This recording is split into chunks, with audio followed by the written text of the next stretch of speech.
Jo Freunde der peinlichen Auftritte, unser Lieblingsinfluencer Simex ist jetzt endlich wieder am Start. Und das mit tollem Content wie beispielsweise Latina mit krassesten Body im Aufzug geklärt, sie ist verheiratet. Allerdings lassen wir die Videos heute einfach mal beiseite, denn er hat ein komplettes Meisterwerk hochgeladen und zwar ein Video gegen mich mit dem Titel KurenTV versucht meine Ex-Freundin zu klären und bekommt Korb. Da hat er nicht ganz unrecht, ich habe diesen Korb hier bekommen, der eigentlich ganz geil ist. Und ganz ehrlich, lieber bekomme ich so einen Korb als mit irgendwelchen Minderjährigen in einem sexuellen Fortnite-RP bei Natis mitzumachen. Hey, wie heißt du eigentlich? Ich heiße Anna und du? Ja, also, man nennt mich...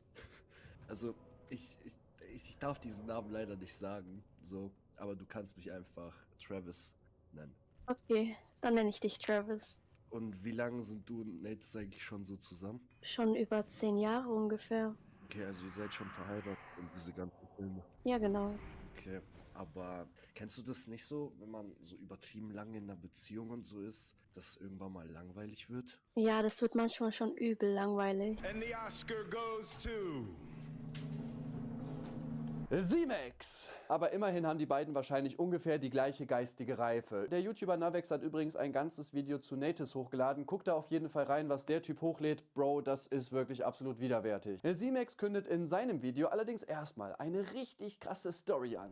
Leute, was geht zu einem neuen Video? Ihr wisst gar nicht, wie lange ich diese Story schon erzählen wollte. Und ja, das ist eigentlich auch keine krasse Story, was er da erzählt, weil das ist alles schon öffentlich bekannt. Ich habe mit Ellie halt ein Kaffee und Kuchen gedreht, danach haben wir noch ein paar Videos für Tim und Timothy gemacht und ja, das war's eigentlich. Aber gut, vielleicht stört Simex ja irgendwas daran, wir lassen ihn erstmal sprechen. Und ja, der Titel ist kein Clickbait, weil der hat mich damals, Anfang 2023, in der Insta-Story richtig kindisch markiert, als er mit meiner anderen Ex, Elisabeth, die OF-Tante, die sich im Internet auszieht. Ja, also da haben wir nochmal Glück gehabt, weil Simex ist im Internet ja glücklicherweise immer angezogen. Und auch das, was er danach sagt, ist halt wirklich an Peinlichkeit kaum zu überbieten. Also es gab schon immer YouTuber, die auf meine Ex-Freundinnen während der Beziehung, aber auch nach der Beziehung gegeiert haben.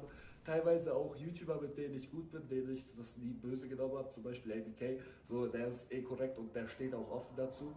Das ist ja sozusagen auch der Erzfeind von KurenTV, deswegen der Feind meines Feindes ist mein bester Freund. Also erstmal würde ich sagen, dass ABK schon lange nicht mehr mein Feind ist. Die alten Sachen sind halt komplett geklärt und ich gehe zumindest mal davon aus, dass er das auch so sieht. Zu dieser Sache, dass ABK seine Freundin angeschrieben hat, sagt er danach noch das hier. Allgemein auch privat extrem gut.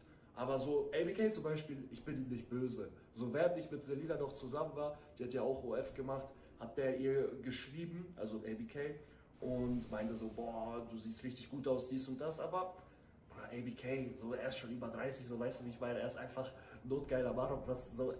Wir haben darüber geredet, drüber gelacht, ist jetzt egal, ist jetzt Geschichte. Und Bro, jetzt mal Real Talk. Welcher Mann, der in Video ständig auf, oh, guck mich an, ich bin so Alpha, ich bin so männlich, lässt es bitte zu, wenn ein Freund, eine Person, der man ja eigentlich vertrauen sollte, sich an seine eigene Freundin ranmacht? Junge, du bist so ein Kack, Alter, es ist unglaublich. Vollkommen egal, ob ABK notgeil ist oder nicht, Bro, das ist doch ein absolutes No-Go, sich an die Freundin eines Kollegen ranzumachen. Egal welcher Freund sich an meine Freundin ranmachen würde, ich würde mir erstmal richtig meine Meinung geigen. Yo, Bro, Digga, was fällt dir eigentlich ein, dich an meine Freundin ranzumachen? Wenn ich dich sehe, Alter, dann hoffe ich für dich, dass du schon mal einen Gips bereit hast, denn du wirst 2 davon brauchen. Ja, Mann, mal reinhören. Wenn du das nochmal machst, dann mache ich bei dir aber Blasi Blasi. Du haust hier halt einfach ABK in die Pfanne, denn das ist ja ein absolut unloyales Verhalten von ihm. Und dich lässt du auch noch schlecht dastehen, denn du findest es ja komplett in Ordnung, wenn Freunde sich an deine Freundin ranmachen. Ey, wie kann man so ein Idiot sein, wirklich? Und falls du gerade drauf reagierst, warum hast du mir nicht privat geschrieben? Ich habe dir doch per Instagram Privatnachricht mehrmals die Chance gegeben, darauf einzugehen. Es ist schon komisch, weil normalerweise du hast immer auf meine Nachrichten geantwortet, sofort ein Video gemacht, falls es irgendein Thema zu mir gab.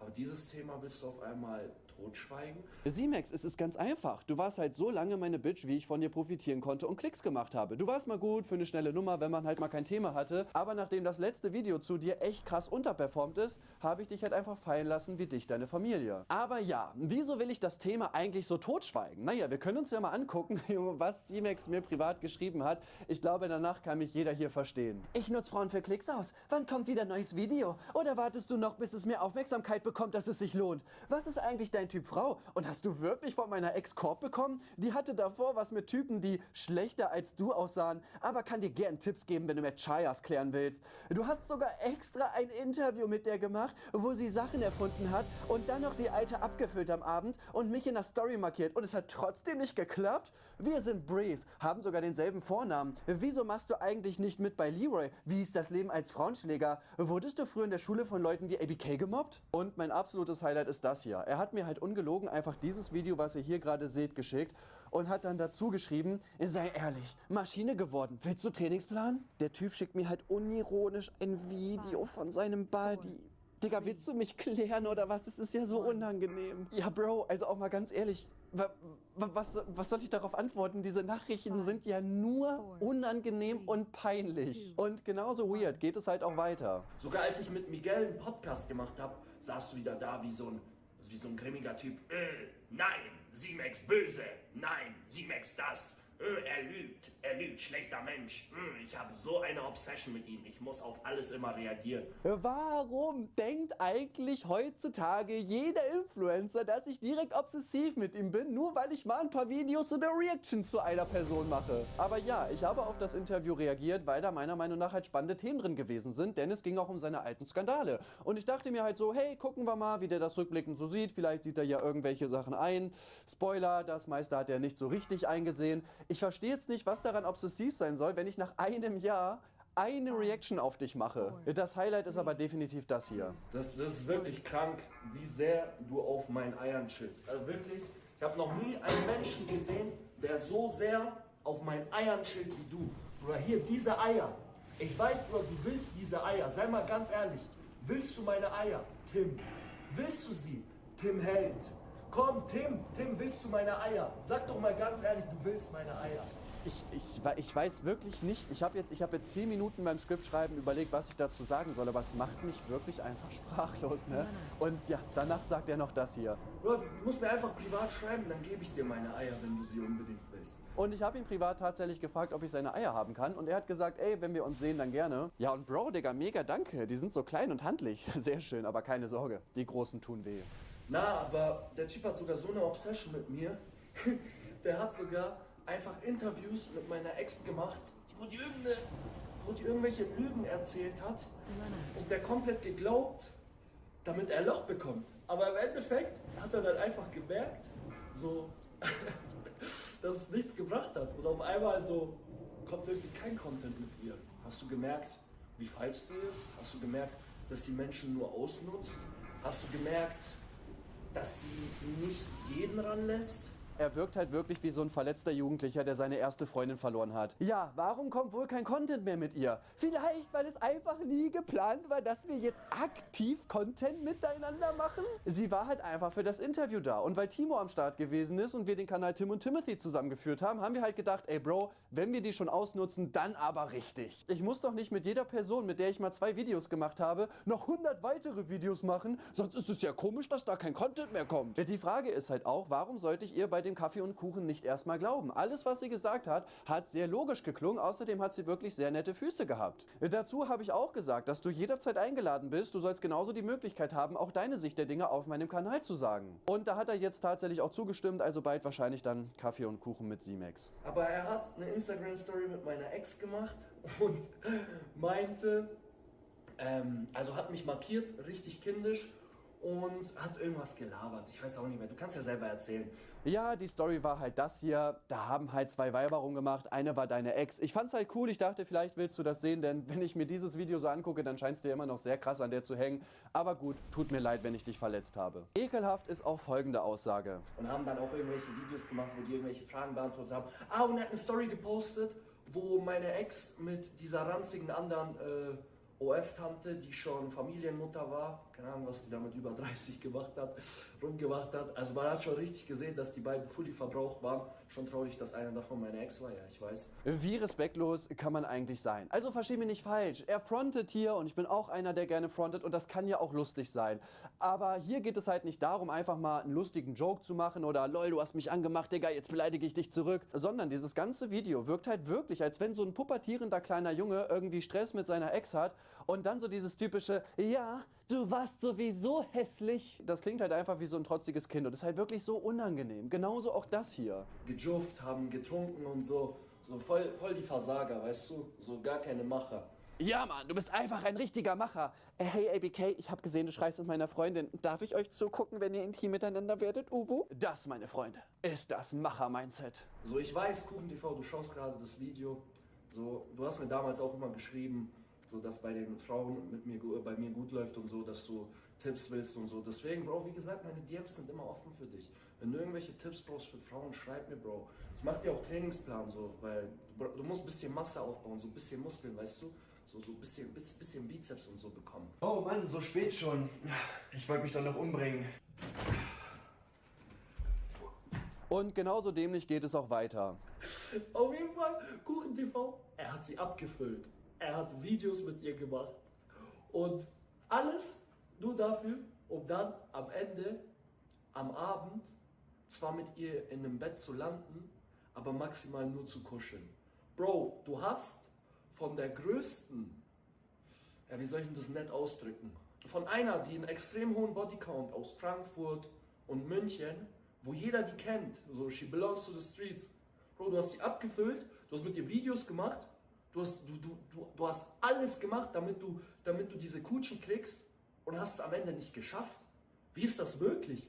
Und das ist halt alleine Ellie gegenüber einfach schon wieder absolut respektlos und unnötig. Erstmal habe ich sie ja nicht eingeladen, um sie zu klären, sondern halt nur für dieses Kaffee und Kuchen. Und ja, wir haben danach halt noch weitere Videos gedreht. Wenn es mir darum gegangen wäre, sie zu klären, dann hätte ich ja versucht, den Abend mit ihr alleine zu verbringen und nicht noch mit 4, 5 anderen Leuten, wo auch andere Männer am Start gewesen sind, die sie ja genauso hätte klären können. Und selbst wenn eine Ellie einen Bodycount von 100.000 hat, dann ist es ganz alleine ihre Sache und sie darf sich sexuell so entfalten, wie sie das für richtig hält.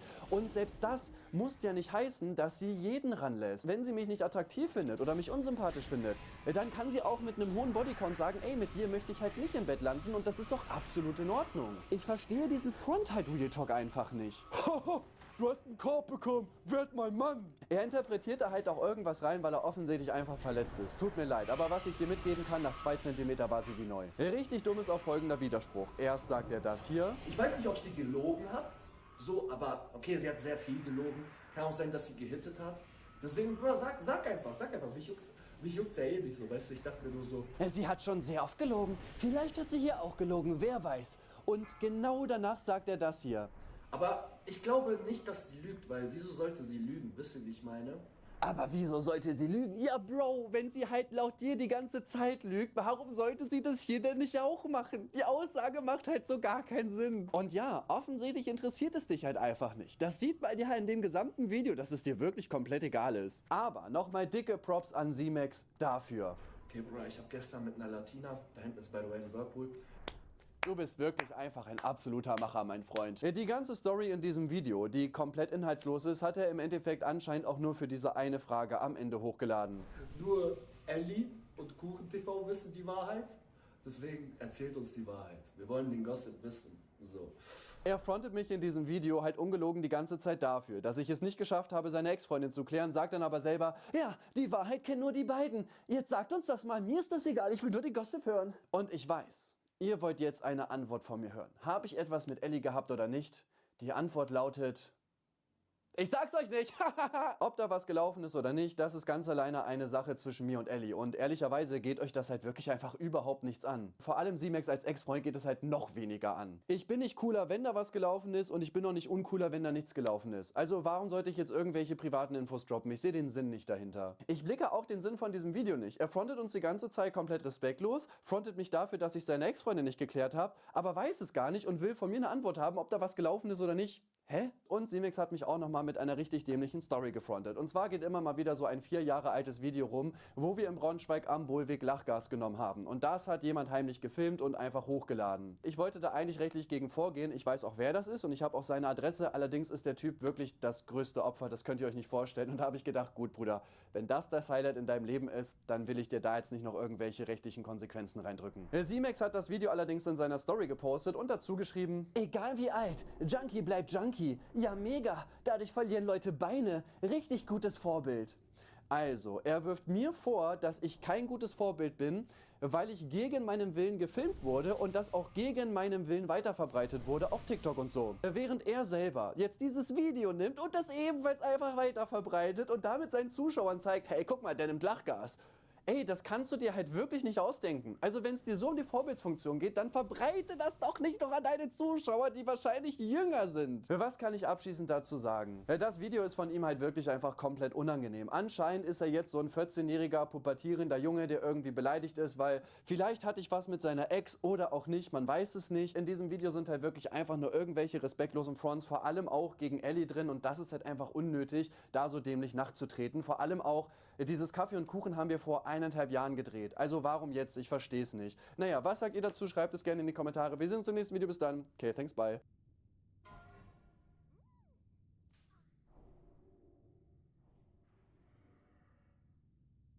Jo Leute, was geht? Eine Person darf bei der Carina, Digga, Carina wollte ich sagen, Carina Shoyoka-Sache nicht fehlen, und zwar das Video vom heiligen Ofenkäse. Shoyoka, was war das denn für ein Video? Jetzt gibt's aber auch noch Kritik vom Onkel oder so, wollte ich sagen. Es ist spät, ich bin ein bisschen müde, ich merke das. Junge.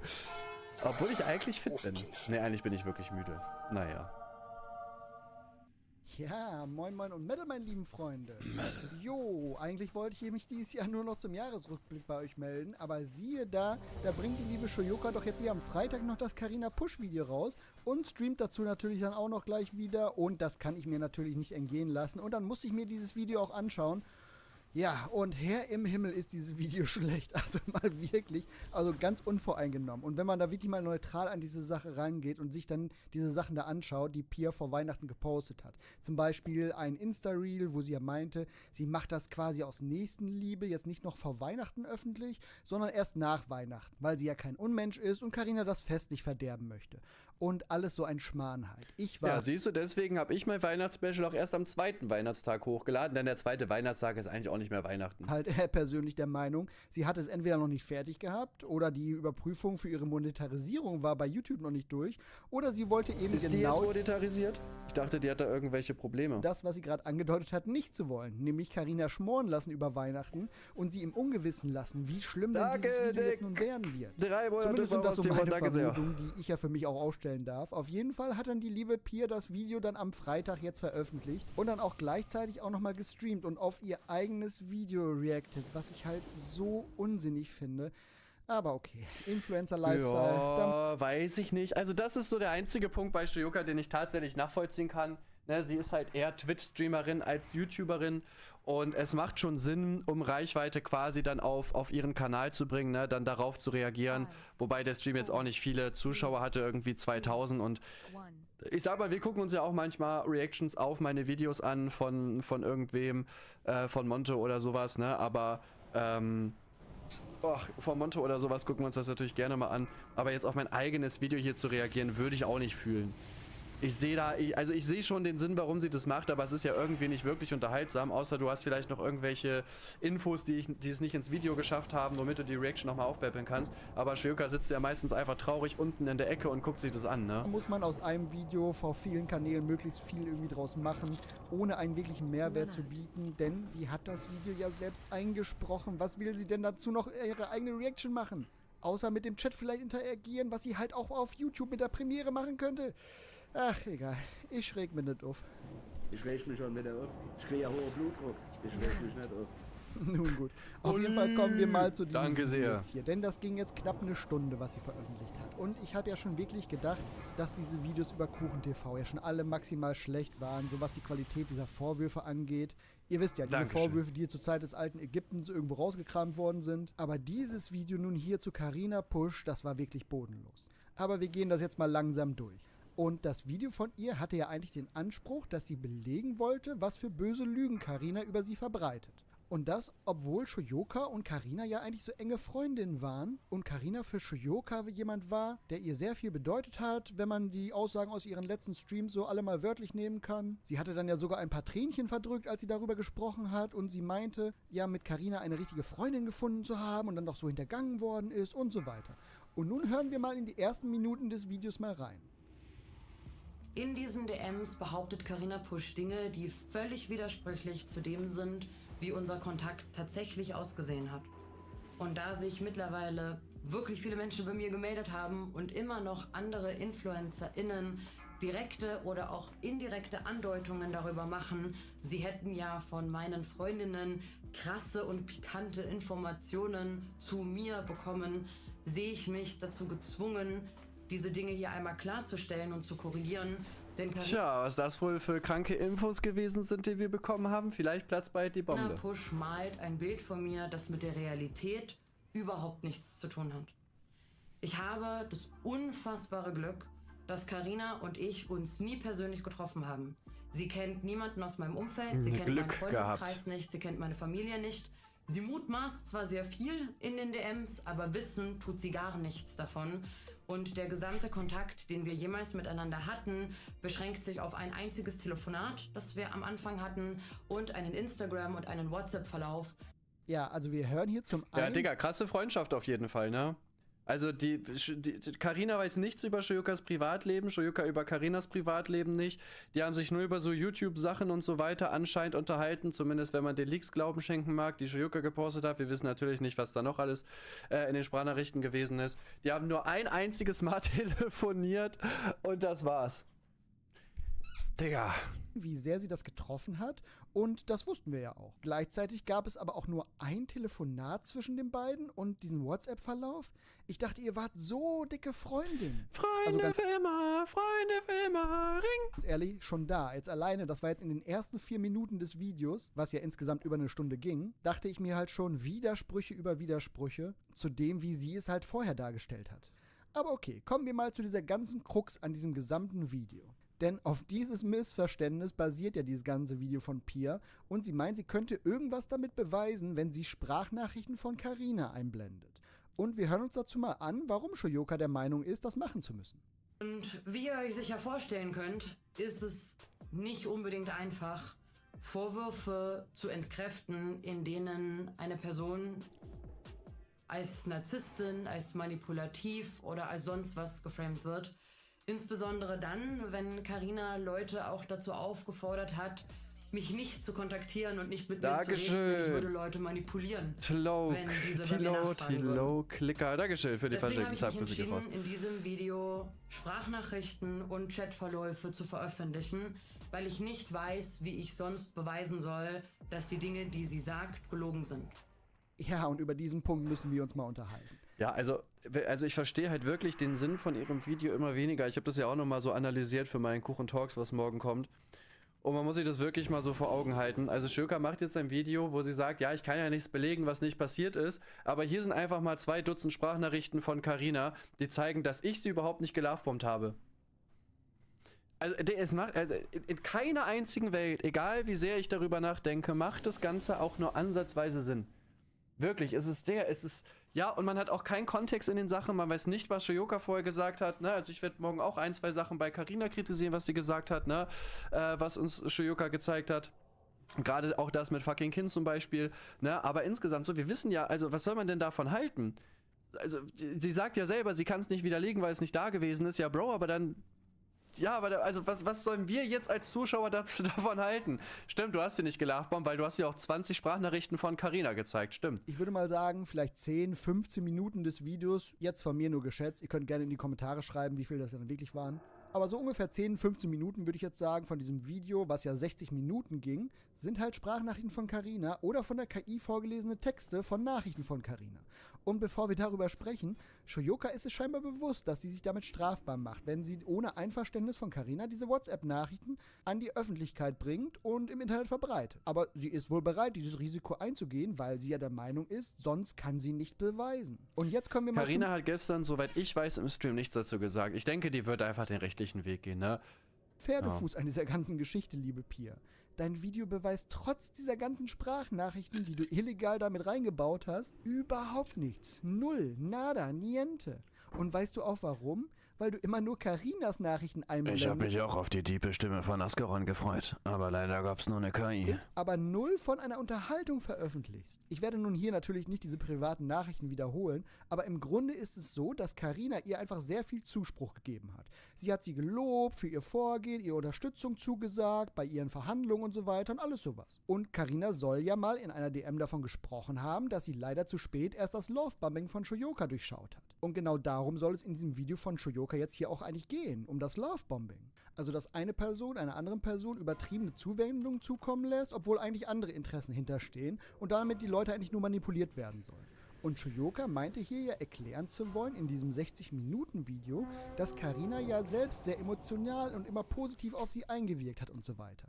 Das ist ja aber nicht der vermeintliche Vorwurf gewesen, den es eigentlich zu debunken gilt. Du, liebe Shoyoka, wolltest ja eigentlich widerlegen, dass du nicht gelovebombt hast, so wie es eine Carina gemeint haben soll. Und ich sage hier ganz bewusst gemeint haben soll, weil ich bin mir sicher, einige Leute, die gerne Masken tanzen lassen, beliefern eine Pia auch mit unglaublich viel gefälschten Beweisen, in Anführungsstrichen, die sie dann einfach aufgreift und auch für voll nimmt.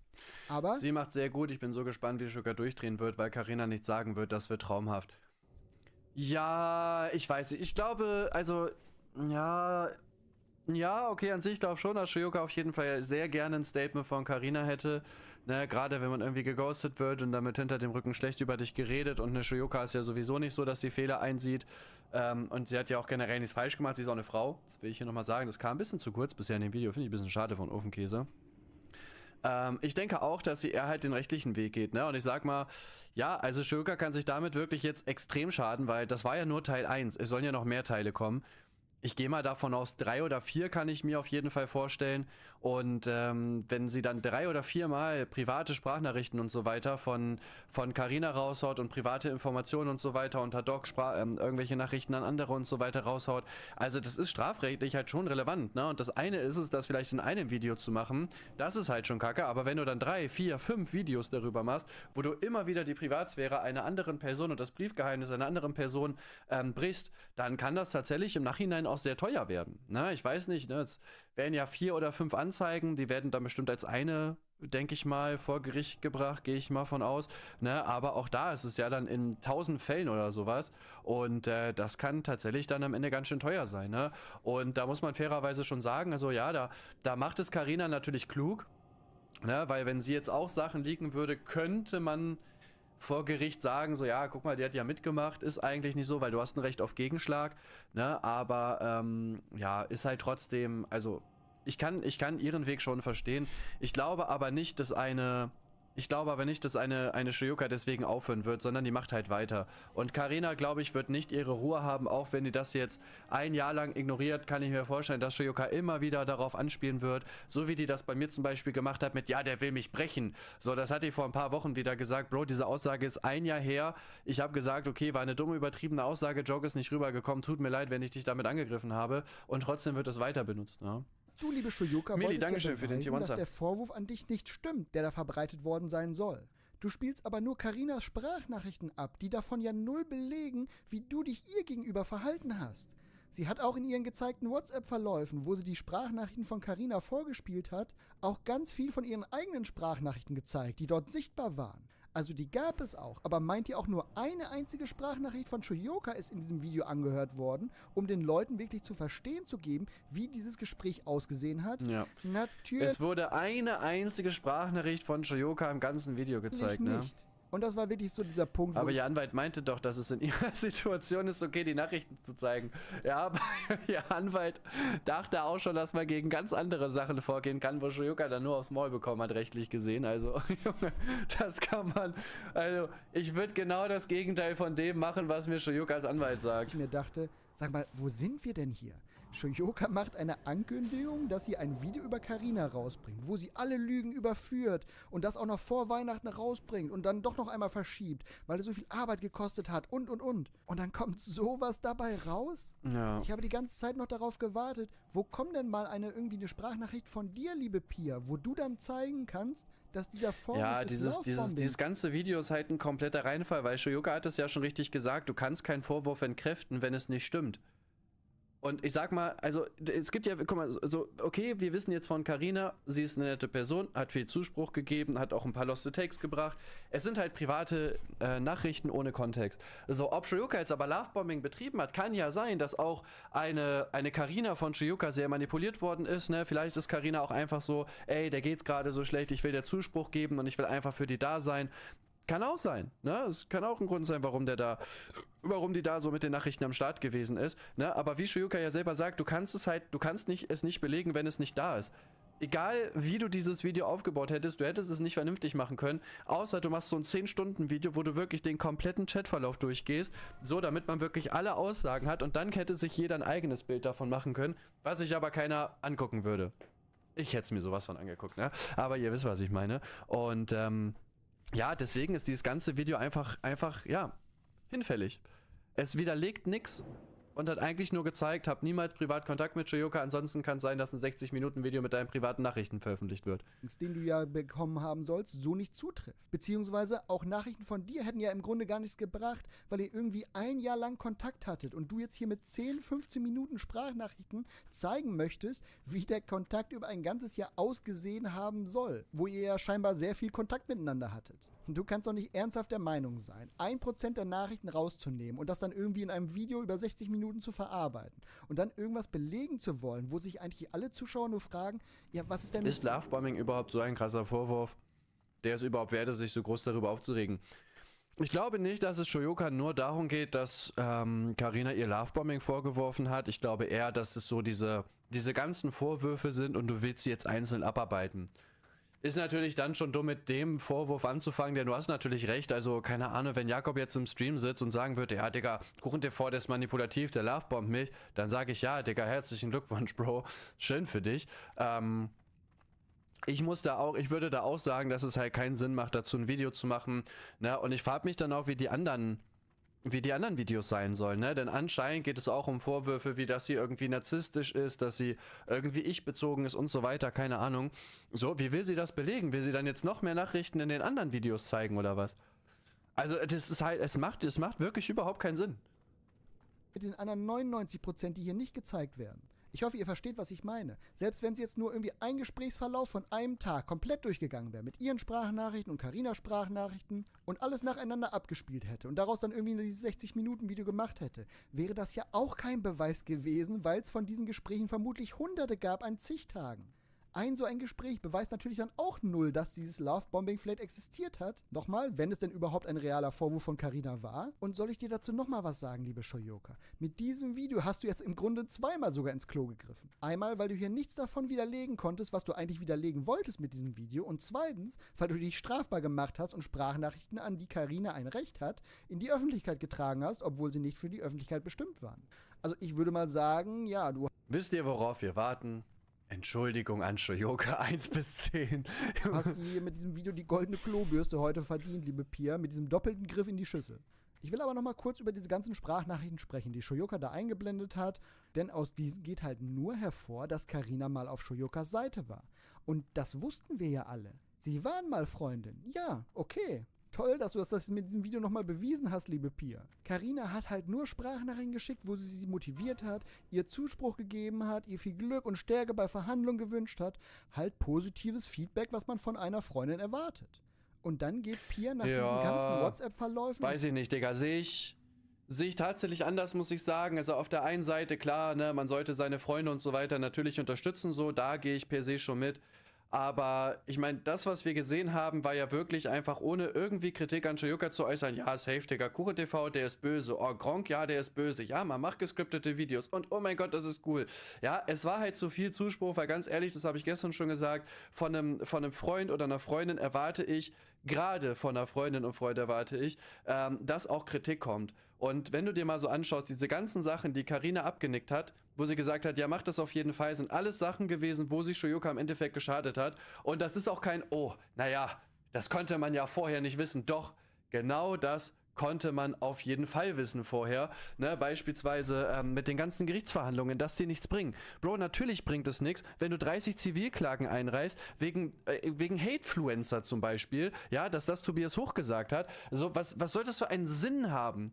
So, okay, er darf dieses Wort nicht mehr benutzen. Ja, hat dir das jetzt irgendwas gebracht in dieser Auseinandersetzung? Außer, dass du wahrscheinlich auf hohen 4- oder 5-stelligen Kosten sitzen geblieben bist. So, ja, nee, wahrscheinlich nicht.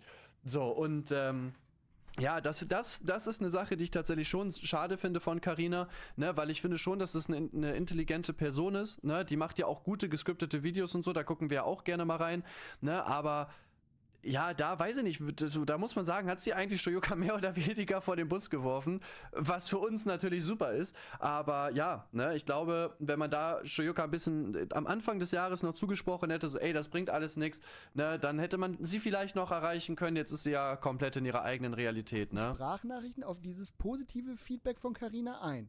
Mit einer Szene, ja, da hat's mir wirklich die Schuhe ausgezogen. Wir hören da mal kurz rein. Nur um das einmal klarzustellen, ich habe Carinas Verhalten mir gegenüber damals nicht als Lovebombing empfunden. Für mich war das einfach Unterstützung und Solidarität zwischen Betroffenen und ich war unfassbar dankbar dafür, dass mir jemand zuhört und sich jemand mit mir austauscht in einer Situation, die für mich sehr herausfordernd war. Aber wenn man hier irgendeine Asymmetrie sehen will, die in unserem Kontakt stattgefunden hat, dann war das völlig überschwänglicher Zuspruch und die fast vollständige Abwesenheit von Kritik von Carina Pusch mir gegenüber. Ja, und das war dieser Moment, wo ich halt wirklich mit dem Kopf fast auf die Tischplatte geknallt bin. Junge, Junge, Junge, da fehlen einem echt die Worte. Aber okay, mal eins nach dem anderen. Pia hat diesen positiven Zuspruch von Carina damals nicht als Lovebombing angesehen. Aber wenn man sich nun diese Asymmetrie in deren Kommunikation ansieht, dann ist es von Seiten Carina der absolute Mangel an Kritik und nur das Zubomben mit Positiven, was ihr auffällt. Nummer 1, liebe Pia, welche Asymmetrie? Der Zuschauer kann keine Asymmetrie erkennen, weil du nichts von deinen Aussagen oder Sprachnachrichten vorgespielt hast. Du redest von einer Asymmetrie und zeigst nur eine Seite. Was ist denn das für eine Aufarbeitung? Verstehst du nicht? Mojito Girl. Oh Maya, was für ein spicy Name. Ihr seht mich an, ich trinke keinen Alkohol. Ja, nein, du hast auf jeden Fall schon recht. Natürlich.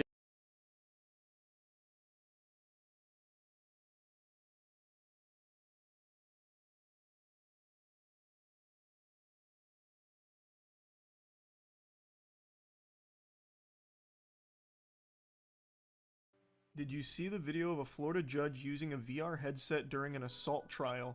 The defense attorney made a goofy 3D animation to show him what happened from his client's point of view. What? During a stand your ground case, the defense used virtual reality to give the judge a full experience of what they say happened. In Local 10's Christina Vasquez live in Oh, with our exclusive some Sword Art Online shit. Taking you into it. The defense attorney in court hearing. This is when he pulls the gun out, when he's backed up against the bar. At a stand your... Holy. This was made in Second Life. Whoa. Why though? Why do this? This had to be some kind of racket. Like, this had to be, like, my friend's an animator and he really, you know, he just got let go from Ubisoft because they keep closing everything down. Maybe I can get him some work through making a recreation of a stand your ground case. Oh, fuck yeah. And then I'll have my client pay for that. Like, how do you even, like, sell that? Who pays for that? Someone that's smarter than me. How does that work? Because that's not free. Unless, of course, the lawyer himself is a part-time game developer. Machinima creators becoming crime recreators. What a glorious reality. At a stand your ground hearing Tuesday. Nobody backs off. A Broward judge peers through a virtual reality headset. These people are coming into his space, right? And he's backing up. And he's backing so up. as not to be injured like his wife. For an immersive experience, What? the artist designed to illustrate this defense expert's opinion. It's like a chest-to-chest encounter, no matter where you look. That based on his review of depositions, a site visit, and sworn witness statements to police. This is actually a photograph from one of the videos, right? Yeah. This is the best case I've ever seen. We're finally in the future. This is like Demolition Man shit. Also, who brought in all the headsets? Is that taxpayer dollars? We got a big high-profile case coming in. We need $15,000. We gotta bring everyone some VR headsets. Yeah, it's the only way. It's the only way. We can't just take his word for it. We need to see it in VR.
It's a meta sponsorship.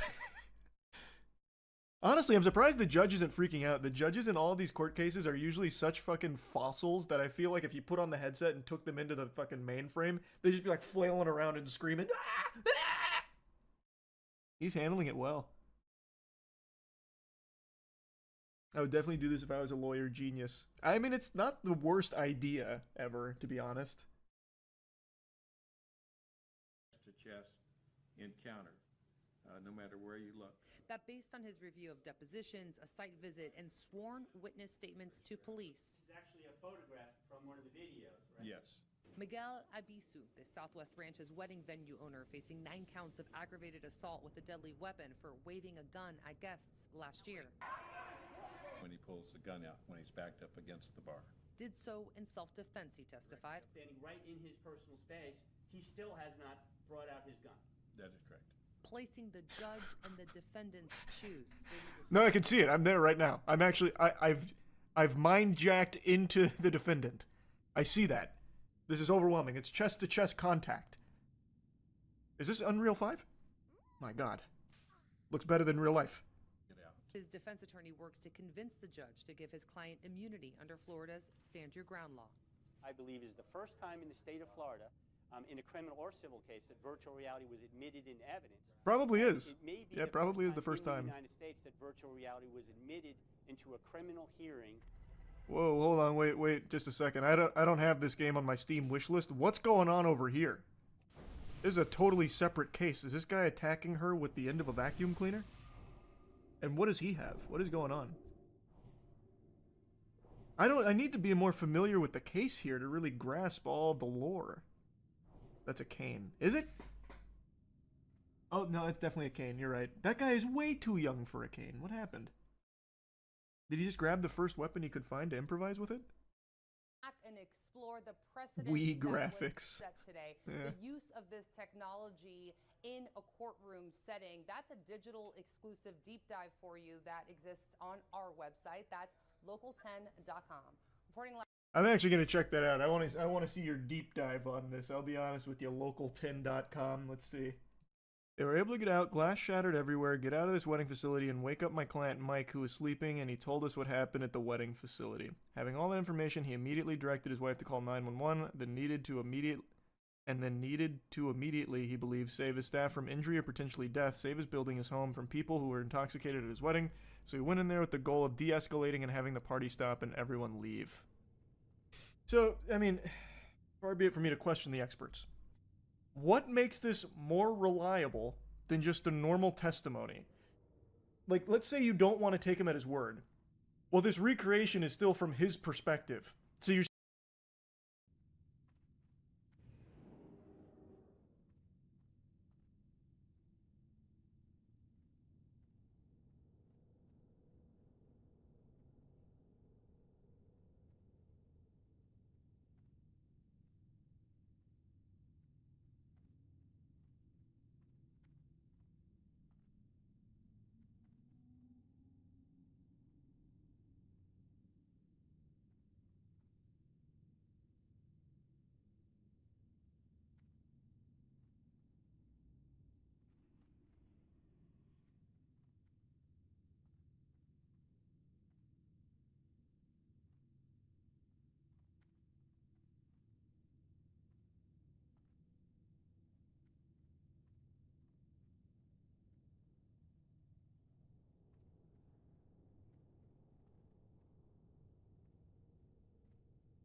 you're still going to have to take him at his word that you are getting the real story through his eyes. It doesn't really change the core here. You still are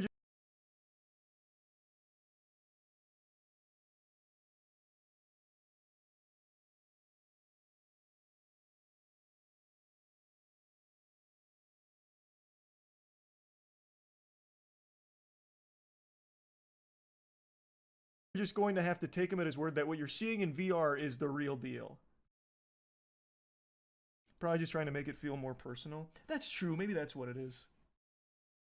Just to make it feel like, oh, okay, this is truly how, you know, anxiety-inducing it was. Experiences that take place in virtual reality become part of users' autobiographical memory. As memories can impact users' self-perception, personal beliefs, and social interactions, story living in VR narratives can be used to manipulate memory and mold users' self according to the preferences of the VR narrative creators. This feels, I guess, topical here, about how it can teach people empathy.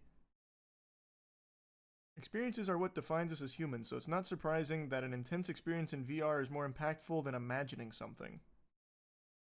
VR can create a powerful emotional connection between audience and subject. The way in which the medium engages audience with dramatic imagery and conveys a sense of presence could produce emotional oversaturation or worse, sensationalistic spectacle. This sense of authenticity leaves audiences vulnerable to traumatizing content or manipulation. Imagine an entire jury wearing VR headsets. I don't want to imagine that, man. It just sounds so fucking sad. I mean, maybe it's a really good tool. I don't know.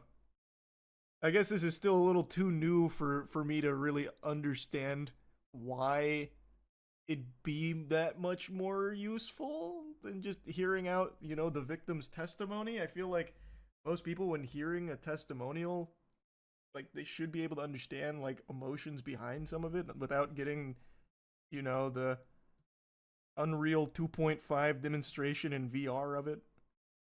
The motion blur plus heartbeat and screen shake will go crazy. Oh man, imagine. They should start using the tools like in those universal dark rides, like if the victim gets wet, they douse the jury with water. Yeah, I mean, if you want to turn it into like a spectacle, I'm kind of surprised they haven't done that more. Like when they're going through like the scenario and they're playing it out in the courtroom, they like throw blood at the jury, like, and look at what happened to his shirt with all the blood, and then like splash blood on him. Make it really interactive, I guess. Just make a movie about it at that point. Actually, kind of a banger idea. They should release this game. Like, you be the judge. That's what they could call it. This is a real stand your ground case that you can play on Steam right now. It'll help finance my legal fees. You put yourself in my position when I wave the gun around. Do you think I had a reasonable self-defense case? Kind of would go hard. Would you play it on stream? Oh, you bet your sweet bippy I would play that on stream. So it's gonna resume in February. Super interesting. Nice. That was cool. Do you think VR headsets would make people like jury duty? Brother, how would that make them like jury duty? They don't get to keep the headset. It's not a souvenir. If anything, it might be worse for people that get motion sickness. You have to spend like an additional like 5 hours just getting acclimated to VR so you don't puke at the stand. Or puke in the jury.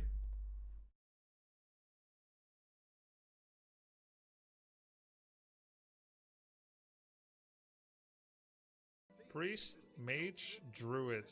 I could do tanking, but I'm lowest level. That's risky, isn't it? Shadowfang Keep. Highest level is 26.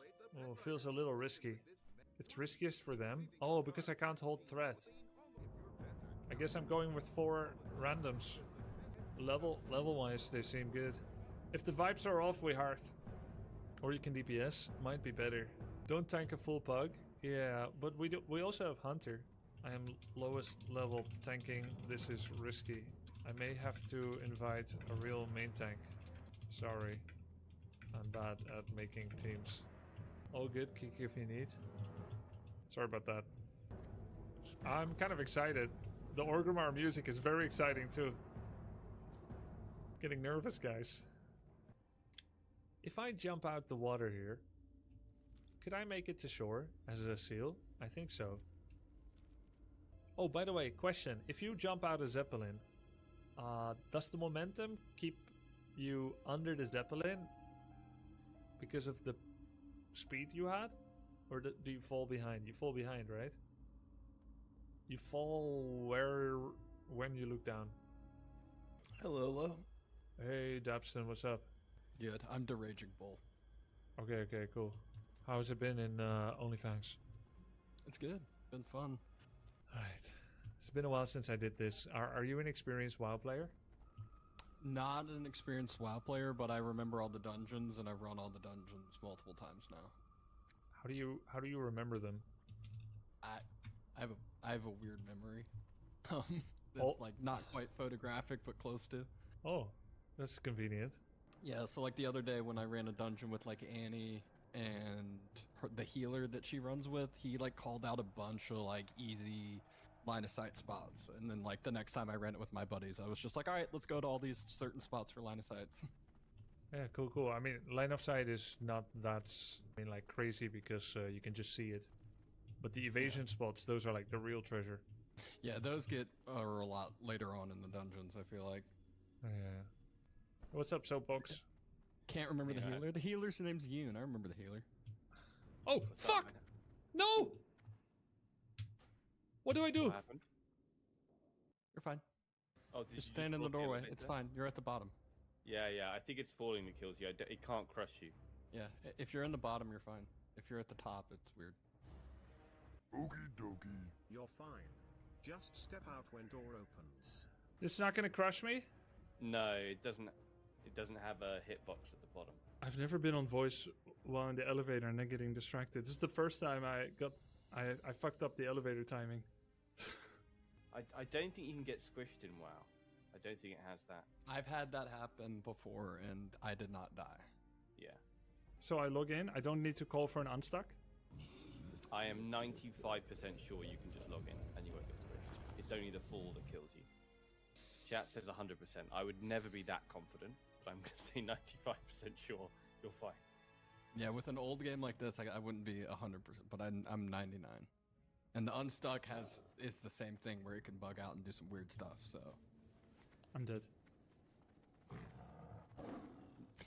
You're trolling. You are trolling. I saw him walk out the door. That's so mean. That's so mean. I'm sorry. Oh my god. For a second, my heart just sank. I was like, well, the stream's like a little bit delayed, so I was like, I waited like 2 seconds, and I was like, okay, I can breathe. That's what I was relying on. No, that worked for me. You got me. I was like, oh god, I've ruined Christmas. Oh no, I've ruined the vibes. I'm sorry. No, it's funny. It was funny. But yeah, the big thing to worry about in SFK is the boss has a mind control, and that's where if he mind controls one of us can easily kill each other. Okay, but we have a. By the way, Jammer, are you Jammer? Yeah, you're Jammer, probably. Okay, we were looking for one more. We're looking for Molester. Hey guys. Molester, are you coming? Maybe let's just call him Mole. Okay. Mole. Otherwise, there's gonna be some footlongers. I mean, to be fair, Ekster, the EKST, how it's spelled, is magpie in Dutch. So he could just be like part mole, part magpie. Oh. Surely. Are you gonna come to Discord? Mole, magpie. Welcome, Jammer and Mole. You can call me Molek. Molek, okay, cool. Alright, I'm in Undercity. I'm gonna fly over to Silverpine. Let's see, the levels of this dungeon are 19 to 26. Quite a large spread, huh? I'll probably be level 25 before we get to Arugula. Are you streaming this as well, Dabston? No, I'm not streaming right now. Alright, just chilling, nice. Just chilling. I might stream later on tonight, but I have some stuff to do in like an hour or two. Okay, cool. So you're a definite no for the hypothetical. Would any of you be up for BFD after this? I can do BFD on my road, yeah. I thought you said you had stuff to do. Yeah, in like an hour or two. 2 hours probably. I mean, I can...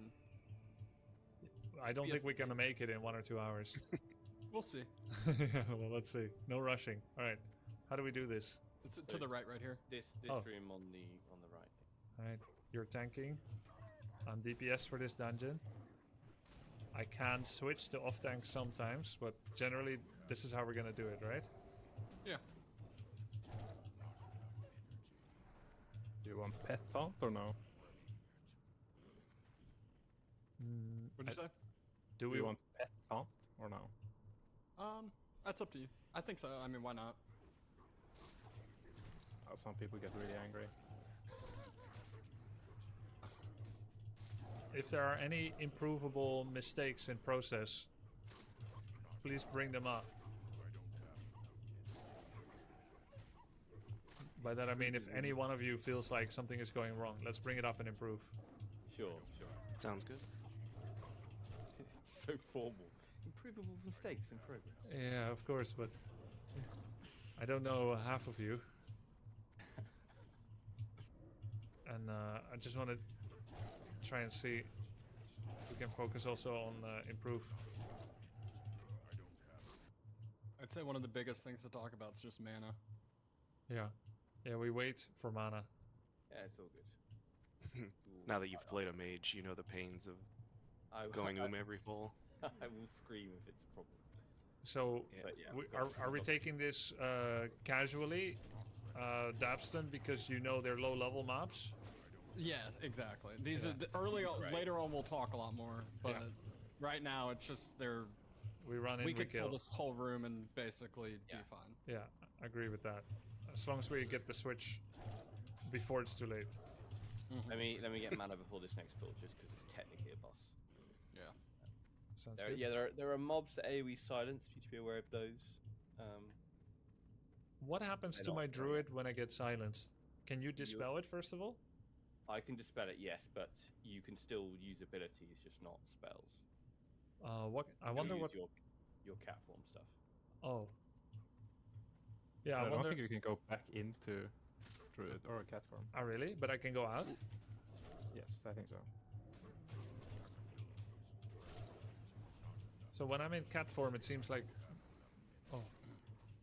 Well, we can test it, but I'm pretty sure in cat form, you can still do things.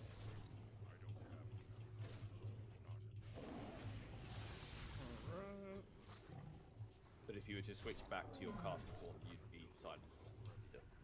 Okay. Makes sense. Yeah, rogue rules apply. Like you can't silence a rogue. Sure, that makes sense, but I've never played Rogue. So, Oh, sure. Okay, sure. Yeah. That's a bad analogy. yeah.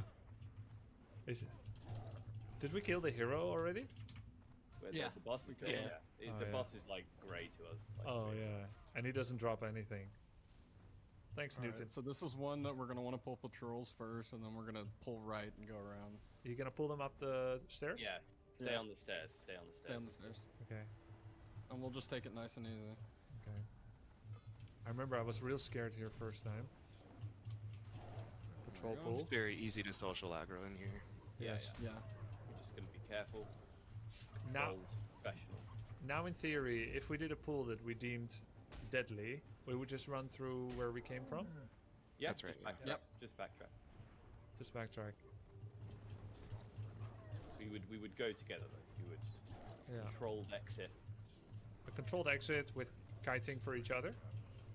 That's right. Yeah. We got dummies. We got frost novas. I got heals for days. Lots of control. How many arrows do you have? Me, like Yeah. 40 more. Okay. I can pull for you if you want. If you run out. I mean, a lot of these I can just front pull. Well, these are still grey, like for me anyway. Yeah. He aggroed on wand.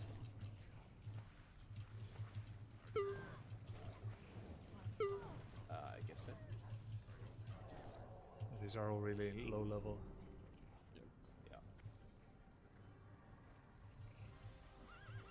Yeah. They were not even aggro. Are these part of the quest? They drop good stuff. Oh, cool. They can drop bags and things. Ah, nice. Oh, yeah. And boots. Arcane spell damage. Kirby, did you ever get enchanted? Yeah, hey, what's up, Gordon Ramsay? Thank you. Sergeant Pepper was nice enough to come find me in the wilds in Silverpine Forest, and he enchanted 4 things, and it gave you a total of 17 stamina, 6 agi, 3 strength, 3 spirit, and 3 intelligence. When you get replacements, I'll enchant for you too. Oh, thanks very much. I'm gonna. This was a patrol that was isolated, so I figured I'll take it. Works for me. I'll shoot the other one too. Though I should say it, right? I should be like, hey guys, Pat, let's pick it up. Yeah, probably, but... I'm trying to learn good dungeon hygiene and I'm breaking the rules. It's bad. I think silently pulling is the norm. As long as, you kind of get a feel for if people are paying attention. This is technically a mini boss, right? Razor Claw the Butcher.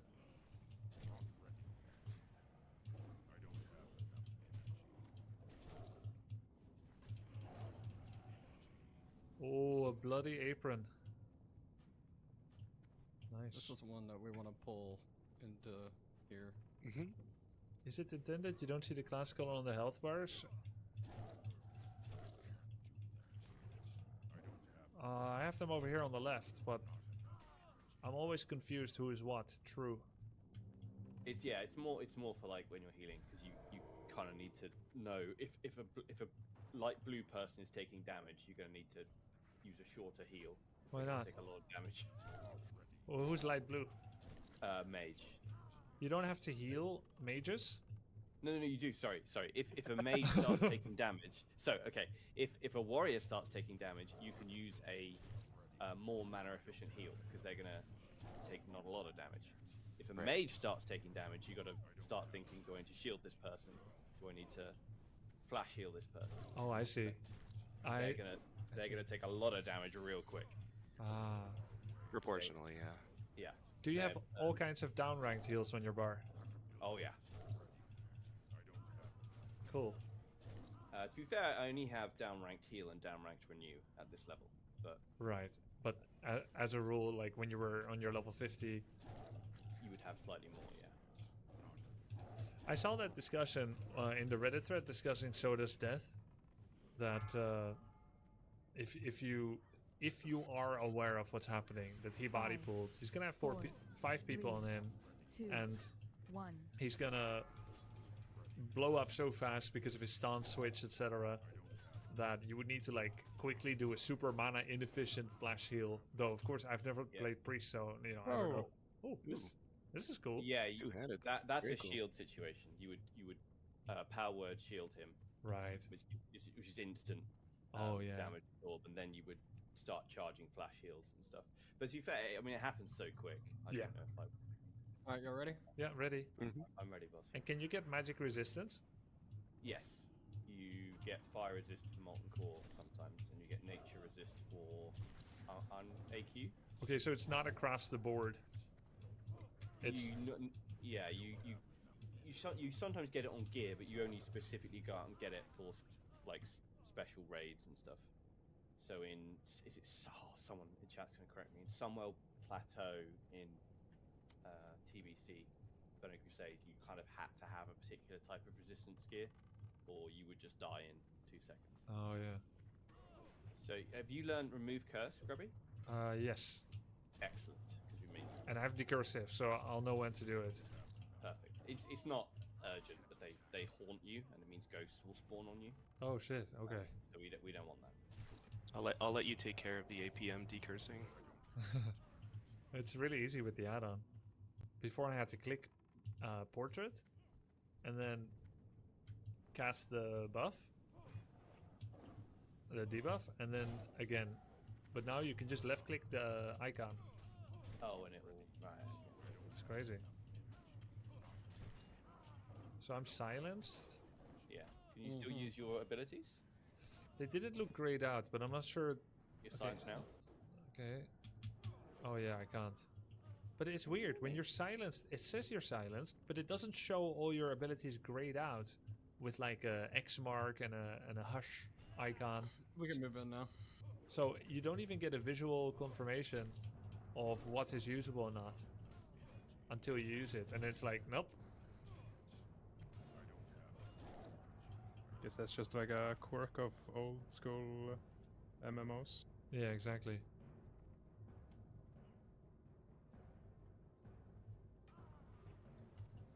Normally, would you want to turn your back to them, Dabson, so I don't have to be nearest the next mobs? Yes and no. The problem with me turning my back sometimes is when sometimes I'll pull the next mob if there's a patrol or whatever it may be. So you mean like during moments of uncertainty? Yeah. During moments of uncertainty. Okay, we'll fight first. Yeah. Yeah, kill the boss first. And then I would say add first. It's almost dead. Add first and then. What I meant was kill the boss before we start passing our next. Yeah, fair enough.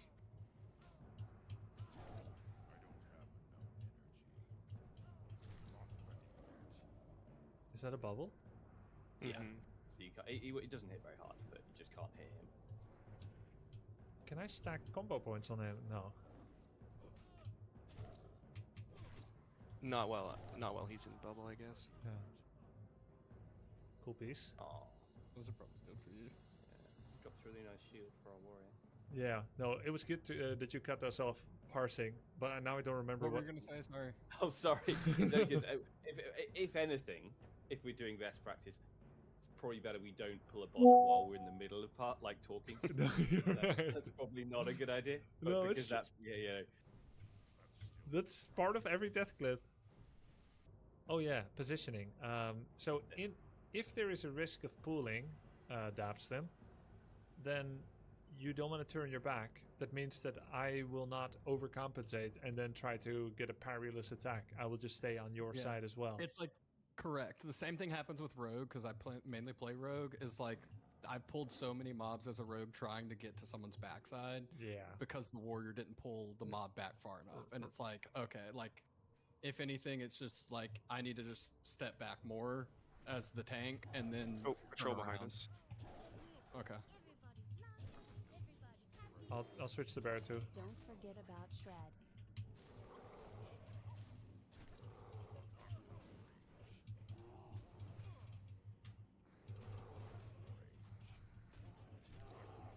Attacking someone's front isn't like a big deal at all. But it's more just some mobs have AoE spells that are in a cone, and Yeah, some if of it's like a cleave or. Oh sure, yeah, that's a bigger deal than the DPS. Yeah, and some of your later things you can only. Catform gets a backstab, right? Yeah, I have a backstab. True. Yeah, so you can only use that when they're. And versus raid bosses that deals a ton of damage. Yeah. So if you parry haste them, they attack. I'm fast. pulling the patrol too. Oh. Well, you don't have to be like, perfect, immaculate play. Otherwise, you'll just be fatigued if you're doing it all the time. Okay, so this, I think you can fall out here. So you see the little gap. Anyone need this? Oh yeah. Just I've seen people don't try fall and run here. over there just in case you. Just don't jump. Wait, where's the gap? Oh yeah. So here, Grubby, if I were to. Oh, through okay, here, I see it. Don't do. that would be And this one too.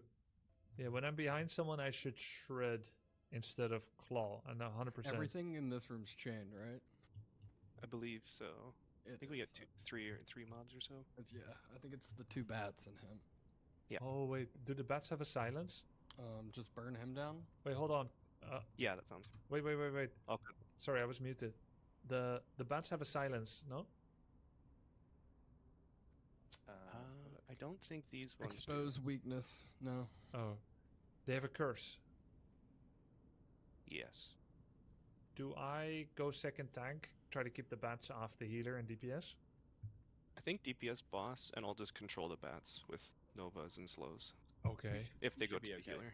I can remove threat. I think he resummons bats, if I recall correctly. He may, but he'll die pretty quick. Yeah, We'll burn him down. I think we're okay. We can just. Okay, ready. I believe. Go.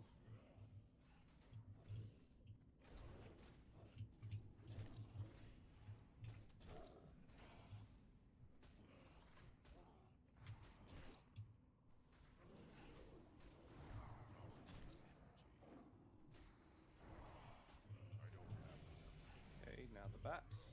Oh, good. Nice. Chat, does anyone remember what level I was when I was here with Mage? Because I remember I didn't do much in this room. And I think I was in a Zaryu group. It must have been Weren't a lot you way lower. under-leveled all the time? Yeah, I was always under leveled You, for all you the were dungeons. you were very under-leveled for this dungeon. Yeah. Oh, great. Because I remember they were worried about you pulling in the Yeah. in the other room. One other thing for dungeon etiquette. So because we don't have that's a leather stam. So you're the only person who's really interested in that, Grubby. So you could say, "Can I need for off spec?" And like 99% of people will say, "Sure." Ah. Like because no one else wants it. Oh, because it's leather and mage. Oh yeah, but what about hunter? I I'm don't gonna use pull this it. while it's in a good position. Yeah, he doesn't want in that much. So can I ask for it? You absolutely can. Well, now yeah. you can't get it though. Why you not? only It says can it you binds trade. when equipped. Because he can't trade it to you now. Oh You're yeah. But otherwise, yes, absolutely. Otherwise, you could. Okay. Absolutely, you could. Like, oh, sorry. if whoever got that two-handed blue didn't want it and was like, oh, actually, I can't use it. Like, I could technically grab it or whatever. Yeah, makes sense. I'm glad you guys Even though know I like them. know the rules so well for a guild that I should know the rules of best. Yeah. Thank you for not Was letting your me cheat. was your decursive prompting you there, Grubby? No, because it was just a pet, right? No, there was two. So this Forsaken skills Oh, is yeah, a yeah. decurse. Yeah, Periodic yeah. skill reduction. No, it did, but I come out of cat Oh, okay. form, and I don't always want to do that, right? Yeah, right. no, if it's not urgent, I wouldn't Yeah. ship that. But let's say if you say like this curse sucks, then I'll do it. Yeah. Okay. I didn't feel worried, No, you were right to not feel worried. so Sorry, I I don't. didn't realize you had to pop out a cat form for that. Oh yeah, yeah. No, it's true. And what does it do? This curse? I think this one removes like weapon It- skills. Yeah, removes your periodic skill removal. So this how is the attack power spot works. where up top spot pulls. So we just want to slowly pull stuff back into here. So if you stand in the door frame, Grubby, it's safe to do that. I'll mark. After this, yeah. We'll do it Oh yeah, this is where they asked me to stay all the way up on the stairs when I was level 22. Yeah, that's right. But you're not 22 now. You're Yeah. you're a tough grown-up man. Now. I'm big now. You're a big boy. I marked the one up on the ledge. If we see him running, then I think we abort. Yeah.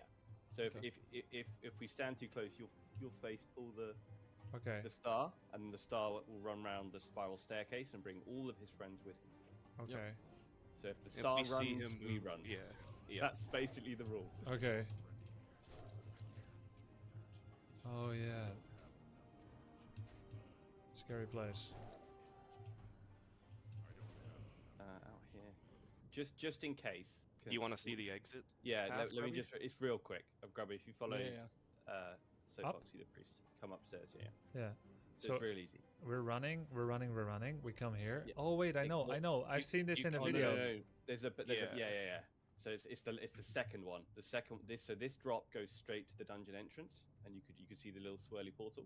Oh yeah. It's literally that. It's not a long drop. You won't take. You might. If take you're like- in If you deep, accidentally deep take the trouble. first one, then you have to run up the stairs and go through the doors like so we it's did. it's the Okay. second drop on your right. Yeah, no, I remember this house very well. Thanks. There was a hardcore clip where someone was dying and he was asking,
I wanted to get to level 60 as fast as possible on this second account, my Torrent Druid, so I turned on the forbidden program, Rested XP. Initially, when I started playing World of Warcraft, my chat bade me not to use Rested XP, as they felt it might cheapen my journey as a first-time WoW experience. Rested XP is a program that is very good at telling you efficiently how to follow the optimum path for questing and going through the World of Warcraft. By doing so, by following its path and following its very careful instructions, you'll be able to have a carefully dotted out plan that either focuses on maximum survivability and a streamlined XP gaining experience, or by following a bit more of a hardcore path where you speedrun more. Overall, this is like an amazing add-on that people can use in order to have that streamlined experience and have a faster leveling per hour than you otherwise would if you just try to find your own way in the World of Warcraft. However, even though I've been using it for 8 hours, I realized I didn't really enjoy the experience that much. Many jokes have been made about Rested XP, how you just follow the mighty arrow that points you towards the next objective in your questline, and that you should pretty much quell all independent thought, as it's only going to be leading you astray and leading you to a less effective, less optimal path. And I did ignore the arrow during some of it, and that did weaken my experience of Rested XP. Because I ended up being overleveled, killing more mobs on the way, ignoring what the almighty arrow and the guide said, I ended up being overleveled for quests that it thought I should still follow. After all, this is a guide that needs a little bit of manual tinkering if you diverge from the path. It doesn't know what level you are. It's not so AI integrated that it would know if you're this level, I'm going to be going straight to the next step and ditch these quests and automate, etc., etc. Or maybe it does if you calibrate it better. I don't know. I've only used it for a couple of hours. But the fact of the matter is that I felt that it was taking away some independent thinking. It was removing my ability to perceive the world as it was, to have the joy of the freedom of my own choices. And even though the original reason that I started using it is still true, in that I want to make level 60 by a certain date, I'm finding that it is ruining too much of my enjoyment to be wanting to use it. Possible I turn it on again later if I end up getting messed up and not being as fast as I want it to be, but most likely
not. I think this is, at least for this Tauren Druid here, my third character in this WoW Classic Adventure, the end of Rested XP for now. And I'm back to my good old questy tracker. No doubt with a bloated quest log, inefficient pathing, but having a whole lot of fun on the way. I think this is the right choice for me. Ultimately, it's gonna be right for many people, but perhaps for me, I didn't feel like it's right because I wasn't looking at the world anymore, I wasn't making my own decisions anymore, and although I did find it fascinating sometimes to see how Rested XP would calibrate me to walk towards a certain town, ignoring all quests on the way, because it knew that later it's gonna teleport me to Moonglade, and then I'm gonna Hearthstone back to this Hearthstone to this inn, and then I'll have 4 quests together in one place, and it's super efficient. I find that efficiency interesting, and I could never make it as efficient by myself. But I think the sacrifice is too great. So at least for now, I'm going to be questing onwards without Rested XP. And hope you enjoy the journey. I stream live every day on Twitch on the username Grubby. Hope to see you there sometime. Thanks for watching, and this is why Rested XP may not be right for me in my experience.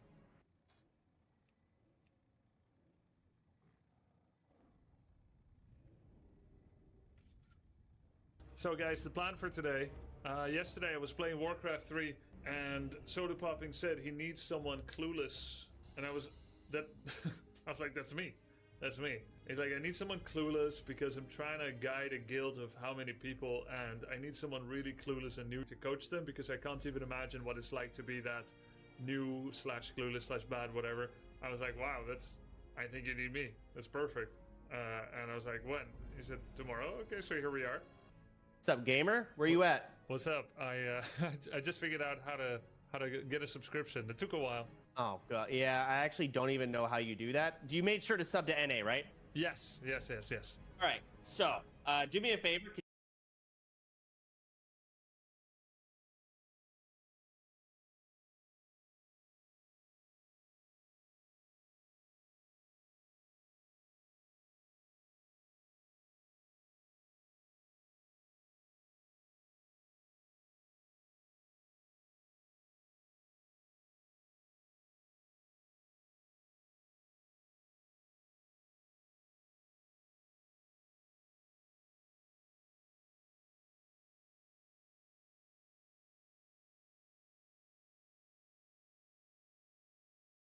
He was hoping Shaman would send him a heal, but Shaman was already on the roof and was just cheering for him to run and didn't get the heal. Oh, was it Dante's? I think he did die in this part in SF. He died a lot, so it's hard to bless him. which one was it? Yeah. But, you know, it's an interesting dynamic too. For some streamers, WoW has been a viewership increase or same. And wait, why is he parrying everything? Okay. But for some, it's been like a viewership loss. It depends what game you stream, how common it is for you to be streaming any form of variety or games like this. And for Dante's, I wasn't sure what viewership he had before, but he had like up to 2K in WoW. But then I saw him on League recently. I don't know if it was a special event. It was like 5.6K. So if there was to move now. If there was any element where he felt like WoW is fun, but perhaps not the best for his viewership, that could like make him die more as well. Because he's not motivated to stay. Yeah, we're all good. He stayed where he was. We're good. We did it. Nice job. He's on 1.4 now. Oh, maybe either he just started. Okay, let's focus. Yeah. How many? Is the Don't start? R unless you really mean You it. dodged my please. mocking blow. Okay, that's not the end of the world. Don't frighten me. Hey guys, I lost 5% DPS. Ah! Exactly. It's like the scream. I was like, oh god.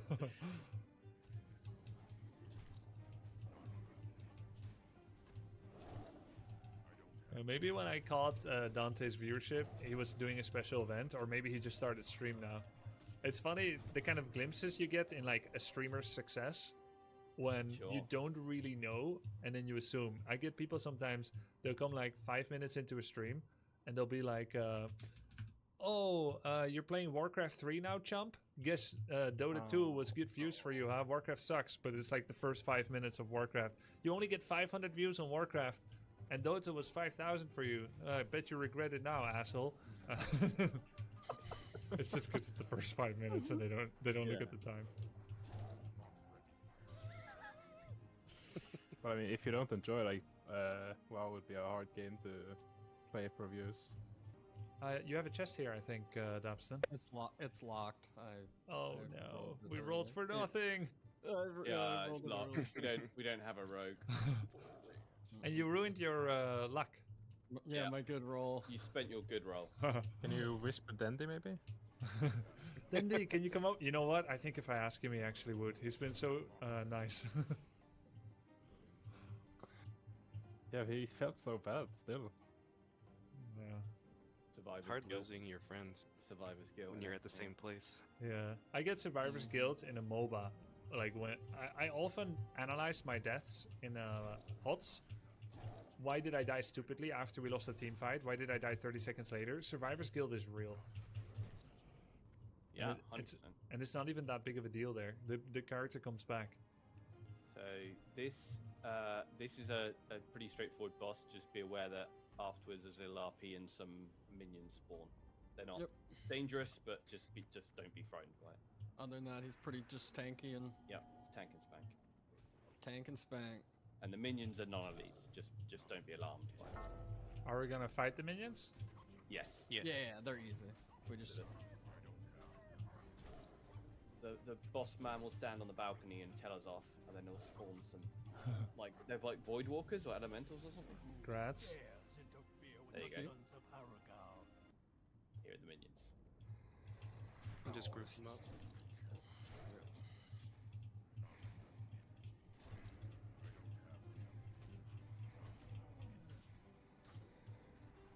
I have a confession to make. I've not looked at our mage's mana once, or priest. That's okay. It's not your job anymore. You don't have to worry about it. Oh, can you share the book quest? So we're almost done. It's not a big dungeon. Any of you want to run BFD after this? Sure. I haven't yet, so I'd love to. Yeah. Cool. I still have time. Yeah. Okay. I already did. So you have to find a new healer. Okay. Sorry, guys. Well then, everyone's invited. We go after. Actually, the problem there would be is that isn't that a higher level dungeon, and you would need to tank then if I'm swapping to my rogue.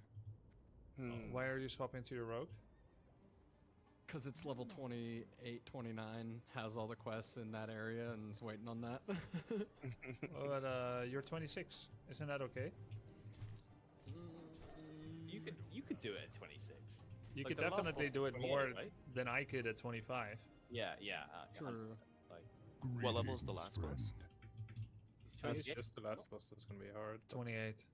Yeah, but My 28. rogue is I mean, is like Giga Gear 20, 29. You're gonna tank as rogue? You That- might if you were tanking it. Right, You this would is just have all the aggro. This is a boss pull, so let's Lock in. But wait. well, we either pause It's the or we it's the wolves. Once all the wolves are dead. Yeah. then he So comes. you kill the wolves, and then the boss will aggro immediately. Oh, okay.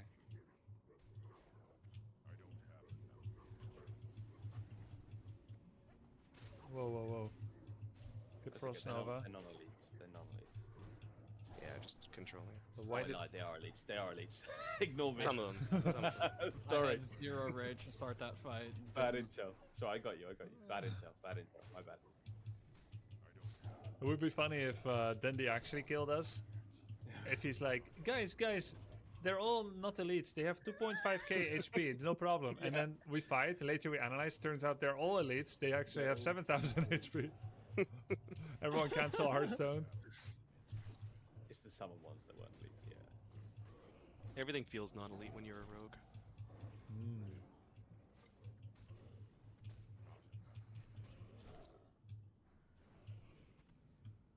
Ooh, unlucky. Is that like the 3rd one that's dropped? Yeah. The shoulders would have been nice, but it is what it is. And Archmage Arugal is This is coming the up. scary one that we need to watch out for the mind control. Okay, let's discuss. And the void bolts. But we can clear his room first. We don't have to fight him right now. Okay. Clear Yeah, his room. pull his room up into But this if he room. wakes up and comes after us before we clear the room, we run? Yeah. Yeah, he shouldn't. He should. Yeah, I don't think he. Unless somebody I think it's targets him. I think it's pretty hard for him to like wake up. Yeah, but Or I like tap to target. be But yeah, prepared. We'll run if that happens. Yeah. Yeah. I'm trying That to would be save a up good rage here. It's a pretty Okay. simple mechanic, but there are two mechanics that we need to be aware We of. can save one then before we. Yeah. Just saying, Talk about if it. someone attacks him from our group, I'm gonna run. Yeah, no, that's fair. I That's just gave you that totally early fair. doors. Tyler- Just so you know. I'll Tyler just told me. target dummy. I'll just target dummy and run. Oh yeah. Fair Does enough. target dummy work if you cast it from afar? They have to be in range of the target dummy. Otherwise, they will So- walk past and ignore it. So, oh no, if they walk past it, it continually taunts, but Okay. it won't taunt from. Yeah. It won't redirect spells if they're a long way away. All right. Understand. So I'm gonna pull him down here and line of sight using this wall, Okay. Sounds and good. then we all in him right there in the corner. Do we let you build up threat first? I'll have threat Isn't he gonna mind control you? most likely. And then, what are you gonna hit us? Use Yeah, CC. Okay. That's when. That's where you use CC. Okay. Let's go. You still have rage. You want to Then go if now? you get No doubt. a threat, just go into their form immediately. If he starts targeting. I'm Yeah. going to be ready with big heals. Sounds Void good. Bolt's hurt. Void Bolt on the tank, that's fine.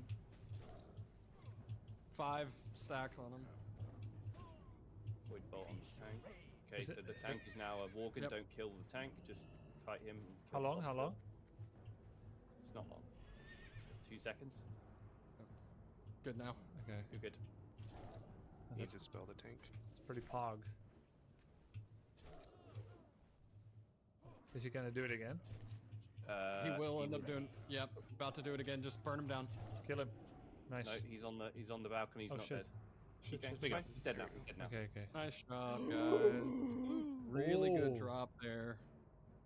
This is very good for mage and very good for on it. priest. Correct? Good luck, so.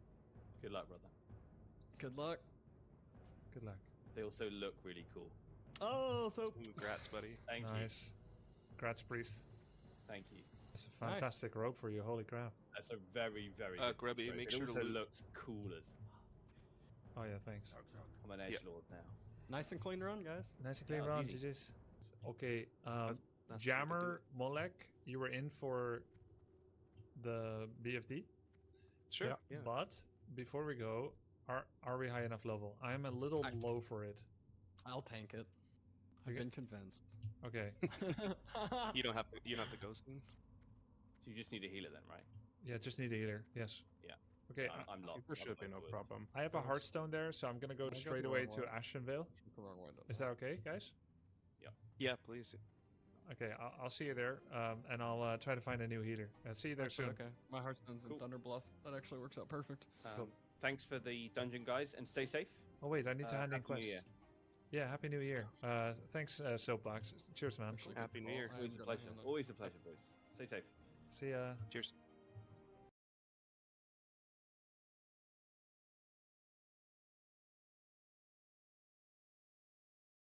Okay, we're going to Winter Spring now. So Durotar then, right? Or Ashenvale? Ashenvale goes to Felwood and Ashara. Yeah, Ashenvale. You have to do Felwood quests for a bit first to get there at all. I have to do Felwood quests to get to where? Winter Spring? Let's see. Winter Spring. The entrance to Winter Spring is only through Felwood. Ah. And Felwood is a place with furbolgs, correct?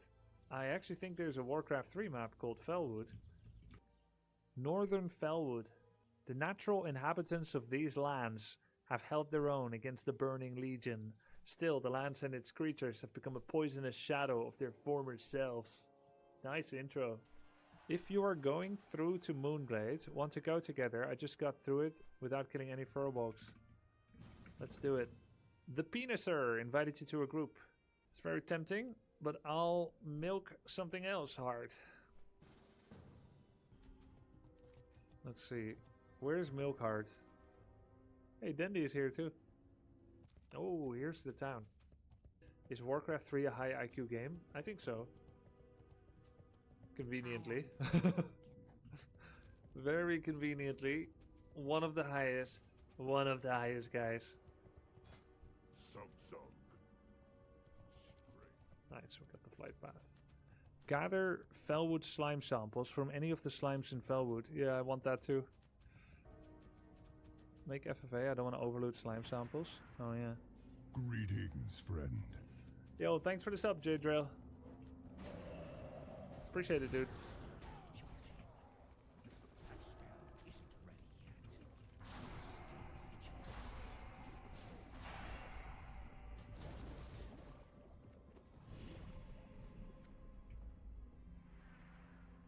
Ungoro soil in Thunderbluff. The quest items are lootable. Yeah, I think I had a bunch actually. I probably sent it to my alt for some reason because I was making space. I didn't even know it had a Thunderbluff quest, and then we went there and I was like, hey, I think I have some of these already. We need to play first person here. Because there's too many trees.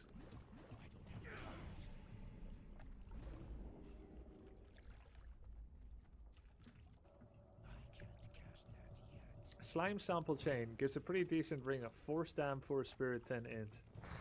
Useless for me then.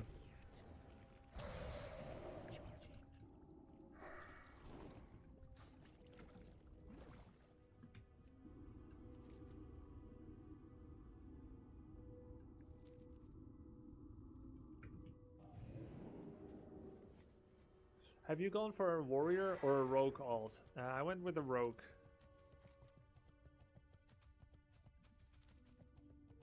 That's my banking alt, and I would then proceed to play it.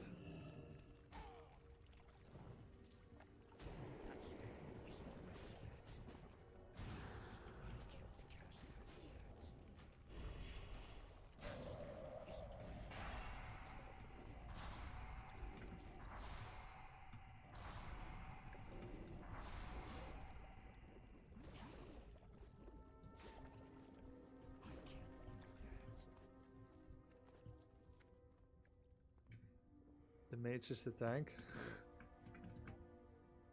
Oh. I just double XD'd someone really weirdly. Was not meant for you. Sorry. I have a stream on Twitch ready to go. I've not started streaming. That doesn't work for Soda. You can't join OnlyFans without a stream ready with a stream ready to go.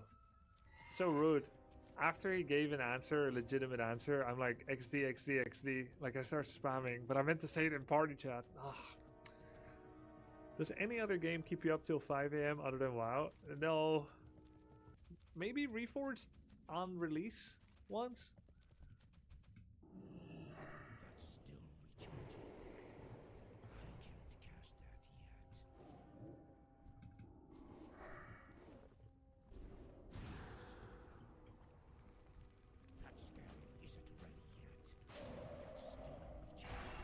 I've seen some 3:30 AM Dota streams. Yeah, exactly.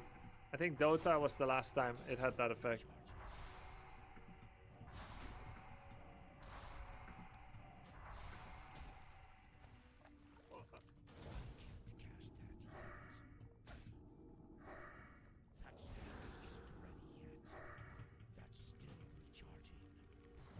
Dota also had long game length, yeah.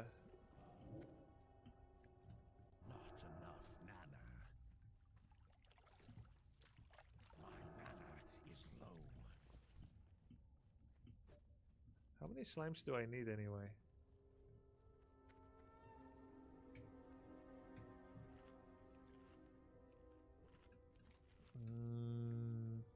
Felwood.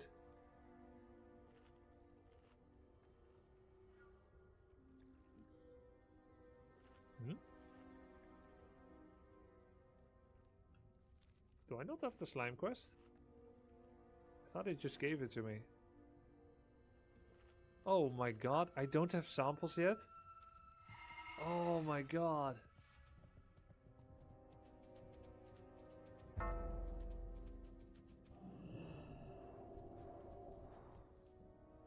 You need 35 slime samples? Oh. Oh, okay. I guess the quest here is bugged.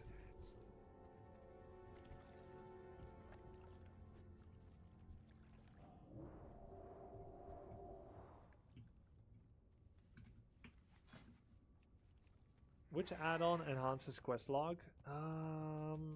I found an add-on that does. I don't remember what it's called. I don't think I used Leatrix Plus for it because I didn't know that they have it.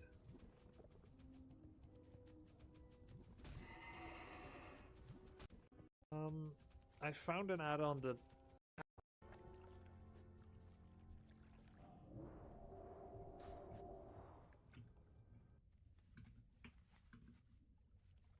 Which add-on enhances quest log? I found an add-on that does. I don't remember what it's called. I don't think I used Leatrix Plus for it because I didn't know that they have it.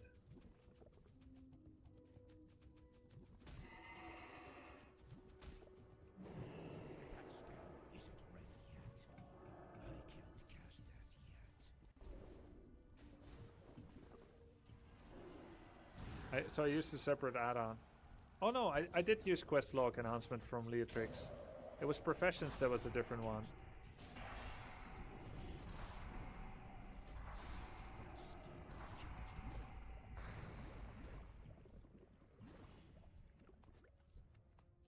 You will need to refine the slimes in Undercity. If you refine it successfully, it will update your quest progress. Got it. Got it, got it, got it. White quest log is also available. Yeah, I think I went for the white Professions, which makes it look like this. Very helpful. I think it's a little wider, it's a little higher. Goblin landmine. Places the goblin landmine on the ground. It will explode for 400 to 500 damage. Fire. Next time a hostile creature passes near it, the mine has a duration of 1 minute. That's sick. I never got to play with goblin landmines in Warcraft 3.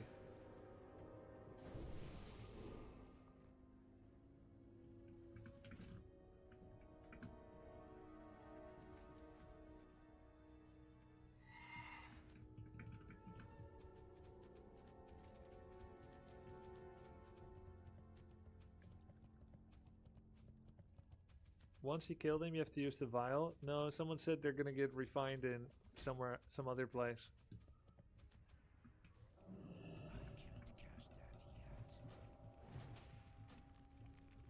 Mages seem very hated when they're not in your team. Need 7 more.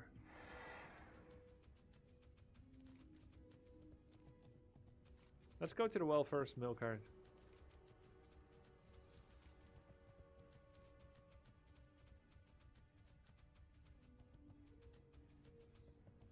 Ooh. Some satyrs.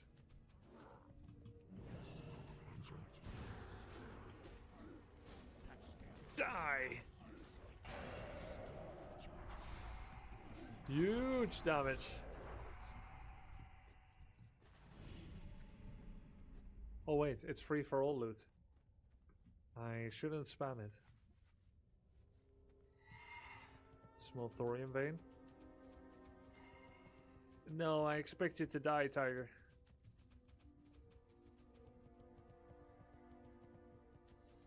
I guess he doesn't need the well.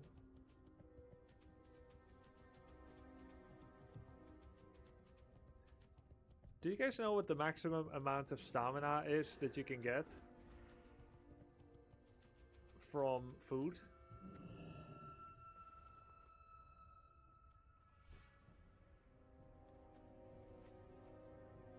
Because I think I got 12, and I think I've seen 15. But I wonder what is the reward for 300 cooking skill.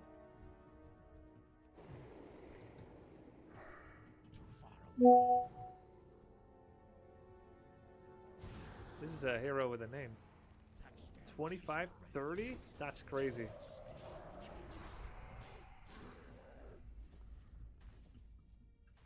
Alright, let's go kill some slimes.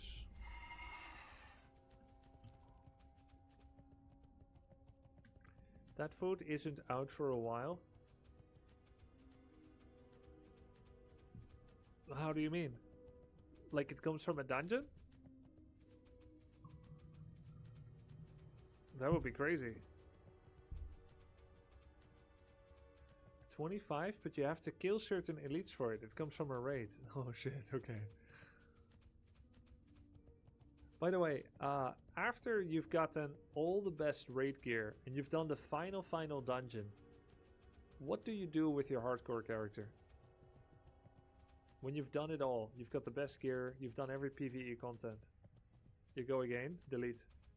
Jump into lava.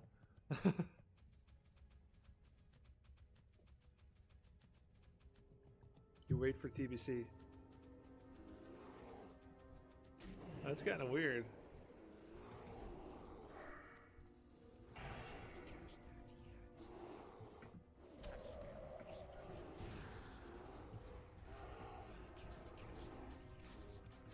You got a D level from 60 to 59 and so on? Oh yeah, sure. Just start D leveling.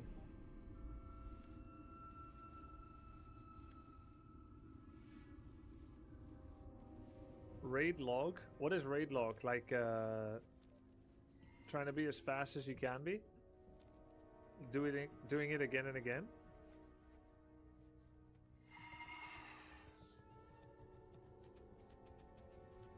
Only log on for raid? Oh. Okay. So you repeat Molten Core over and over again. Yes? You do like the Anchorage, the final, whatever the final one is. Until you die. And play other games meanwhile. Well, at least you're free, right? Once you've completed one character, you've done all the raids, you're free to live your life. So you get to enjoy other games. Surely, after you've played a lot of WoW, other games won't feel more meaningless, right? This is your life now. You know, sometimes I wondered about what will I do when I retire, when I'm like 70 or whatever. And I thought, maybe that's the time I finally start playing an MMORPG. But I accelerated the retirement plans. I bought BG3, played 1 hour, never played again. I bought it twice.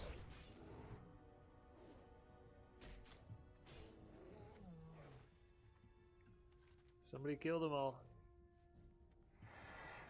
I bought it twice because I made a mistake. Basically, when it was in early access, I bought it on Epic. This is before I was a Steam gamer. And I bought it on Epic, and then I forgot about it. And then I forgot that I had it there, and that I bought it in order to play the EA. I thought maybe it was like free. And then when the game came out like 3 years later, I knew I had played before, but I couldn't find it in my Steam, and I bought it. And then later I was like, oh shit, I already owned the game on Epic. Okay, good. Just need a couple of more gardeners. Did you respond to Andrew Tate calling out your gameplay earlier today? What are you talking about? He's got beef with me? Surely. He did, it's true? What's that bell sound? It's decursive. It's to ask you to remove curse from allies.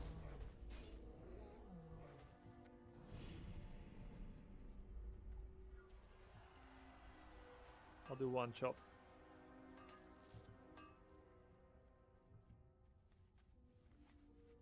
But did he call like games out in general? Actually, I don't care what he called out at all. Not even a bit. Your UI looks bugged? Yeah, it looks a little bugged over here. It's okay.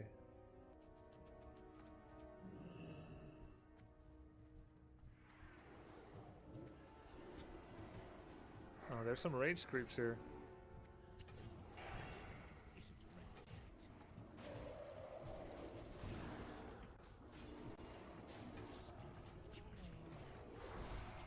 Kirby, can you change the decursive bell sound to Julia saying I'm fucked?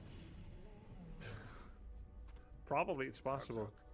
Which one of the 17 times when she said it, when she was dying? Which one was your favorite? We need 6 Pathfinders. Come on.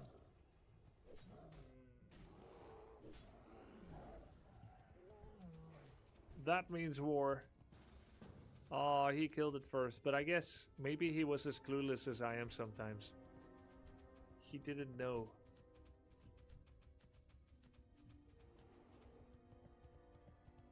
Can be sussy to get a random layer invite.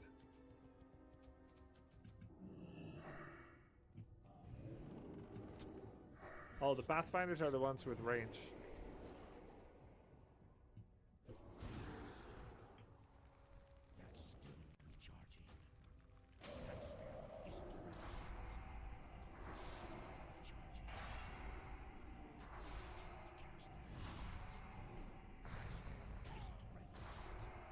Level 1 to finish them off. Yeah, I freaking want to run BRD again, but Death Row lost the ability to play with us because he dinged 60. Deej and me are down. Dendy would probably join, but by now...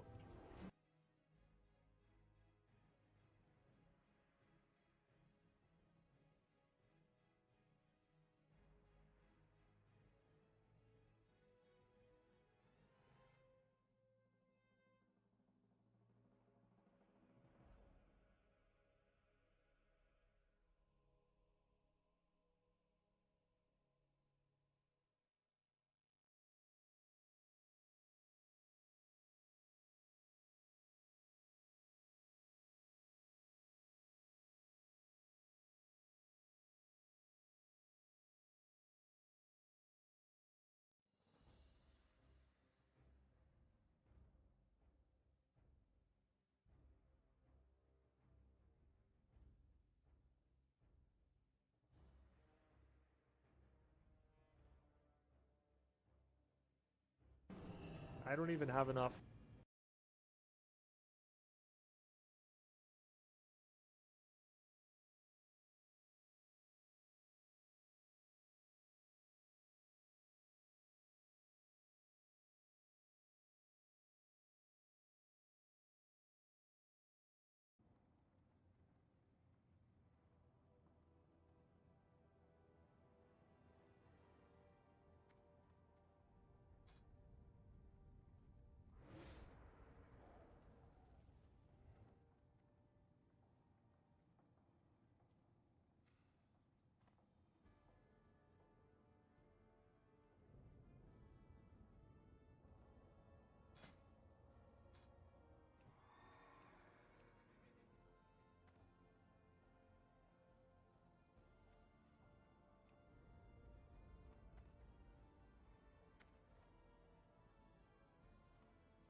time left anymore to do one. I wanted to do Zul'Farrak, but that was a mistake.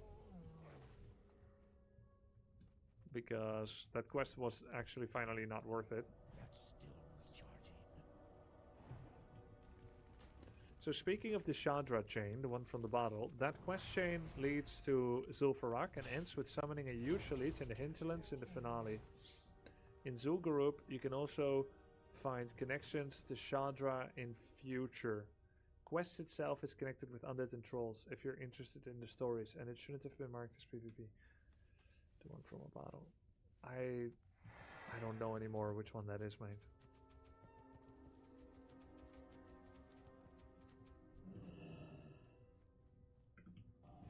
I don't know what bottle. Sorry. In Blackrock Depths, you cannot play as a 60 with non-60. Hardcore rules. Apparently.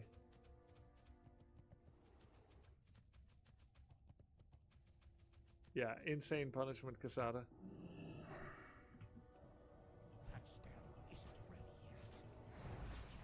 I think aggro percentages is actually standard settings. I don't think it's any add-on. Wait, show aggro percentage. Check this to show threat on targets as a percentage. That's not what we were looking for.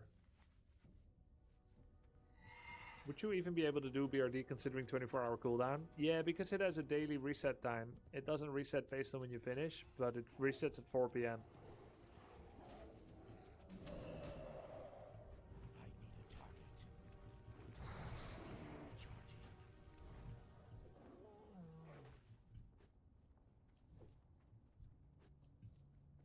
One more Pathfinder. That's all we need. That's a warrior. We kill them to force respawns. The agreed punishment was getting kicked from the guild and removed from the Discord. Deleting characters is lenient. Yeah, exactly. It's hard for me to imagine why it happened. Because I wouldn't do it, but I know that if I was punished with deleting my characters, I would not take that well. But then again, I wouldn't have done it, so it's... I would feel probably very ashamed as well.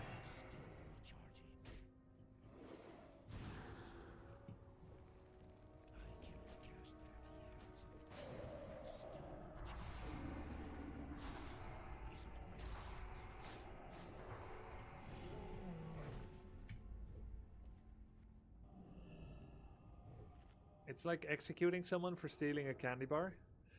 I think that's a bad example.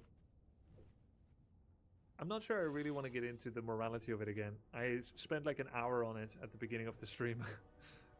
It's a slippery slope of intensity. But I think it's a bad example. It's different. Yeah, it's a bad example.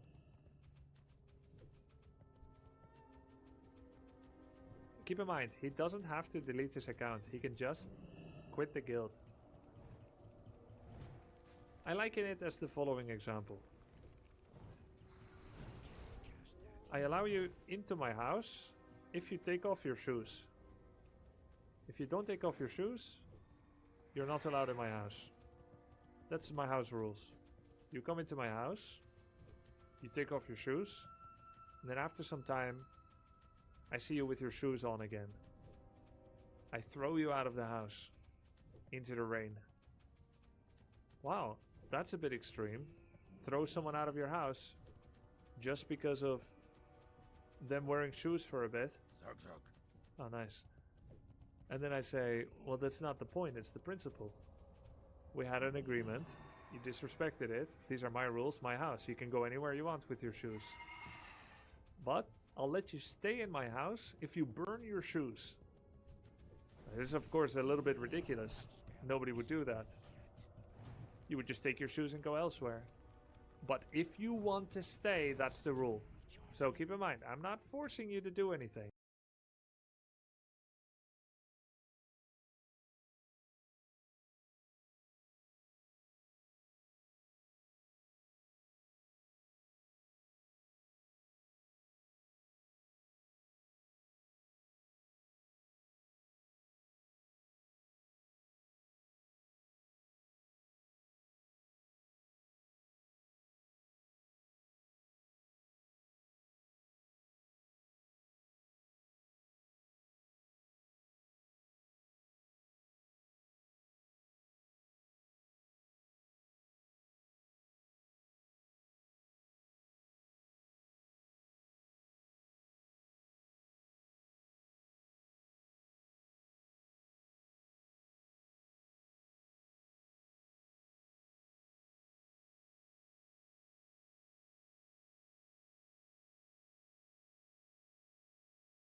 I'm not forcing you.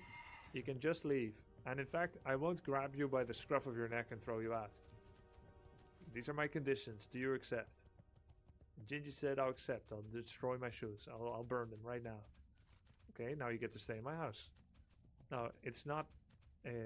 you're not being forced. It's your choice. He broke trust. He dirtied my floor. He broke trust, disrespected, went behind my back, and did something he agreed he wouldn't do after accepting the rules. Okay. You're lucky you can stay in my house if you burn your shoes. I think that's a good example. Now, is it a big deal? It doesn't have to be a big deal at all. If you don't think it's a big deal, that's fine by me. Doesn't have to be a big deal. But if you want to stay, this is what's going to happen. I think it makes sense. I've been expecting. Hey, level 54. Let's go. Yeah, I think it's completely fair. It sounds like someone is being forced to delete their character, which is not true. The character deletion is a compromise. Just don't cheat.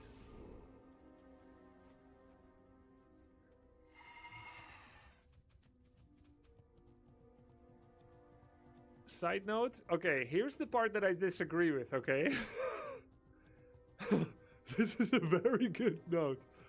Commander Doom says in chat, side note, all your brothers and sisters have to take off their shoelace. All your brothers and sisters have to take off their shoelace for a week, and they can only tie their shoes if they get some dumb capture right. That is so true, and it's so fucked. Because I didn't even wear my shoes. They were by the door where you asked me to keep them. And now, when I go outside, I don't have shoelaces. No, that's true. That's absolutely true. And that's the part I don't agree with. But my recourse, if I don't agree with it, is to leave the guild. And I don't want to leave the guild. So I will put up with it. By the way, he already died again, costing undead even more points. Really? Gingy Auction House died? Look, the points, they're extremely mercurial. The longer it goes, the less I care about it. You know why? Because I care about fair competition, and the points aren't exactly fair. They're for content. There's like ridiculous things happening. By the way, I accept these things. I accept that it's happening. It's all good. But it makes me care less about points. I've even forgiven Dante's for minus 1 million points.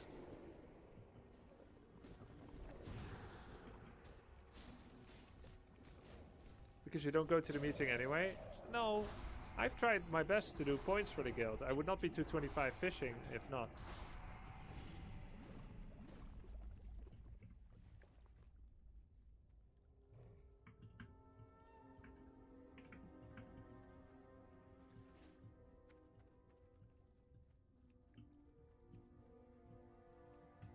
I just don't care as much anymore because it's so mercurial that you can get minus 400 points. It doesn't feel fair to me.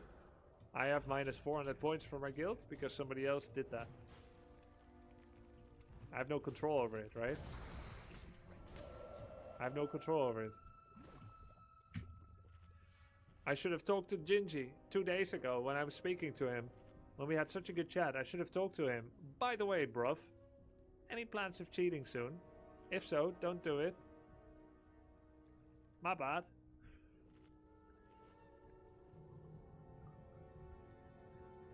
It's called Baganator Iceberg. Welcome to society. Yeah. It was a really great conversation. Yeah.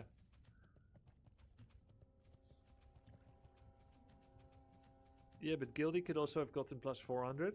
For what? Not cheating? I would get so many points.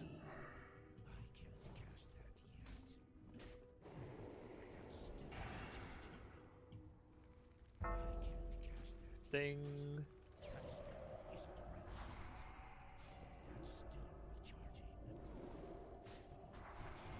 Failed.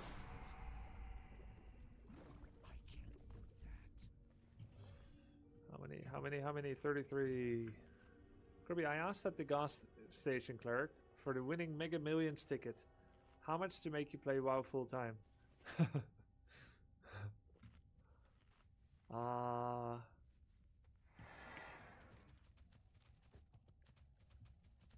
WoW forever. WoW for the entire 2025 and nothing else except sponsored games? How much? Should I give an answer? Are we like really bargaining here, or is this pure hypothetical?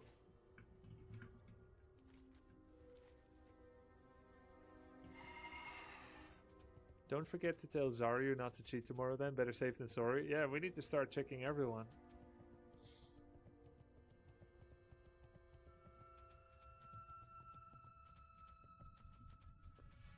Is Grubby enjoying WoW? Is this an isolated question? Or is this part of the bargaining strategy to check how much it's going to cost to get me to play WoW for a year? Let's put it this way. If we reach 100 subs today, we're at 60. I'll play WoW tomorrow for sure.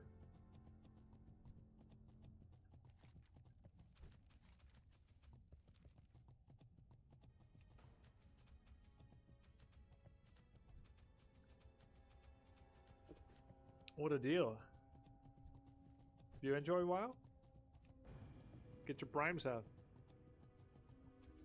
Oh god, yes, yes, yes, yes! Yeah. Got him! I was gonna play anyway! Oh man, thank you very much, Upgrade. Thanks for the 50 gift subs. Wow, Ganming. Got him! Damn. I'll do you another. We reach 150. I'll do the day after tomorrow too. We'll play WoW all day. Off the stream day. The cleverest ruse. Hey, this could be fun. Let's get the elite. Where is he? Greetings, friend. Hey, thank you very much. Falling Forgiveness, Classic World of Warcraft, Bruggen on beer. No, but Upgrade, for real. Did you actually win the lottery? Upgrade. Where's Pariston?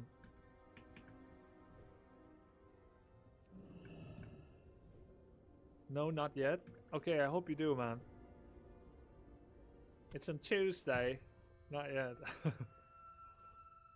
Pariston, you coming?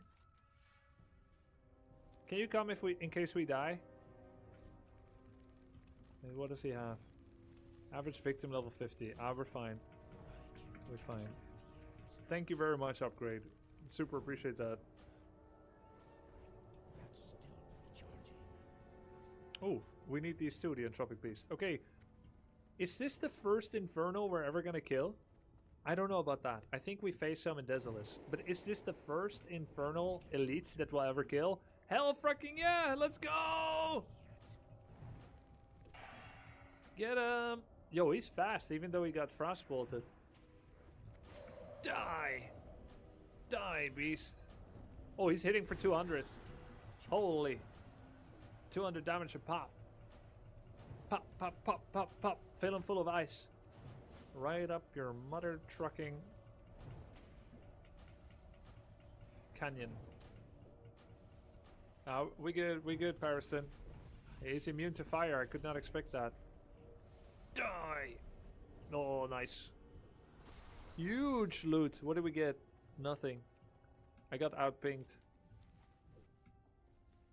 No loot. Are you skinning an Infernal? No, he's eating. I thought he was skinning it. Like, what? It doesn't have skin.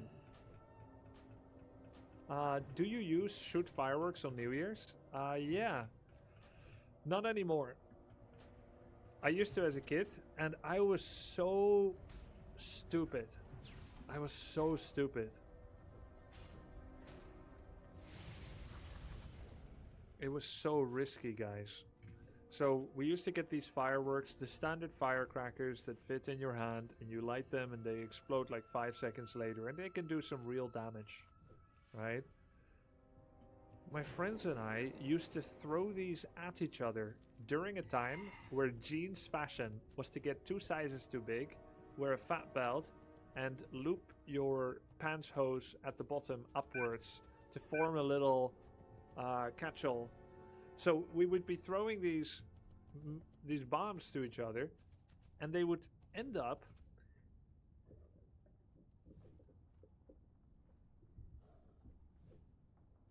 in here, in our jeans.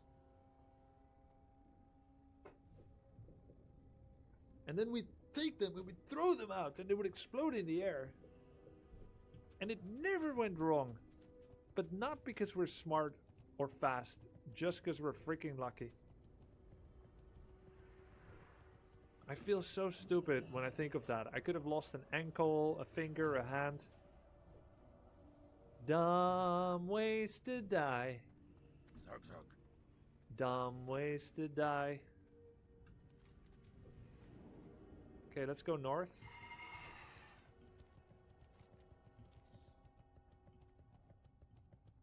No more gaming with that hand. Yeah, my whole life would have turned out differently. What were these bombs called? I don't remember. They were just standard little bombs. Roches?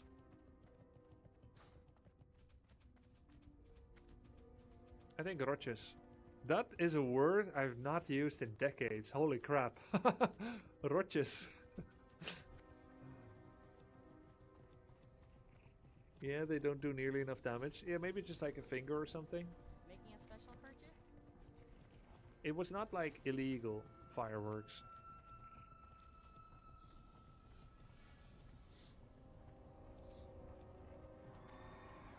I remember my brother, not the one you guys know, when you don't know, used to use some pretty heavy fireworks. His friends once went to place one of those custom-made firework bombs on top of a metal goal that was used for neighborhood football. I was watching out of a morbid curiosity because I was near. They put it, they blew it up, it destroyed the goal, like it dented out of shape. And then they thought it was awesome. I thought it was terrible. Yeah, fireworks. I don't do it anymore. Did you know putting together 3 sparklers generates the same heat as a blowtorch? Does it really? That's crazy.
I was once so drunk I had a debuller explode in my hand at Sylvester. Luckily it was an open space and I didn't press my fingers around it. Nothing happened much, but it could have gone really wrong. Damn.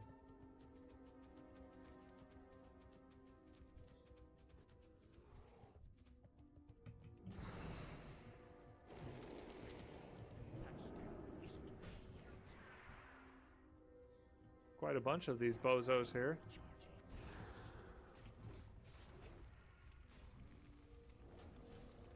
What date do you think you'll reach level 60? I think I'm doing 0.9 levels per day. I think I'm most likely doing 0.1 levels per day. So, 0.9. So, it should take me 7 days? Maybe before the new year? Let's plan it for New Year's. New headphones? Yep, new headphones.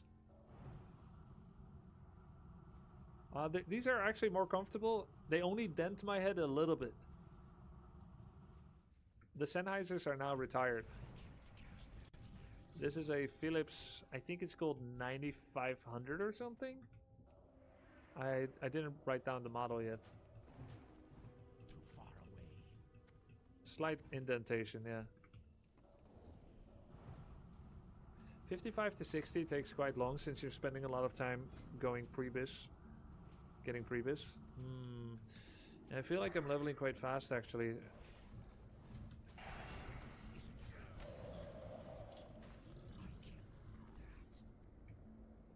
Yeah, I think it's going pretty fast. Plus, don't forget, I also have the materials to go from 59 to 60 instantly. Fly to all the cities. Fly to all the cities and hand in wool, silk, mage weave for all the local quests. Apparently that gives a lot. With OnlyFangs rules, you probably don't want to focus on pre-bis before 60s, since you want to farm that with other 60s, it's safer. Ah. Yeah, I guess we were doing BRD unsafe style, doing it at level 53 yesterday. But I think it's not the OnlyFangs rules, it's BRD rules. Still got a talent point. Oh yeah. Get second point in ice shards. Frost spell crit.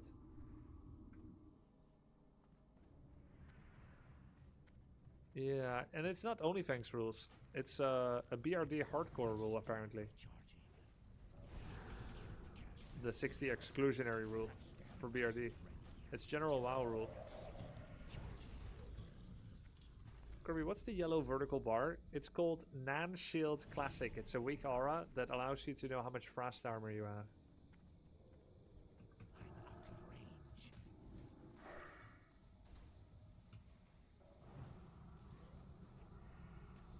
It's BRD and all dungeons below. Ah, BRD and all below. Right.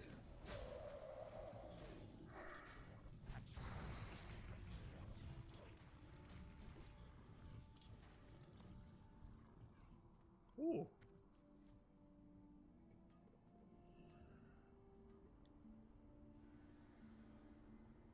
Did Grubby comment on Gingy? He always has the sanest takes. I didn't really have a balanced sane take this time. I logged in looking for casual fun. Oh, I sound like I'm writing my dating profile. And then I saw it and it actually took me by surprise. I was shocked and disappointed. Yeah, not really such a casual take. I mean, I think my take is the only casual take, which is that cheating sucks. But at the same time, that's not how much of the world works, so I'll talk to him about it sometime. I've gotten to know him a little bit. Now I'm curious why he did it. He doesn't owe me an answer, but I will ask him one and see if I get one. Because I want to understand. It is as confusing to me as when two prominent Warcraft 3 pro gamers cheated. I'll tell you guys what happened. I no longer say their names because they are respected players. I used to say it because I was really mad. They are like respected, iconic, historical players. the amount of cheating they did was relatively light, but I saw it as quite a betrayal of fans' trust and competitive integrity. So basically, I'm not going to say the names anymore, but basically what was happening is there were these two high-level pro players from the same country that happened to be living at the same place for some period of time. I knew this because of my manager, who was friends with them. He said that they live at the same place right now. Otherwise, I wouldn't have known, because it's not like they were writing blogs about it. This is important because it allows to form an additional circumstantial evidence link. But what is the primary link and suspicion? Basically, I was playing a tournament online against one of the two pros, who had an APM of 180 and uses only Control 1, Control 2. Which is to say, of the 10 possible control groups you can make for your army and buildings, he only used 2 of them. This was unusual. Most players use up to 6. I use all 10 actually, but in that time I was using also about 6. And the person he was living with played a different race than him, had 300 APM instead of 180, and used 8 control group hotkeys. So it is a really large difference. It would be as difficult for an 180 APM player to become a 300 APM player while going from 2 control groups to 8 and playing another race at the level that they were doing. It would be as difficult to do that for them as it would be for... I need to make sure I don't cause strays, but I'm trying to find context. As it would be for... Okay, I have a lot of burning context in my mind. They don't deserve it. They don't deserve to become strays of this story. As it would be for someone that died a lot in WoW Classic to suddenly win Race to World First if they tried again, if we did a reset. It would be next to impossible. Like, it would be as hard as being in silver in League, and then one day you wake up and suddenly you're diamond. It wasn't the skill difference between them per se, but it was just like learning that much mechanics suddenly. So basically what happened is there was a online tournament and player 1 was playing 6 rounds in a row as race A. And then in the 7th round, he switched race, gained 120 APM, and gained 6 control groups. And then for round 8, he switched back to race 1, etc., etc. So this is what happened in Warcraft 3. Seems normal. Now, the prize of this tournament... Someone else played for them? Yeah, and I knew that they were living together via secret means. AKA, my team manager knew they're living together. So... it's pretty circumstantial evidence. We did not have a photo of them in the same room. We don't have a sworn statement. But anyone with a brain would know that they got to an opponent that they would struggle with, and they asked the other guy to take over. He played 1 round. It is blatantly obvious, blatantly easy to find out. They won the round, and then they go on and go back to... So they're account sharing in a competition with $200 prize money for first place. These are players that were playing for and winning thousands of dollars in offline tournaments. Why besmirch the reputation of 2 pro players? Why do you think you can get away with it? And they would have got away with it too if I hadn't done an expose on them. And then I got shit for that because, well, these players were very popular. And I exposed them, and people that are fans of these players don't want to hear my expose because it ruins their image of them. Right? But it didn't make it not true. Now, could I prove it in a court of law? No, but I didn't need to. Right? It's either you believe me or you don't. And many people did and many people didn't. And it actually gave me a lot of drama, and in that sense I regret it. But it was the right thing. Who are the players? I'm not...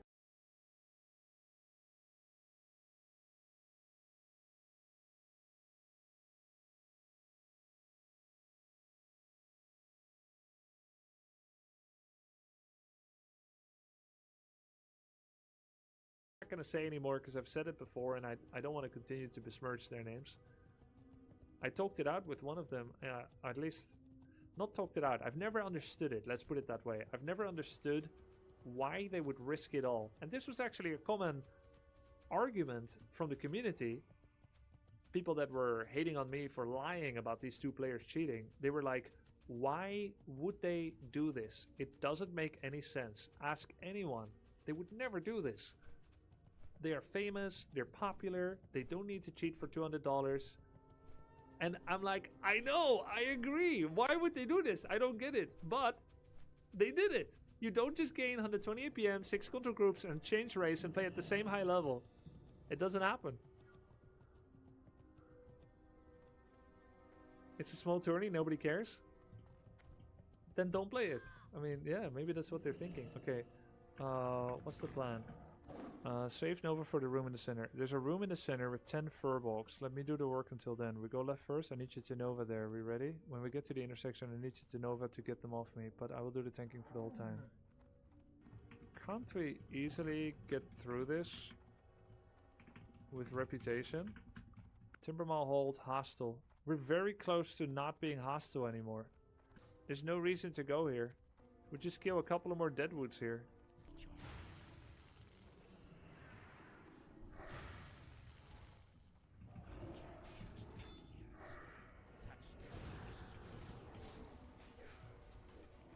Unnecessary but safe? Yeah, I don't know. I only get to make a mistake once and then my character is gone.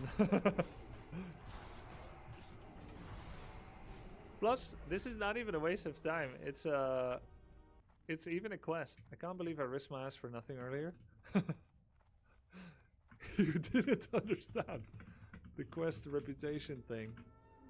So he nearly died by himself. I thought it's a long grind. Do you know about hotkey U? Almost there. Do you even read the lore? To be fair, I don't either. I only read it because of chat. Share a quest? Sure. What are we doing here? This one is called Deadwood of the North.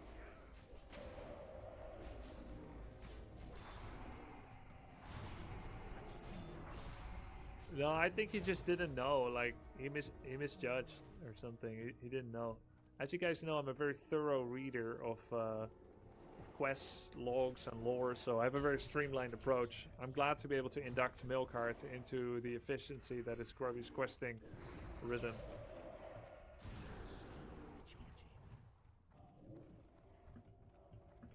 He has heal debuff? Okay, I removed it. I'll try to remove more curse.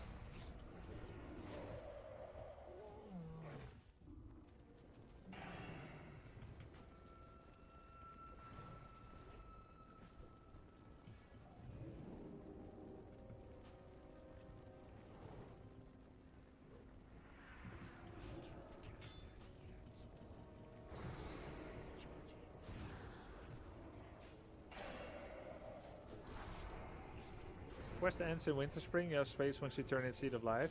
Yeah, we got a bunch of quest turn-ins here too.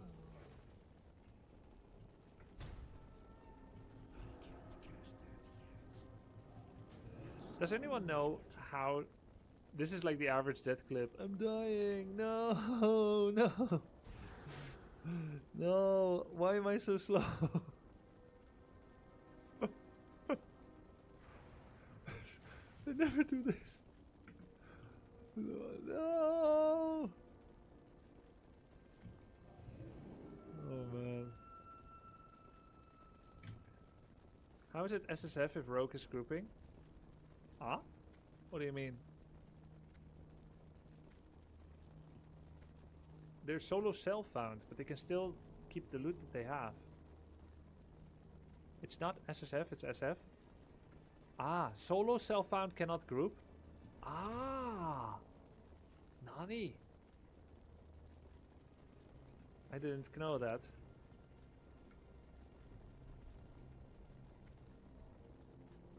Well, these are some high-level creeps.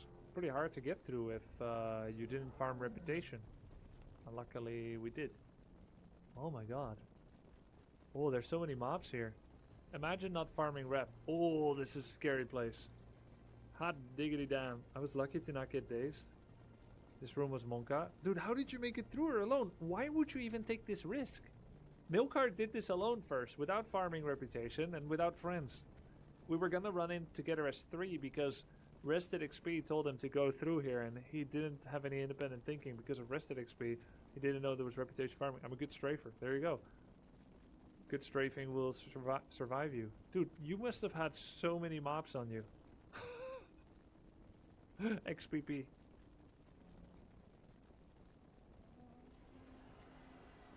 So many level 60s.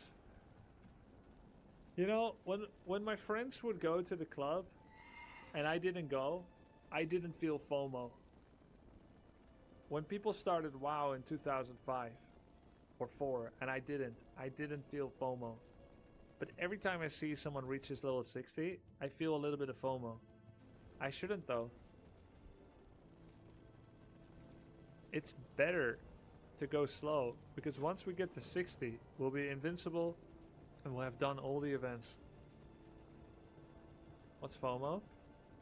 FOMO is not FOMO is not no, it's fear of missing out. Okie dokie. Smoke eat fluff, smoke eat for life, smoke eat fluff.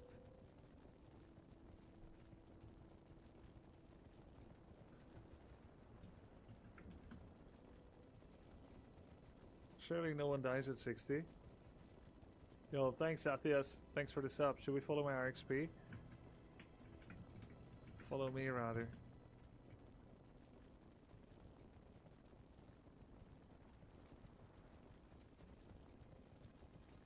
Oh, Threat of the Winterfall. Yeah. Oh god. Well met. Oh no, there's so many things to do here and I'm full. Oh god. I thought I had quest turn-ins here. Yeah, we're just gonna turn in the quest right there at Urbranse. I'm going to Umbranse. Ironicus line. There are 10 quests to pick up here. And I have 10 to turn in. I'm here for an FP. You can do it as you want.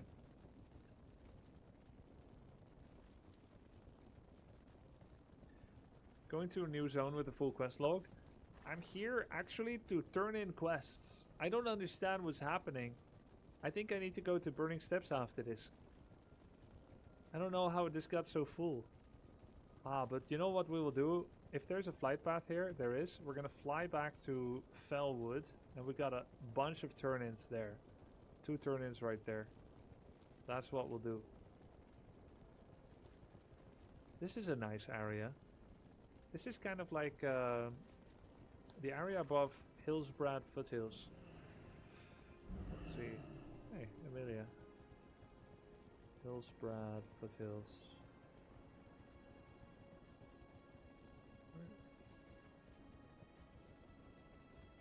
Alterac Mountains. It's a bit like Alterac Mountains, but the higher level version of it.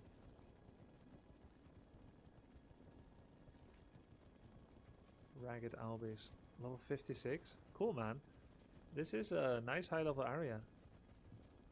We should do like an introductory kill. Be very careful of the FP. Don't go Alliance. Aight, man. No worries. Dark Whisper Gorge. Yo, are there any raids here? Starfall Village? Hey. Oh, that's Moonglade. Let's look at the heat map. Uh-oh. Damn. Damn, what's happening? Oh, people are dying to the wrong flight path. No raid or dungeon. Alright, alright. They're dying over here in the lake. Are they dying from freezing? Those deaths is from AFKing after FP?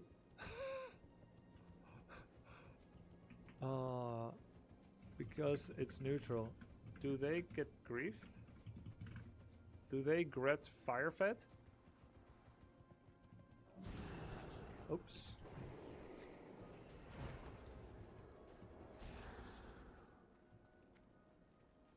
Ah, shit.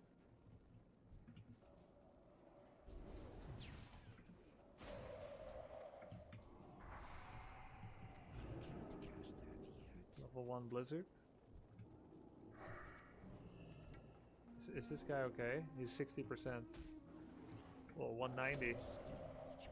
Rip Bozo. They keep resisting my shit. Oh, you super slow, Bozo.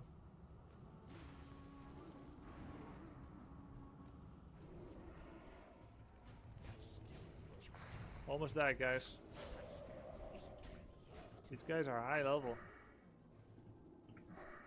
Oh, they might have frost resist. Couldn't possibly. What would be the lore explanation for them having frost resist? There's no way. Actually, you know what? Don't worry, Grubby, they're not guildies. Okay.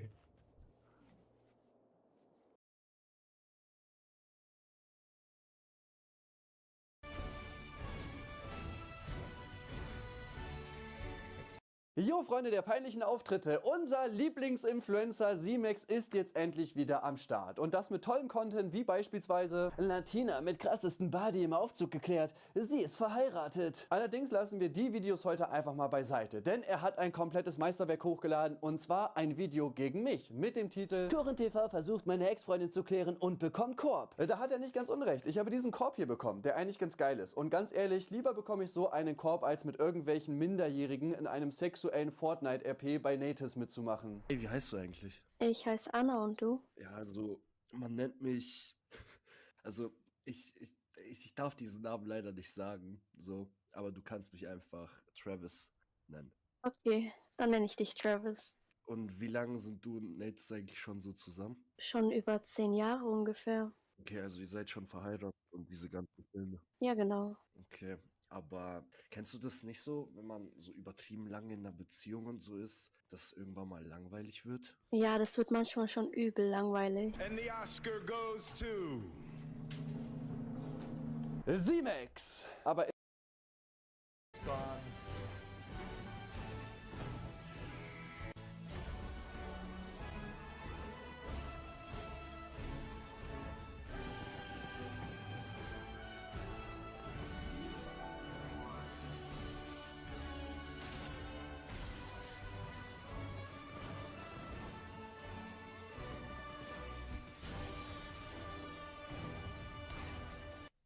Chat, guys, this is a joke, but think about it though.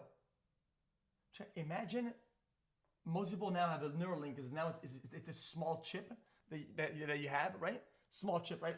Now technology is advanced now. Chat, in like 10 years, everybody has it. Me, you, everybody has it. Guys, it's not even inside your brain. You just put it up to your temple, right? And it's better for your life. And you start getting ads and shit of Elon Musk, whatever, bro. Chat, imagine that. Start getting ads and and it's feeding information.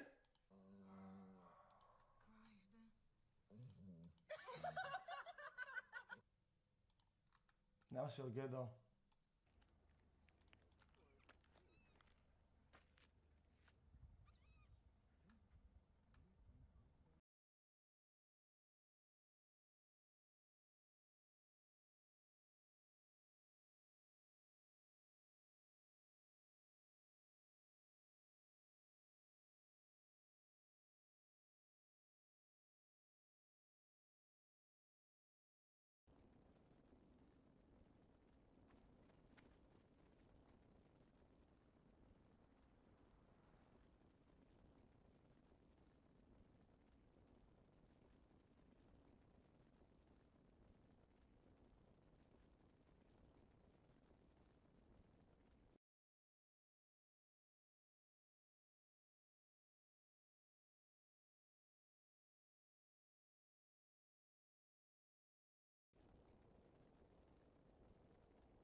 So why doesn't he care?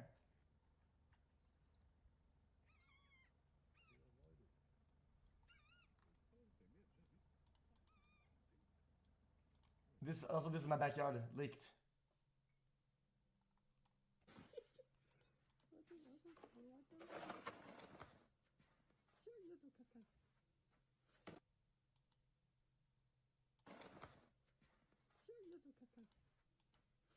Go on.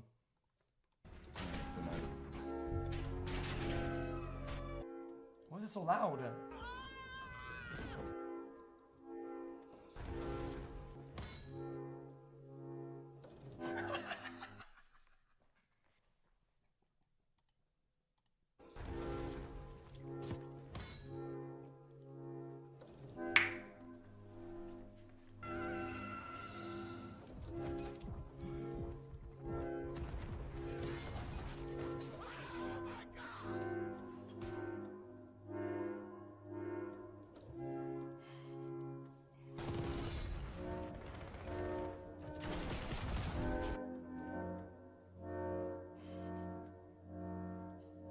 Go on.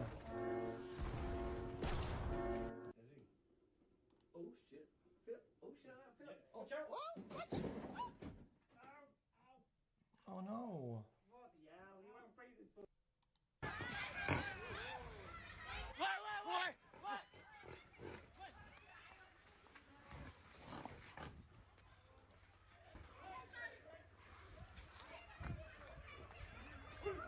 What? Wait, that thing is massive. Oh, I said it again. Clips from 2024, a little bit. Find clips of this guy from 10 years ago when he had no following saying the N-word and the word retard on Minecraft. Was fucking evil, and it was. And then she was like posting about it on Reddit. She was like, she was like, yo, look at what this guy did 10 years ago. Cancel him. It's hilarious. You wouldn't let anyone say it in front of you either. That's very true. Yeah. If I saw someone say that word in front of me, I would beat them up. I would kick their fucking ass. All right. I stay silent when a black woman is speaking, and I'm the black woman. So you guys need to sit your white asses down and listen. In order to socially and professionally isolate him. I think one topic is a liar and a sham, and has been pandering to our community. If he stays friends with someone like this, he is using us for money. Straight up extorting people with less wealth than her, fostering a hostile work environment, both as an employer and partner. During this call, Blair began to become highly irritable and raise tensions where they did not need to be raised. She said, and I quote, "Shut the fuck up and let me talk for once." I remember it clearly. It was very alpha male energy, all right? That's Jordan Belfort energy right there. She mogs you. Nasty. Blick, however, tried to remain on the call and mitigate his intentions were for the betterment of the group, but Blair kept berating him. I have never heard Click, a very extroverted and talkative man, remain so quiet. And developing an obsession with taking these people down. An obsession that became so great that she invested money and countless hours into it. Hey, listen, Blair, I'm putting this all... Back in the day, there were signs of this because she had like a falling out with Nicholas Diorio and Tommy C, and she then proceeded to vandalize the Shot from the Point news channel by like forcibly deleting a bunch of videos from the channel without their permission. She did that, which is crazy. Like she never lets it go, despite the fact that on paper her life should be great. Like, she's a successful YouTuber, she's got all this money, she's got several employees who work for her. She just couldn't let it go. She was still mad at these people years later, just coping, seething, balding. I mean, money definitely makes it easier to be happy, but if you need proof that it doesn't make everything right, I mean, look at her. She made a bunch of money, but she never resolved whatever her issue is with just being absolutely in pure rage at them over nothing from years ago.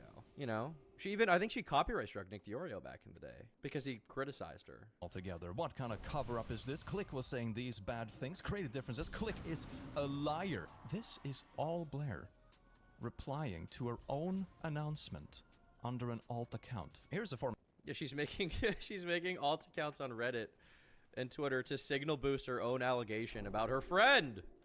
A staff member of hers getting paid to sift through raw audio recordings of me looking for... I need you to work with this person to help me find Click saying retard in Sad Milk's raw audio. I can do that. Let me go get a shower and I'll be down. She claims she said it in a Sad Milk video, but can't remember which one. And she's over her head with shit. I'll pay you $200 to find it. Bro. You have the PayPal transaction down there. Everyone in chat, I offer you $200 to find an example of Brandon Buckingham saying the word retard. All right. and I'm gonna post it on Reddit. He's done.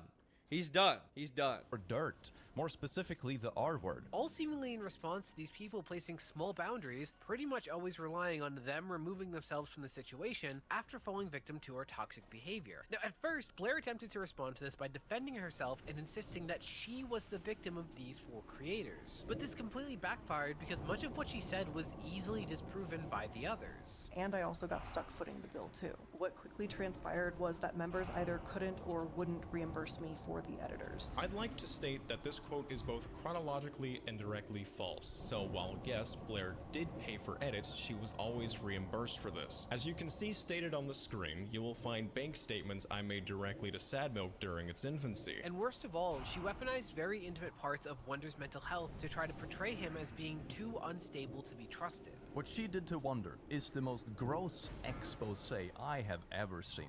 Not only does she openly share his potential side note. Which leads me to my next and most painful section, my mental health, which was proudly put on display for the world to see. So with her image on fire, she decided to retaliate against Wonder, Oz, and Felix, a former employee who helped provide the clique with some of the most damning evidence to come out against Blair.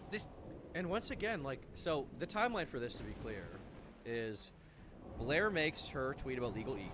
She gets a bunch of shit for it, right? Then a few of her former collaborators come out and they make kind of vague statements about how nuts she is and how they stop working with her. She, in response, does not let it go. She makes an hour-long video responding to them, where she lies about the circumstances of what went on.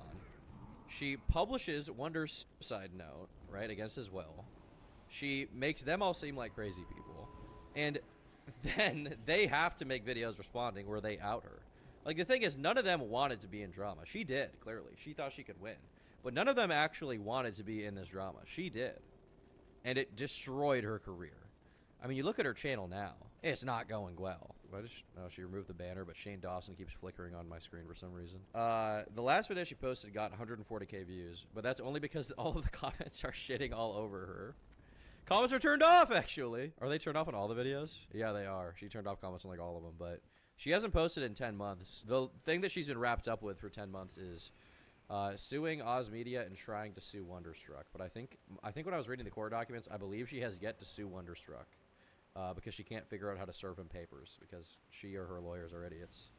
That seems to be my read on the situation from what I remember from reading it. I could be wrong, but I think that's what was going on. So yeah, because I was following the lawsuit for a little while and just reading it, and I was like, okay, could Oz Media be in the wrong? Could he maybe have, you know, is he somehow at fault for this house thing? Or I was like, did Wonder actually do something wrong? And based on the court documents, there wasn't that many huge revelations about them, as far as I could tell. But to my knowledge, I don't think that she's been able to actually serve Wonder.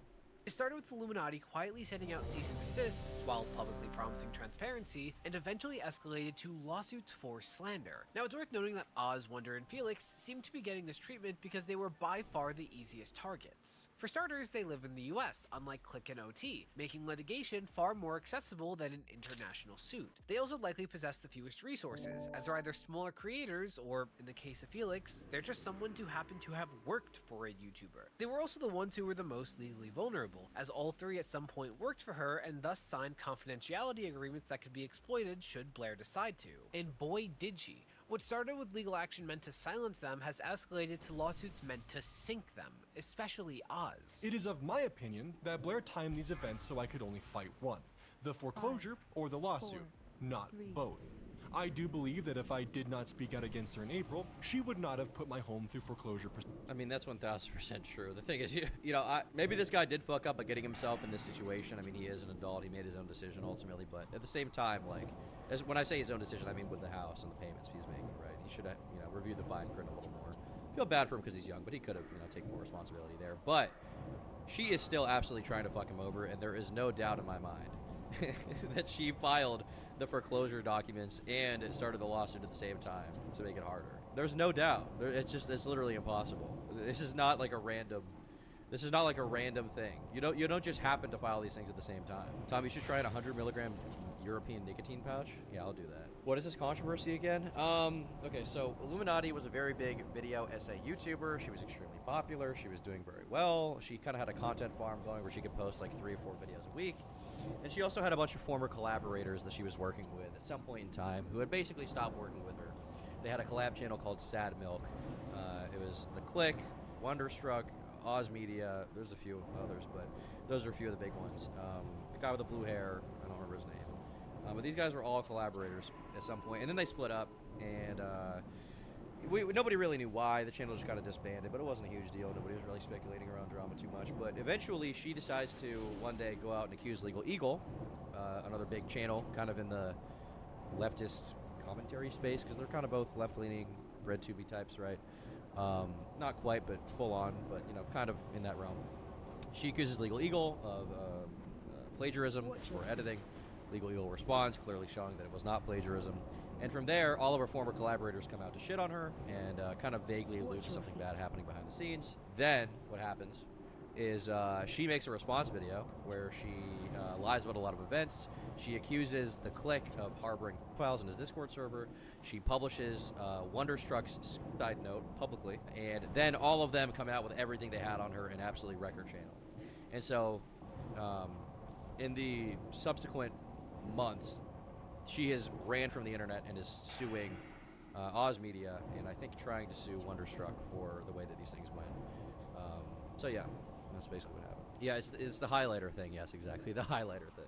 Filing stuff is dumb. Just join the mob instead. I agree. Yeah, just get a loan shark to go to his house. Tony style. That's what we call him. Proceedings.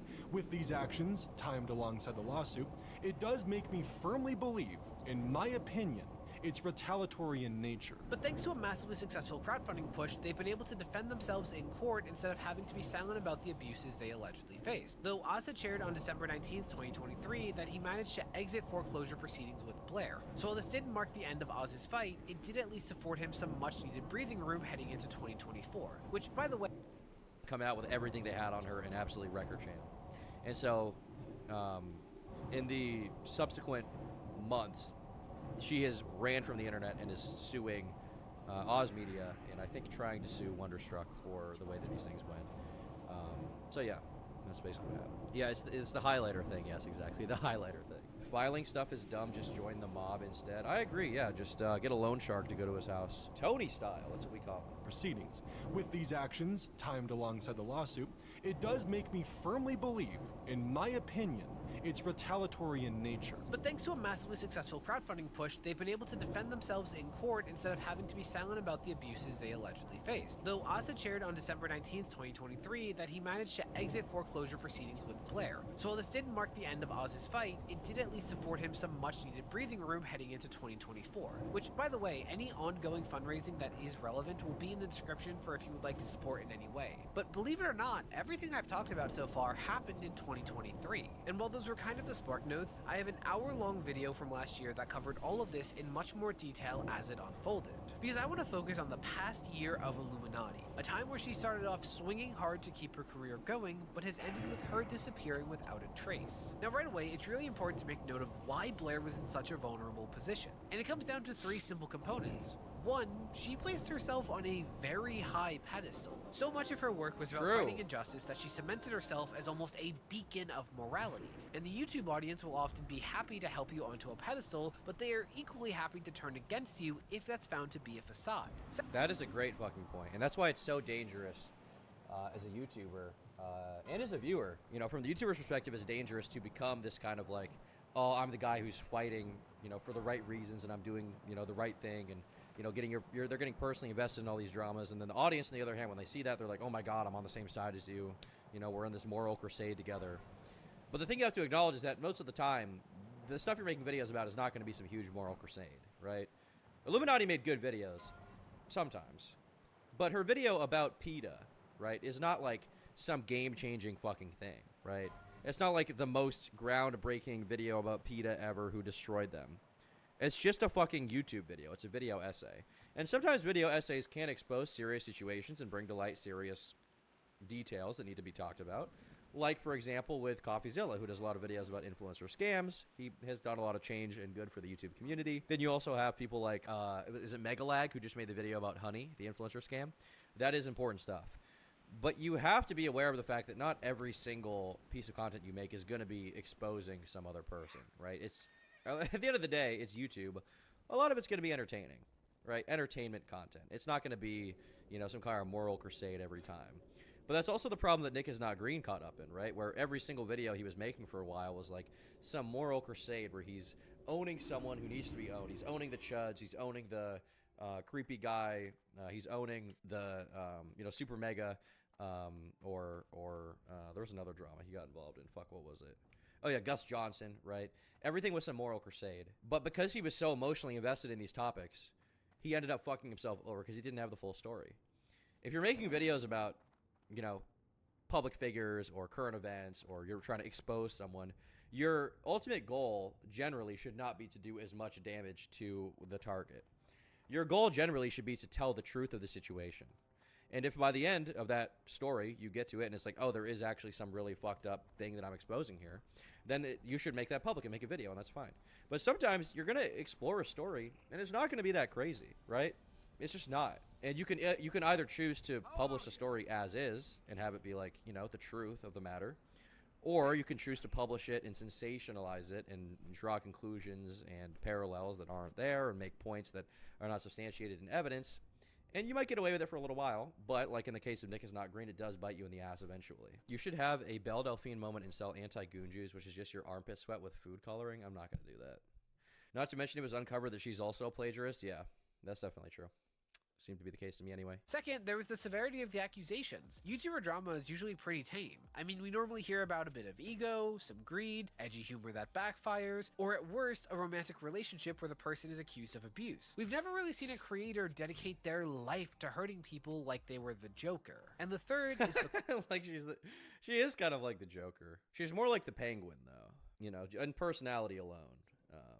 You know, I would call her, she's like the Penguin of YouTube. Sort of a Penguin type situation, I would say. I actually have an idea now. Wait. Hold on. No way. Saving this image.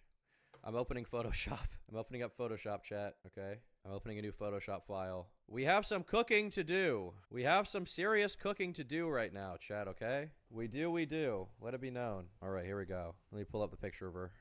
Fuck yeah. All right, here we go, chat. Arts and crafts time. All right, so first thing we're going to do is remove the background. All right, there we go. So we've got her here. We can probably leave her there for now. We're going to have to clean up the edges a little bit, though, for sure. We have to clean up her edges. She's a messy girl.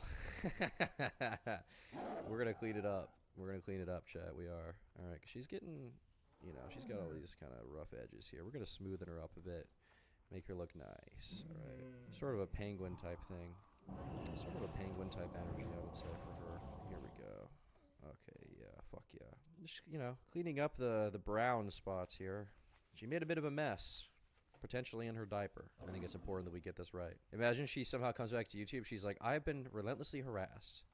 This guy, Tom, drew me like the Penguin. Just finished your turkey time video on the Zoophile fella. Are you holding your editing team's family hostage? I am, actually, but I'm glad you enjoyed it. All right, so we've got that. Now we need to add some details to her. All right, so I'm going to try to do some penguin shit from memory here. So brush size is a little big. So the penguin has a top hat, yes? I feel like he definitely has a top hat. Is it a tall top hat? I feel like it is.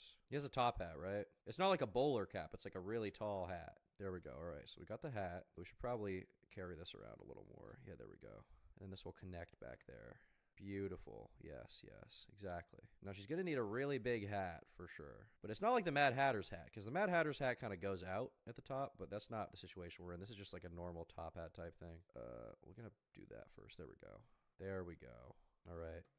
Now she needs a monocle for sure. This eye, I think, needs the monocle. Yes. Beautiful. Beautiful, big, nice monocle for her. It's going to have a little chain to connect. It's going to go in through her hair over here, all right? Because she still has her luscious locks, okay? It's just going to be tucked in there sort of thing, okay? This is how I do my thumbnails, by the way. I trace pictures of people, and then I add funny details. This is how I do it. All right, there we go. Got her hair. Oh, yeah, dude. Oh, fuck yeah, dude.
It's coming out great, man.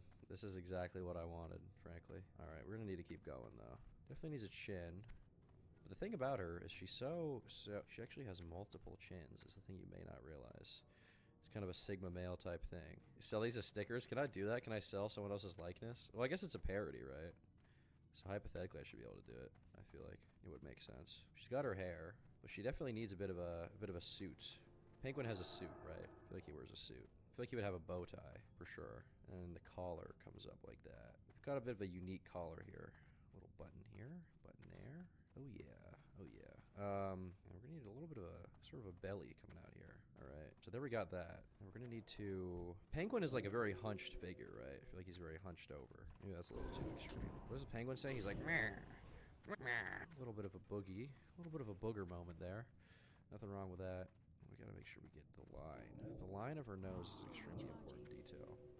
Some people miss, but I would never miss it. Oh, actually, that looks fucked up. I think she's fine. We'll add the line and shading, maybe. I think that's the way to do it. The eyes need to be more black, though, because the penguin's, like, all messed up. He's got a messed up life. It's also her, like, eyeliner, sort of. You know, a little bit of makeup going on. Oh, yeah. Oh, yeah. Well, the penguin also has black stuff dripping from his nose, so I think it makes sense, right? So she's kind of a longer nose. Well, the problem is I don't want to completely misrepresent what's going on, because then it just becomes the penguin. But this is like the Blair penguin, you know what I mean? So this is a very unique thing. Now, the real question is, who is Batman? I don't even know. Maybe we'll just draw Batman for fun. See if we can do this. He's real mad. He's real fucking mad, dude. She's getting caught, dude. He's owning her. He's owning her in the marketplace of ideas. All right, having too much fun. I gotta stop drawing. Whatever. Anyway, there you go, chat. There's our stuff, okay? There's our, there's Illuminati getting caught by Batman. It's kind of over for her, as you can see. She's having a rough time, having a bad time even. And that's what really happened in this story is the thing. That's what people don't realize. Draw laser beams from his eyes hitting her? What does that make? That doesn't even make sense. He's Batman. Whatever. Why not? He's Superman Batman now. But I feel like she'd have to be in severe pain if that was happening now. I feel like it doesn't really quite make sense. But if you say so. It looks like shit. That was a horrible idea. This is Batman stopping Illuminati from being racist. All right, there you go. That's what we've got going on here. Most people don't realize that's actually what happened in this drama. All right, bit of a sidetrack there. Anyway, getting back to it. Batnips, we're not doing batnips. There will not be any batnips going on. Not partial to the batnip lore, okay? I'm not a fan. Every time it looked like we've heard everything, new accusations would break. The videos from the four main accusers came out over the course of months, and each was both more disturbing and more well-proven than the last. But at the very least, she had her content, right? I mean, she was making videos that people enjoyed, so as long as her reputation as a creator remained intact, maybe she could convince enough people that her reputation as a person shouldn't matter, right? Enter H Bomber Guy. See, to call H Bomber Guy a video essay YouTuber would actually be putting it pretty mildly. It would instead be more accurate to say that the man truly lives up to his name, disappearing from YouTube for up to a year at a time before dropping a video essay that gets up to tens of millions of views while shaking up YouTube at its core before going back into silence. And in December of 2023, he decided to tackle the rising prevalence of plagiarism on YouTube. You can spend ages on a unique video with an original idea, and a way more popular guy can rip it off, along with its thumbnail, get a bajillion views and rake in the cash. On YouTube, if you have an original idea, if it's good, it won't be yours for long. That's true. I assume that some of these guys, like, could probably, like, whoever is getting ripped off, like Brent Rivera, by Brent Rivera, I feel like they could just go after Brent, right? I feel like they could go after him hypothetically and be like, yo, what's going on here? You could take him to court over stealing a video idea and thumbnail, right? I feel like you totally could. I don't really want YouTube to implement like plagiarism detection because YouTube will do a bad job at it, but I think if you have the money, you could take some of these guys to court and it would probably set a good precedent. Although my prediction is that the biggest problem for plagiarism on YouTube in the coming months and years will be like AI plagiarism. So for example, you guys probably saw that entire drama with the channel Blooms, where Blooms made a video about Cedric Artman that was a South Park channel which would write their scripts with AI and then pay some narrator to write it. But the AI a lot of the time I believe would be like plagiarizing from a lot of other sources. I think that's going to become an increasing problem on YouTube because you can make so much money off of those channels, and generally, you know, generally people aren't really checking a lot of YouTube videos for plagiarism. You know, you have to go through transcripts to check for plagiarism, which is a little harder than checking an article for plagiarism, which is a lot easier. So I think that there's probably going to be quite a bit of that kind of stuff. going on YouTube because it makes so much money. Is the AI Family Guy live stream still going? I think it is, but that's not really plagiarism though. I mean, that's just funny. But I do think that like video essays, for example, right? There's so many video essay channels on YouTube now. I feel like it's one of the biggest genres, and it makes sense. You know, I'm a part of it for sure. But I think that because there's so many people watching these essays now, I think that what's going to happen is a lot of people, when they're watching YouTube, are kind of less tuned to. They're more tuned out. You know, they're not as like hip on YouTube culture. They're like young kids or old boomers, and I think they're going to end up watching a lot of AI channels unknowingly that are just plagiarizing from other sources, and you know, getting some AI narrator or like hiring a narrator to read it who doesn't even really know what's going on behind the real channel. And I mean, even with like Cedric Hartman, that guy talked about, I think he said he runs like hundreds of channels. There's no quality control going on, but he puts out enough that like if 5 of them pop off, he's making crazy money from that. So I think that AI plagiarism will become a much bigger issue, and eventually probably H-Bomber Guy will make a video about it, if I had to guess. With particular focus on Illuminati. Some poor Illuminati fans out there think I'm mad at her for quoting some words slightly wrong, because they assume, in good faith, that the YouTuber they like wouldn't tell them an obvious lie. Sadly, Illuminati isn't a unique story. She's just the most prominent tip of the iceberg of content mill video essay garbage. And not only was Blair's content criticized in an essay with over 30 million views, but H-Bomber Guy made a second video entirely focused on how she plagiarizes documentaries. A smart aleck in high school who had to write a 2,000-word essay and submitted one with 1,800 words of quotes decided to start a YouTube channel, and it's not pretty. And that video received another 4 million views. So whatever credibility Blair was trying to cling to, that was shattered. Especially when you remember how much she clutched her pearls and cried plagiarism at Legal Eagle for a much lesser extent of imitation. This all left her with no way to convince her audience to give her another. But that's why it's so perplexing to me. Like, surely she knows how her own channel is being run, right? Like, she must read the scripts before they go public, or at the very least have some... I mean, she's posting a lot of videos, but she must, like, kind of know at least what's going on. So she had to have known that her videos are mostly just a bunch of quotes stacked together, put on YouTube with some nice editing. That she would have... like, you would think she would have had the self-awareness to not call out Legal Eagle. Because once again, like, this wouldn't have even happened if she hadn't called out Legal Eagle for supposedly stealing her editor's highlighter effect. We're going back to the manatees for ideas. Yes, we are. We are going back to the manatees for ideas. Shout out to the manatees and the narwhals. I remember an old video of Blair saying her mom bought her a vibrator. What? I did not know that. Okay. Also, new main channel video was good. Glad you enjoyed it. When are you going to graduate from the Smurf diapers to proper snooze? I will stay with the Smurf diapers. They're way better. I actually haven't seen that video by H-Bomber Guy about her further plagiarism. Their chance, hence the over 500,000 subscribers and counting that have left. So going into 2024, how is Blair going to pull off the greatest comeback in YouTuber history? Well, she wasn't. I mean, she was already well on the back foot before this dropped thanks to the Sad Milk creators, and the claims that H-Bomber Guy was making, there really wasn't any possible excuse. Like, the examples that he provided of plagiarism on the Illuminati channel were pretty damning. She downloads the footage and then paraphrases the voiceover, and if you're lucky, she'll briefly acknowledge she's just telling you what happened in a documentary you could have watched for yourself. He's the grandfather of the MMR scare.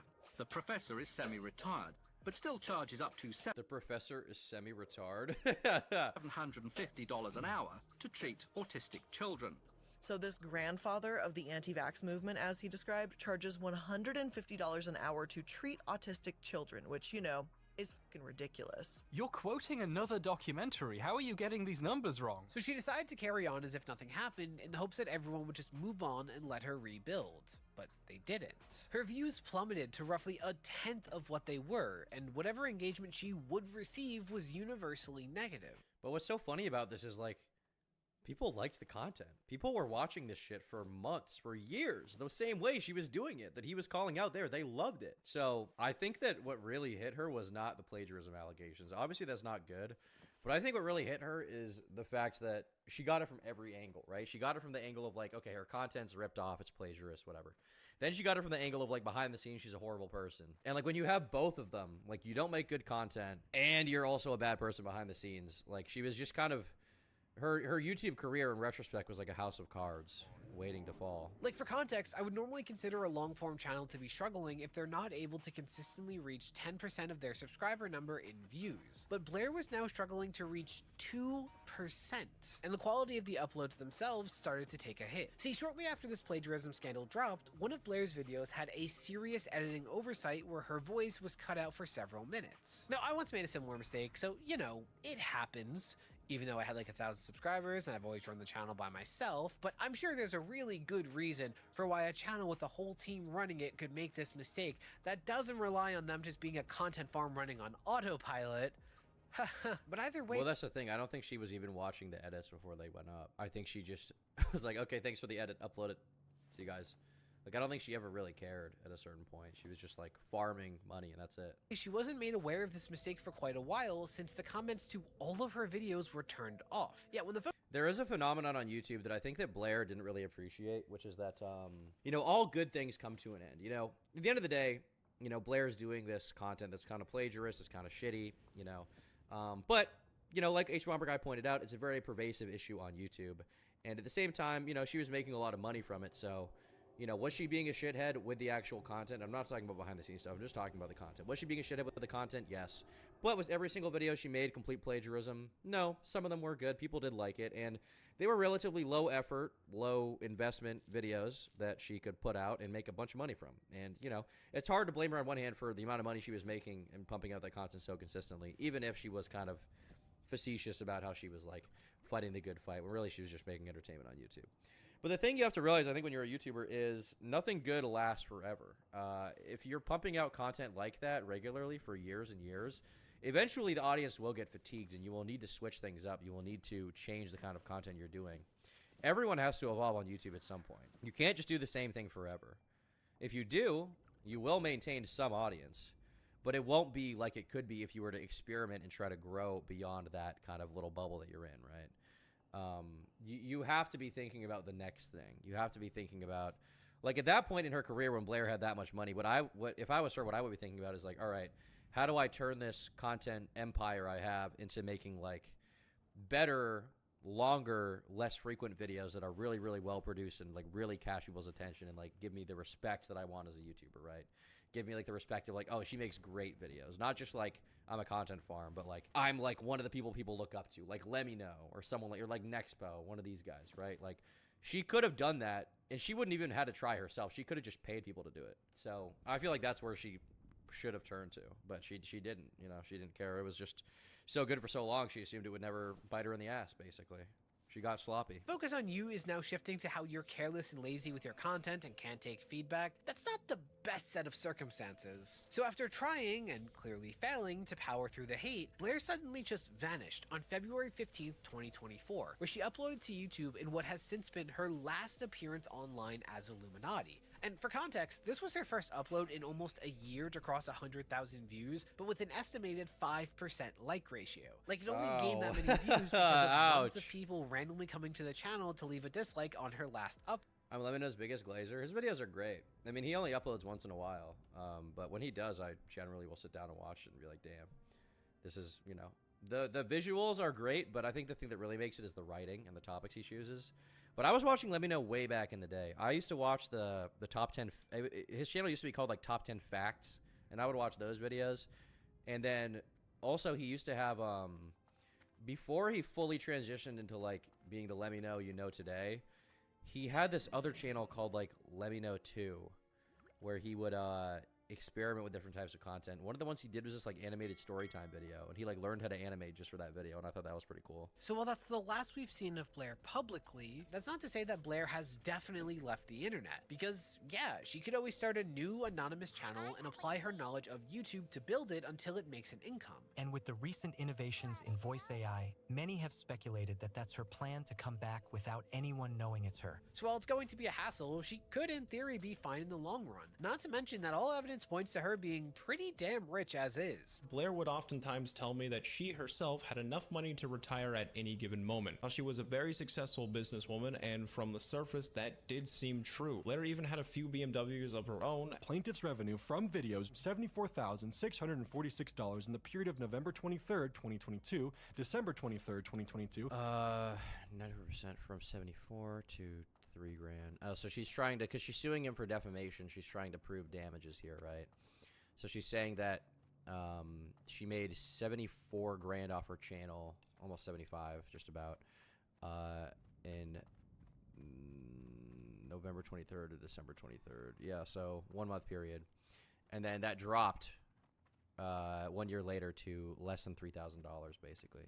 That's pretty brutal, dude. That's pretty brutal. $46 in the period of November 23rd, 2022, December 23rd, 2022. But while the Illuminati brand is at a standstill, that's not to say that 2024 hasn't been an incredibly eventful year, because Blair's most recent developments have all been happening behind the scenes. If you remember, Blair's MO at this point is trying to handle things with lawyers. Basically, if she's going down, she's bringing down as many people as she can, even if that means foreclosing a home or two in the process. Which brings us to Oz Media's on. But the thing I don't get about this is, like, she's not going to win the defamation case. Like, they had a lot of evidence for pretty much everything she said. And let's say she does win the defamation case, right? Like, she's not getting her YouTube career back. I kind of understand the house situation. Like, even if the way that he got into the situation, being Oz Media in the first place, is shitty, like, you know, obviously she wants the house if he's living in it, and it's technically hers, right? But at the same time, like, the lawsuits are not really going to get you anywhere. They're not going to, like, win you back public favor. And that's why I think the reason why she's suing them is because she thinks she will be able to get back public favor, because the money she's asking them for is money they don't really have in the first place. So I think that she wants to sue them so she can get a lot of public approval from being like, I sued them, I won, look at this. They're full of shit. She's delusional? Yeah, probably. But she's also a delusional person with a lot of money, which is a dangerous position to be in. It's a dangerous person to be able to have to deal with. Ongoing fight with Illuminati. See, as he decided to fight back in court, she thought she could bleed them dry. Definitely. I guess, I mean, honestly, you know what? Screw everything I just said. It's revenge. She wants revenge. She wanted revenge against them years ago. That's why she tried to stir up rumors about Click harboring files in his Discord server, or stir up rumors of him saying the R slur 10 years ago. So she just wanted revenge. That's it. She's vindictive. She wants to go after them forever. She won't let it go. I personally heard behind-the-scenes rumors about her wanting to sue other YouTubers who have covered this stuff, and basically lawyers getting back to her and being like, there's nothing you can do. They didn't do anything wrong. They didn't defame you. I have heard rumors about that behind the scenes. I don't know how true that is, but through the grapevine, this has been made aware. I've been made aware through the grapevine. That's what I've heard on the Vine. Oz Media also pledged to expose more of Blair's misdeeds to the public in what has basically been promised to be a feature-length documentary. The reason why this video has taken so much time as it has is not only am I a one-man team producing this, but I'm also continually uncovering more segments to the story and hearing more and more voices that come forward to speak their side of things. Interviews, questionnaires, screenshots, the works. All from a number of individuals. But while continuing to develop that, he released what he considers to be its prologue on June 1st, 2024. And for the most part, he uses this video to shine a light on the legal trickery being deployed by Blair, as well as provide Blair with an opportunity to settle this out of court. Now, it's worth noting the level of confidence that Oz maintains throughout this video. I am fully willing to submit this video and its subsequent parts to the courts as further evidence, as I am willing to stand by these words, as I'm treating this as though I'm speaking under oath. I am also not stating this to add an air of authority to my words, as Blair's legal team has previously proposed. My lawyer is aware I'm doing this. Because, yeah, he comes out swinging with how he characterizes Blair's retaliation through this process. Blair's lawsuit, in my opinion, relies on the misconstruing of facts and utilizes a personally curated timeline, which she has constructed in order to gain the bare minimum standards of having this case proceed. Well, also notice she's not suing the Click, right? I mean, it would be hard to sue him anyway because he's, you know, international. He's in, like, Sweden. But she's not suing the Click, is she? She's not going after the Click. She could try, but I think she wants to go after this guy because he's in a less fortunate position, especially. That's also why she's not suing the guy with the blue hair. Because I'm exhausted with the, in my opinion, legal shenanigans Blair is currently pulling, this video exists. Blair is trying to paint her entire downfall on YouTube as being nothing more than my actions towards her as a jealous ex. I'm not jealous towards your current partner, Blair. Only sympathetic. And while this initially started with Blair claiming to remove anti-swatting measures taken for Oz's safety, most of her trickery can be found on the legal side of things. Now, of course, this is all from Oz's perspective, but I'm not going to be saying allegedly and according to Oz every 2 seconds, even though most sellout YouTubers love to pad their videos for more mid-roll ads. Anyway, a key part of Blair's lawsuits are that they largely focus on the claim of slander, basically saying that Oz is part of a coordinated effort to destroy Blair with false claims unprompted. But in trying to make that argument, Blair's messaging seems to be unreliable at best. There is currently no reference to her ever uploading this video or any of the public comments she's made, making it appear as though she never played in the mud, and her criticisms came from nowhere. My point here is that Blair's story has already had numerous revisions. All right. I mean, she's obstructing the fact that she got fundamentally involved in this situation, which ultimately is the real thing that cost her career. Because if she had said nothing, she would have been fine. But she came out swinging and then got backlash, and that's what really killed her career. I'm not going to watch this entire video from Jimmy Robbins because I've already gone over some of the lawsuit stuff. But if you guys want to finish it, go ahead and go to his channel.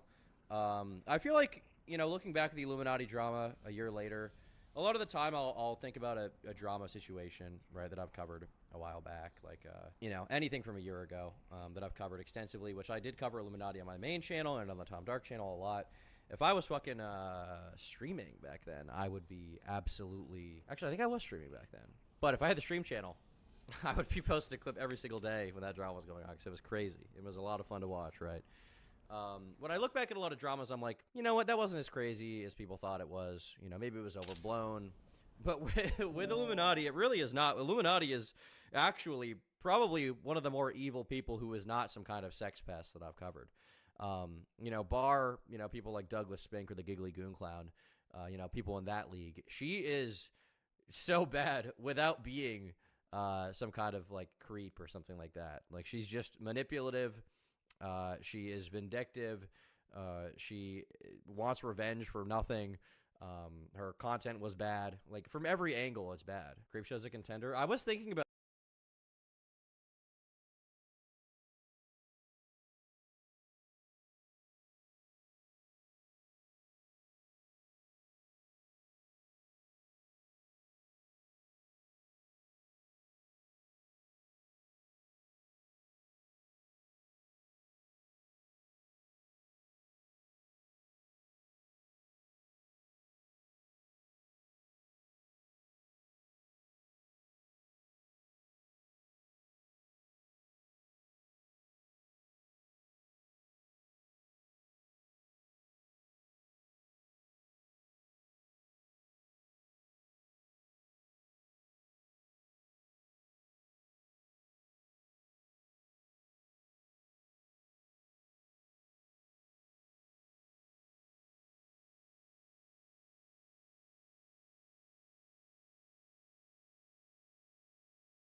about this today because I was thinking about watching this video from Jimmy Robbins, and I hadn't seen it yet. You have, like, these categories of people over the years. Like, Creepshow Art and Illuminati kind of fit into the same category. Like, relatively overweight, unhappy women who claim to be fighting for social justice, while in reality they are simply trying to use their position of power to bully others. In Creepshow Art's case, it was mostly publicly bullying people in her videos, but secretly she was also doing a lot of, you know, shady shit behind the scenes, shit talking her own friends. And then in the case of Illuminati, Illuminati was, you know, publicly making videos, quote unquote, exposing people. And then behind the scenes, she was doing shit that would have ruined her career if people knew from the beginning. What do we call these kinds of people? Fat emotional manipulators. I don't know. Fat liar? I think fat liar is a good one. They're kind of like Boogie. Honestly, they're both kind of like Boogie, but girls. That's what I would say. We're putting Boogie in to that realm, that category. Creepshow Art is fucking crazy, dude. Creepshow Art is a nut job. Wow, would you look at that? Turkey Tom with the most popular video about Creepshow Art. How amazing. My penis just grew 3 sizes. Fat liar is a redundant statement. Do you think we should just call them fat or just liar? My big fat Greek wedding. Are they just insecure? Insecurity is definitely a part of it. Creepshow Art was an extremely jealous person for sure. As for Blair, Blair was like insecure, but her insecurity led to paranoia, extreme paranoia. And I think that's what made her try to character assassinate everyone else. Because I think she was afraid that they would all be doing the same to her and just assume that was the case, probably, for Illuminati. I like the controversies without sex pests more, I think. I find them both pretty interesting. You know, sometimes I get sick of the sex pests, and then we'll get a nice non-sex pest drama, like Jake Doolittle. That was fun. There's no creeping around going on there. Or Jake Weddle, there's no creeping on going around there. That was nice to see. But then once in a while, it's like, ooh, this one's salacious, it's strange, it's degenerate, it's freaky, it's weird, and it's, you know, there's a morbid curiosity there for sure. Why not both? Well, once in a while you do get both, and that's when you get, Chris!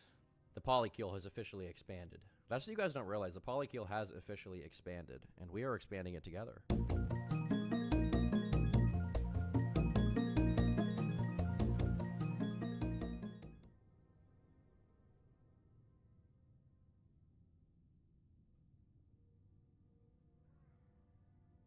Why would she want to hang out with you after you try to invite her to your hotel room unprompted with like a very clearly like wink wink nudge nudge, let's hang out in my hotel room, JK, unless...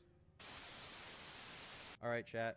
We have other stuff I want to watch on Jaw. I want to watch it. So apparently there's a video about Just a Robot and his degeneracy that I haven't watched it because last time I watched it I was just not tapped in.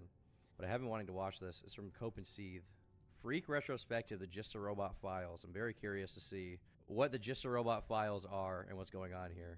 It seems like Just a Robot's just completely left the internet right now, at least publicly. I haven't seen anything new from him after that whole defending Cindy Bear thing went down. So I'm very curious to see what's going on here.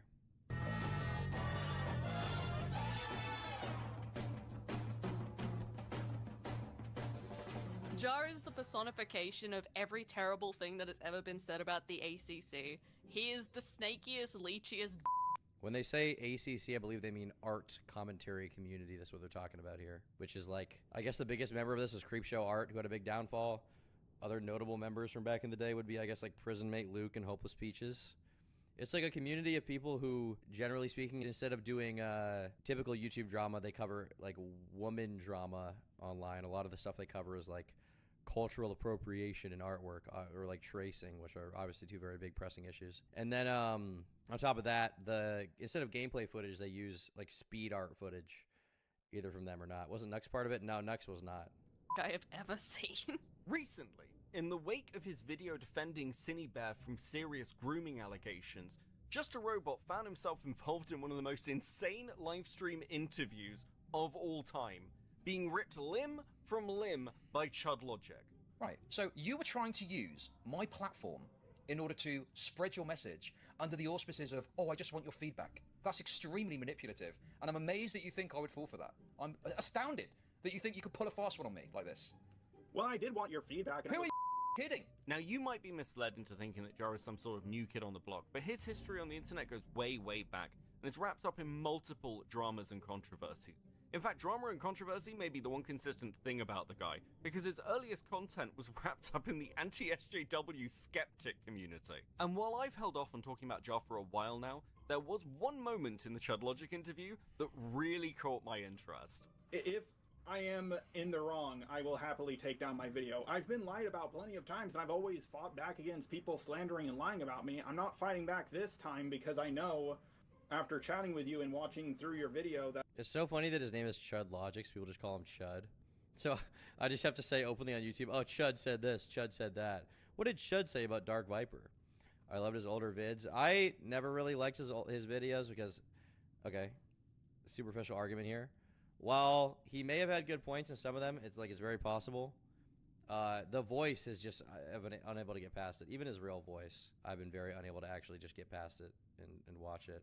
It's been very difficult for me because it's just, I just find it annoying. I just find it very, very annoying. Like, you're telling me you watch this and we're like, oh, this is great content. Just a robot.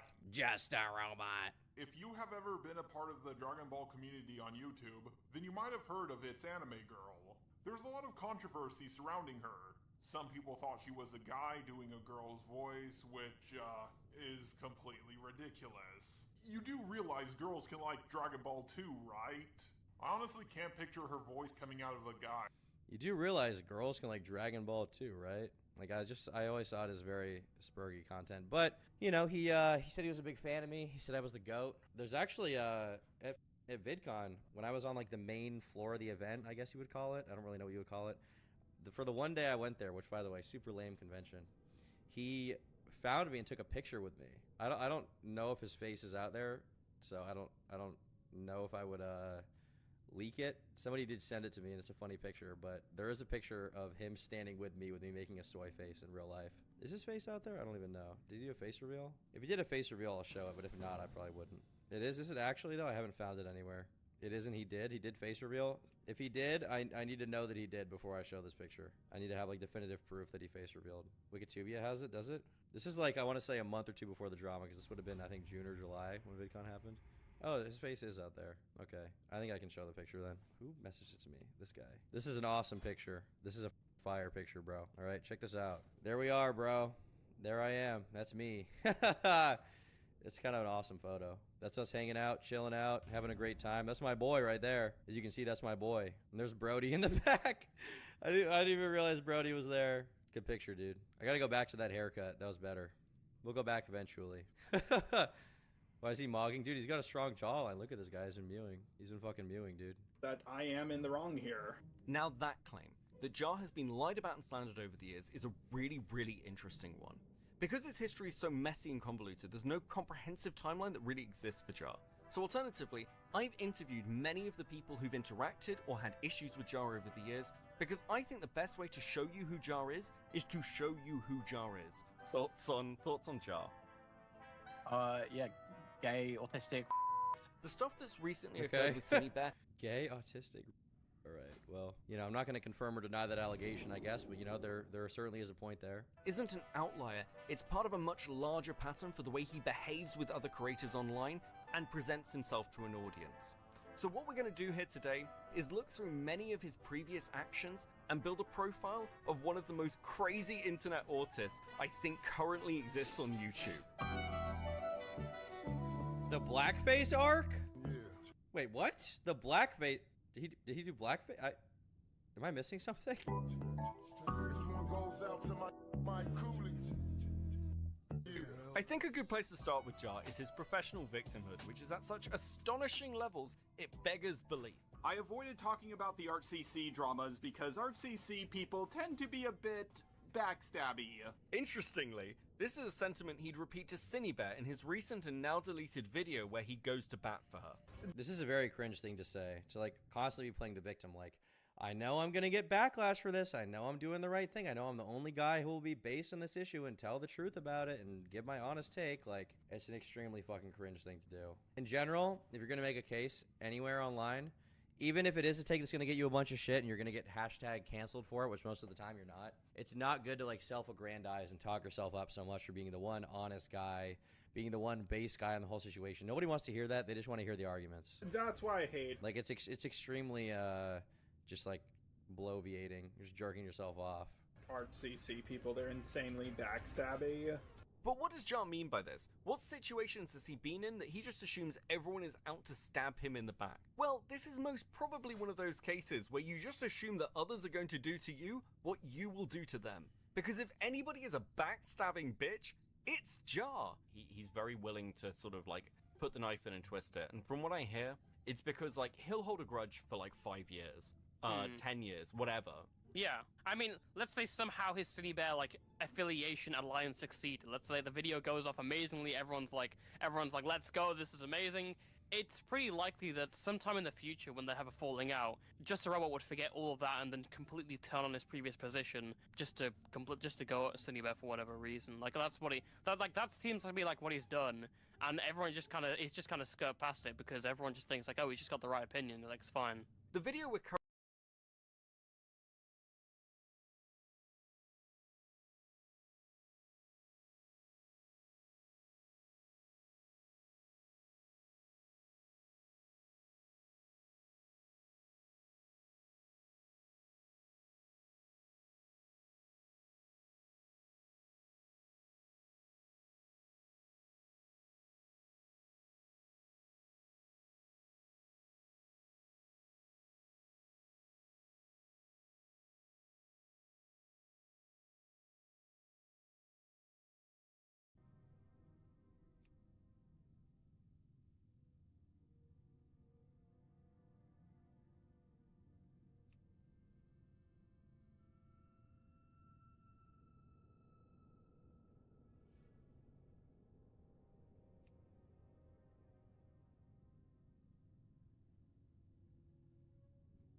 currently watching clips from is his one on Hopeless Peaches, and like many other dramas in the past, the minute Jar has an opportunity to take a shot at somebody, regardless on what terms he is on with them, he will take it. Which makes this next bit incredibly ironic. It doesn't matter how many times you shout them out, defend them in a drama, or anything else. To them, you're just another potential target for them to make a video on. So, I, unfortunately, had the displeasure of going through your Susie video today, because I...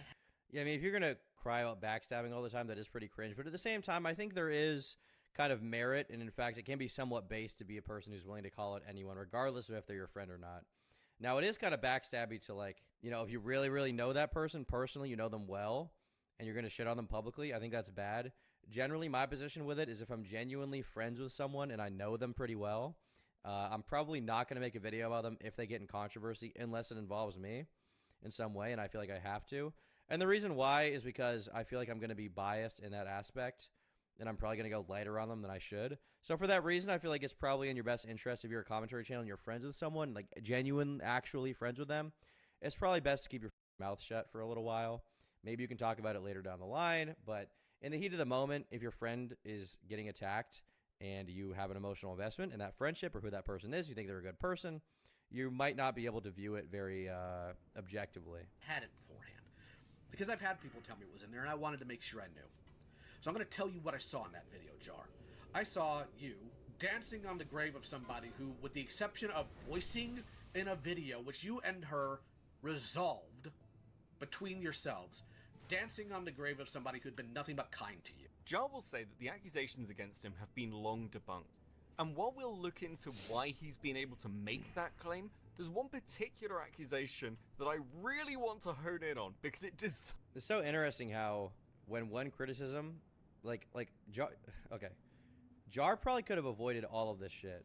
He probably could have avoided literally all the backlash if he had just not weighed in on the Cindy Bear stuff. But because he did weigh in on it, because he did actively weigh in on the situation, realistically, people are going to dig up everything else once they figure out he's a detestable person, right? When they find out that he's going to defend someone like Cindy Bear, who's obviously a pretty gross individual, they're going to look back through his entire history to see his history of stuff, and they're going to find it. You know, he really didn't toe the line there that well. He got himself into a very bad situation. Have some analysis. Then to everybody in the ArcCC, guys, if your allegations about me being racist haven't worked the first 50 times, then they're not going to work this time. Like, seriously, I have been called racist by the ArcCC for doing an accent. At this point, things are just getting petty. At the risk of making Jar sound dangerously based, let's just say the racism accusations Whoa! are more than just doing some voices. Now, while I don't... Wait, is that real? Jar has apparently always been a friend of the black community. Is this a real video? I thought this was an edit. I feel like I've seen this picture before. I thought this was a meme edit. Personally care. I think that there is more than enough here that if you wanted to make that accusation, it is a reasonable one to make. And Jar getting so upset about it is absolutely insane. The only time I remember him saying it was when he said, say, but even then, that was to make fun of a white girl. Okay. To be clear, Items is based for that. But if you're an actual Items fan, how can you think that the only time he's ever said that word was the say N-word thing? He said it a million times before that. That's why he did it in the first place, because Tana was, like, criticizing him, saying he should end his life because he is a white guy who says that word. He said it all the time. In Content Comment, Bad Unboxing, I feel like it was almost every video he was saying it back then. Did you just not remember? Genuinely, how do you not remember? Oh, so your thumbnail maker... Yeah, his catchphrase was NF. He called his fans the NFs. ...is either a racist white person or a according to you. I decided to reveal my true colors. I, just a robot, am in fact black. I mean, it's not exactly blackface. That sounds like a joke I would make. That's crazy, though. That's fucking crazy. Just to be clear, this goofy motherfucker is like the whitest person I have ever seen. Hey. Let's not forget about the outro song to this dude's old videos. My eyes have seen the glory of the cleansing of YouTube, debunking SJWs and feminazis too. Dude, I forgot that. Oh my god, this is like a time capsule. My eyes have seen the cleansing of the glory of YouTube, debunking of SJWs and feminazis too. That's my new fucking outro. That's my new outro, bro. That's bass. Put some guitar and drums behind that. That'll be a great song. That'll be a great fucking song. We criticize reactionists in hopes they get the boot. Oh my god. We criticize reactionists in hopes they get the boot. How did this not get him canceled before all this current stuff? How did that not get him canceled? This is worse. This is worse than defending Cinebear. This song is absolutely insane. Just a robot marches on. Oh. And before you say, hey Beckett, that's just the Battle Hymn of the Republic, what are you talking about, bro? It was noted by several sources that this rendition bears a striking similarity to the rendition in American History X. Jew by Jew by Jew, the white man marches on. He was begging for me to explain how calling a black woman an ugly little black thing is racist. Wait, is that what he actually said? Because I've never heard the racism accusations. He did. It's bad. Oh my god. Yeah, he called Omni a stupid black woman for them having a disagreement. He then went on to he had made a video on something about race bending because he has called her a stupid black woman. Is there a clip of that? He called her a stupid. Why though? Okay, I'm gonna be honest. I didn't think Just Roll was racist at all. Does he have like the autistic kind of racism, or is it like the Adolf Reviews kind of racism? Like, what kind of racism are we dealing with here? So he always has beef with like black characters in anime. But you know what? You can have your own opinion, even though it's sus in my opinion. But anyway, in that video, he called Michelle Obama a man, and like based, dude. Big Mike allegation. That's actually based. Very, very few people know the Big Mike lore. Okay, very few people. It's kind of a those who know type thing, but for those who do know, it's obviously a base position to hold. It's scientifically supported, and you can support that position. Okay, Big Mike. I love Big Mike. I would vote for Big Mike, personally. What? I had like some racist memes in there.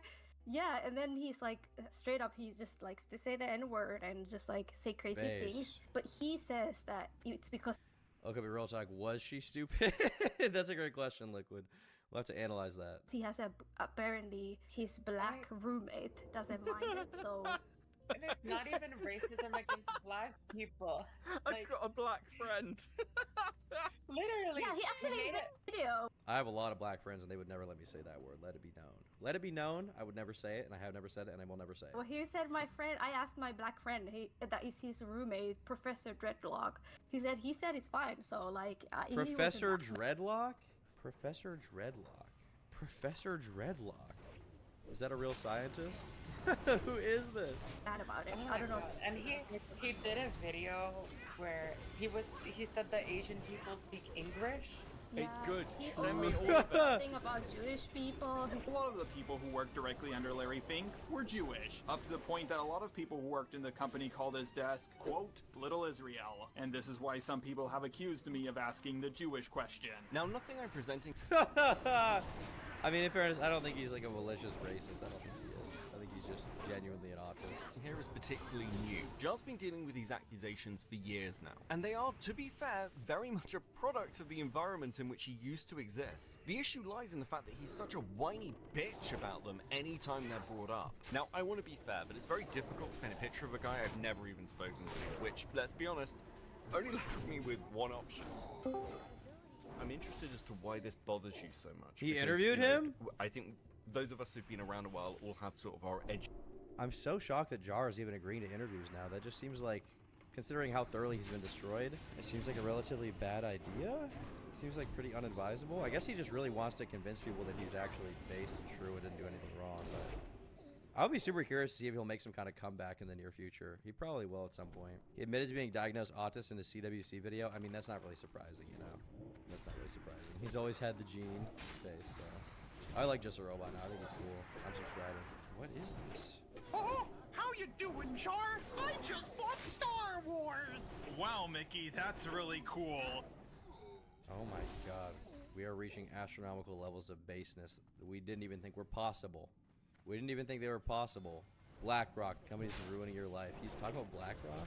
Is this his real channel? Oh, this is like his side channel. This is his side. He has another channel. This is like the side channel, the low effort slab. This is like the Tom Dark. But the other channel is like the real Just a Robot. Okay, let's see. Oh my Sigma. You actually talked about that in the video you did with Akumu. You did. Remember? I remember. Yeah. I think I've mentioned some things along those lines. And it's interesting watching your reaction to that. I know. The reason why I think I had such a visceral reaction before this Cine Bear stuff, that was the closest I ever. That was the closest I have ever come to being canceled. Prismate Luke talked about it. Thuman, Kai, and a bunch. Prismate Luke made a video on Just a Robot. Prismate Luke is a blast from the fucking past. That guy got absolutely wrecked. Well, he made a bunch. Oh my god, an hour-long video. Did Prismate Luke delete his channel? No, it's still up. Can I not even find it? Did he delete the video? Damn, we got some lost content. We got some lost media right here. That's sad. He made 1, 2, 3, 4, 5, 6, 7 videos on him. Holy shit. And they're all long. Oh my god, there's so much to go over here. There's so much. What did Prismate Luke do? He made a bunch of bad videos.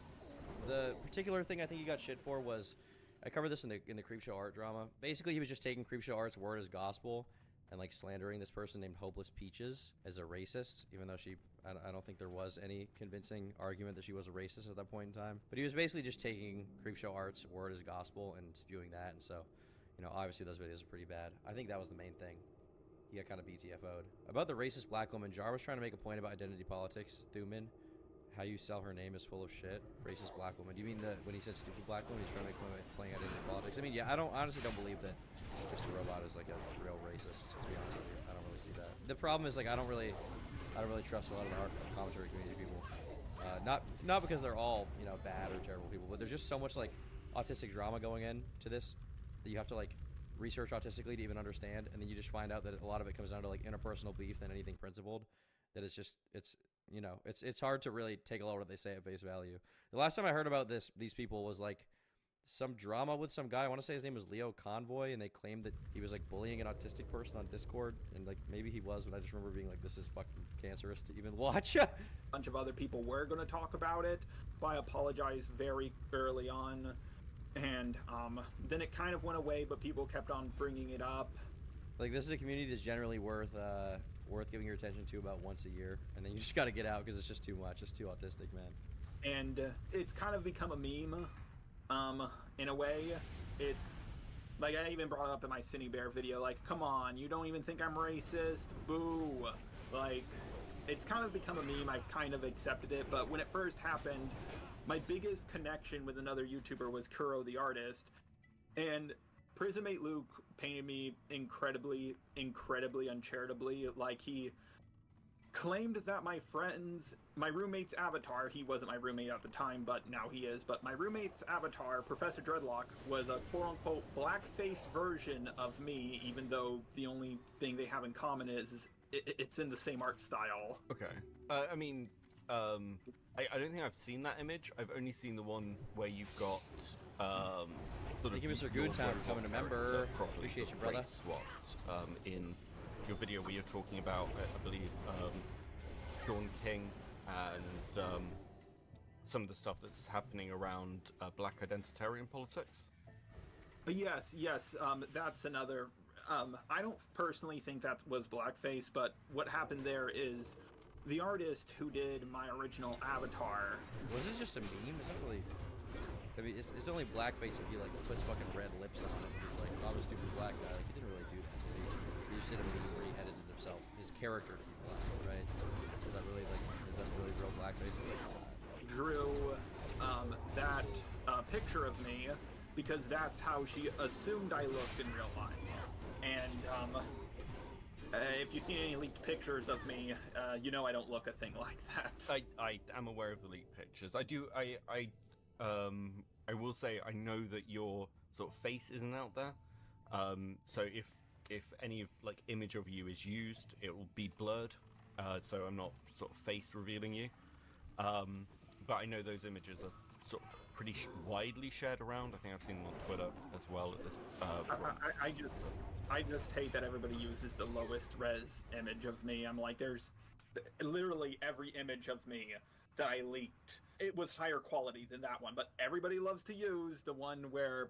Okay, so to be clear, for people saying I messed up in chat, he literally just said here, I leaked pictures of myself. So I'm a good guy. I did nothing wrong. I'm cool. I'm in low resolution for some reason. I think it's the Superman shirt, mate. I'm gonna be honest with you. I think that has a lot to do with it. I think it's embarrassing to admit that I'm wearing a Superman shirt right now. Well, fair enough. But okay, I think that sort of clears up that question. No, actually, no, sorry, I had one other thing. The song you use at the end of your videos, the Battle Hymn of the Republic that you had for the way those videos ended. I heard through one of the people I spoke to, in fact several of the people I spoke to, that it bears a striking similarity to American History X. I sort of just wanted to ask whether that in any way was an inspiration, because the wording has similarities to that particular song in ways that it doesn't have to the original hymn.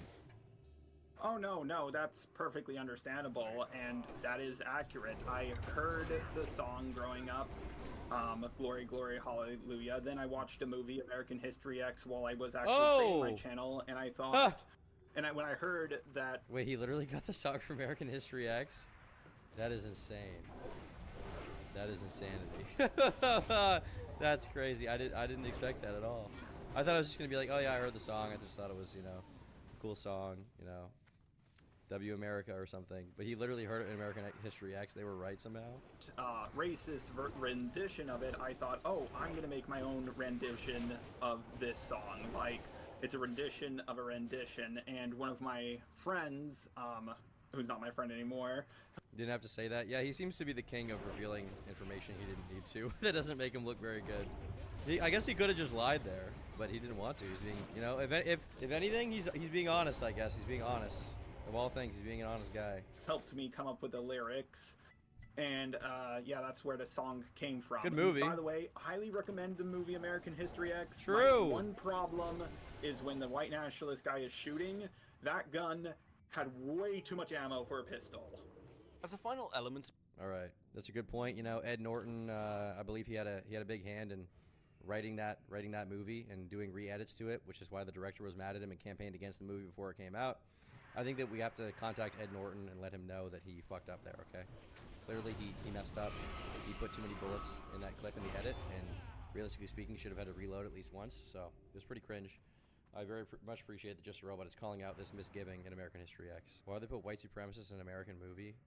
Autistic and Proud, I think your name is doing justice to your comment there. To this section, I'd just like to hone in on the element of Jar making apologies, because in this regard, it can be difficult to take them at face value.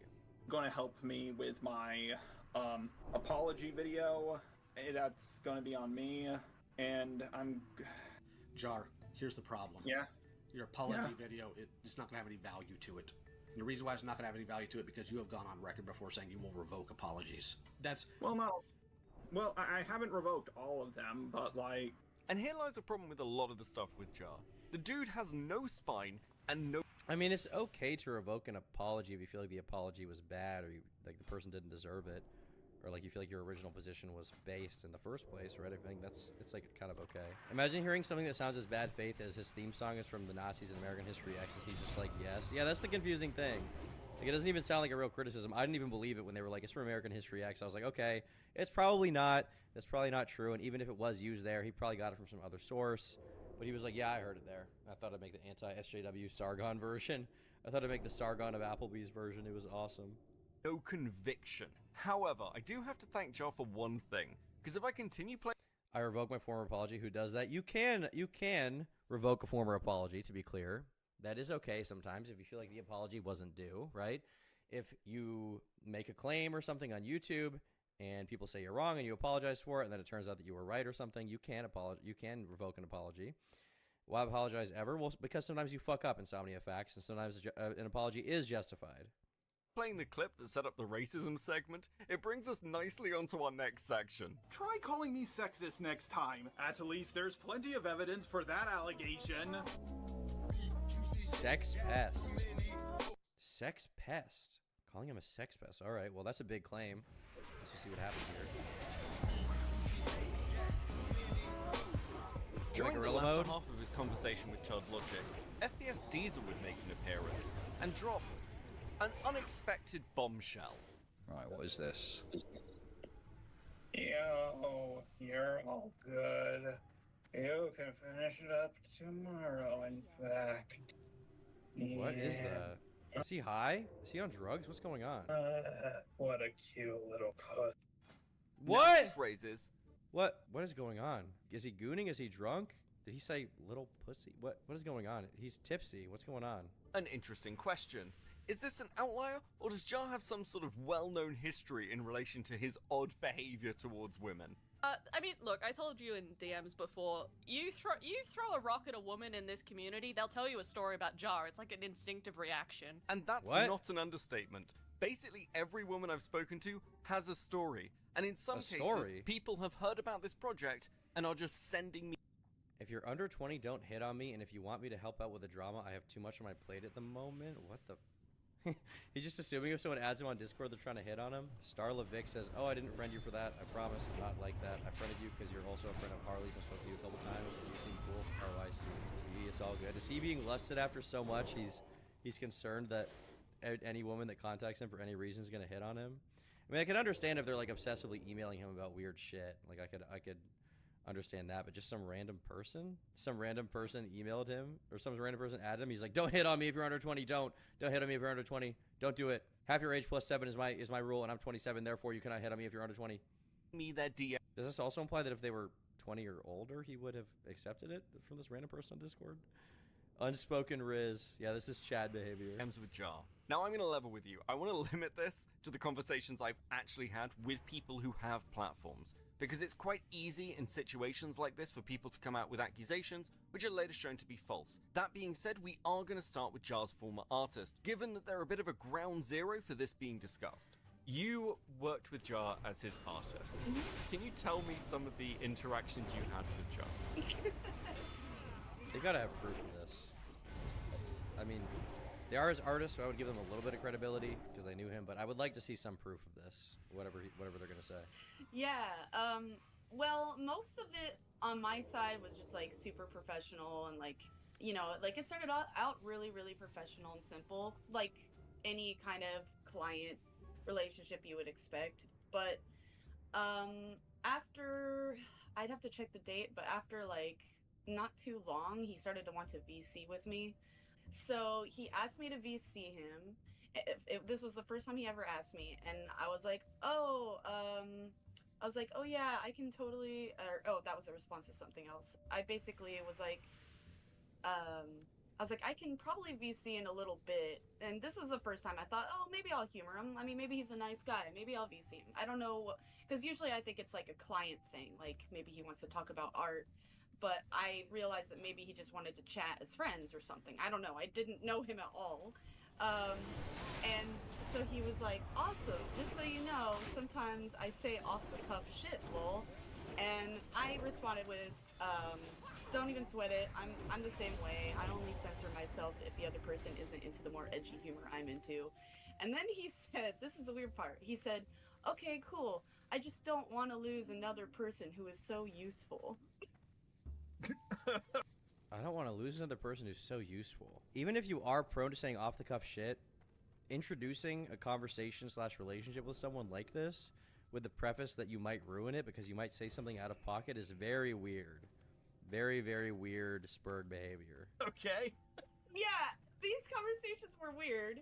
When he said that, I was like, okay, no worries. And then I disappeared, never VC'd him. And then I got another message saying, are we not VCing? And I had told him that I accidentally fell asleep, which was... Oh, he's just desperate. He's just desperate for a call, man. Oh, poor guy. He wants some attention, dude. He just wants to have a call. He wants to have another sleep call. That's dark, bro. God damn. Probably bullshit. Poor fella. While requests to just jump into a voice call aren't unique to Jar within the ACC, he has certainly garnered a reputation for being a little bit weird about the whole thing, even amongst that crowd. You all know me. I'd love to do the whole kind of concerned, I think this is a really serious problem. It's also just fucking hilarious. You said this to me before, that basically my surprise was surprising. because I kind of forget not everyone is just kind of used to it. Jar asking about women's pussies is nothing new. What? He did it all the time when we would BC. Asking about women? What? Asking about women's pussy? What is she talking about? Like, is it like a Is this like a scientific question? Is he an anatomy expert? Female body inspector? Jar, what's going on, big guy? Is it pink? Do it fart? I mean, those are some great scientific questions for sure. This is, this is what we call spoken riz, I would say. Like, oh god, back when Peaches was still around, he used to ask us all sorts of inappropriate shit, and people kind of just rolled their eyes, and it was like, it's just Jar. He's too stupid to be a problem, so like, just roll with the punches. I mean, look, Jar crying to get in VCs with people is really common. The cock joke is really common. What do you mean asking about? What do you mean the cock by joke? Trying to get into VCs with people. When my first ever interaction with Jar, the first time he ever DM'd me, he was like, "Hey, can you get into VC? I'm really sad and want to talk to someone." And I was like, "What?" I'm like, sir. And of course, this was, God, how many years ago was this now? I had forgotten about this exchange. I only remember, I just saw it because I went back into my DMs to find the... Doesn't he have like friends he can call if he's sad or something? Or like, he has a roommate? I don't know, people in real life to talk to? I guess the answer is no. If he's calling random people on Discord he doesn't know because he's sad. But man, that is so pathetic, bro. I mean, is he a sex pest? I don't know. I haven't really seen that demonstrated yet in this segment. Maybe there will be more. I mean, I would like to see proof for the claim that he just randomly asked them about their... Seems like a crazy thing, but man, just like the pity party. I'm sad, call me, man. Doesn't he have a girlfriend? I think he did. I heard she broke up with him over the drama, but I think he did. Other stuff. And this is also mentioned in the conversations I had with long-standing member of the community, Sunny. But what we need is almost a case study of a particular instance where Jar's behavior is fully on display. Fortunately, one exists. Let's talk about VidCon. Now, to provide you a Hey, I was there! The stories I'm about to tell you about VidCon 2023 are quite... Oh, VidCon 2023? I wasn't at VidCon 2023, so... I mean, I was in Los Angeles during that time, but I wasn't at the convention. The only VidCon I've been to was VidCon 2024. That's the only convention I've been to. And it sucked enough that I have decided I will never pay for that convention again. It's autistic. Allow me, though, to set the scene for you. A few days prior to the event, Jar would release a thumbnail for his upcoming Spoctor video, which included a reference to EDP. Even with the allegations against Spoctor, some people felt this went a bit far.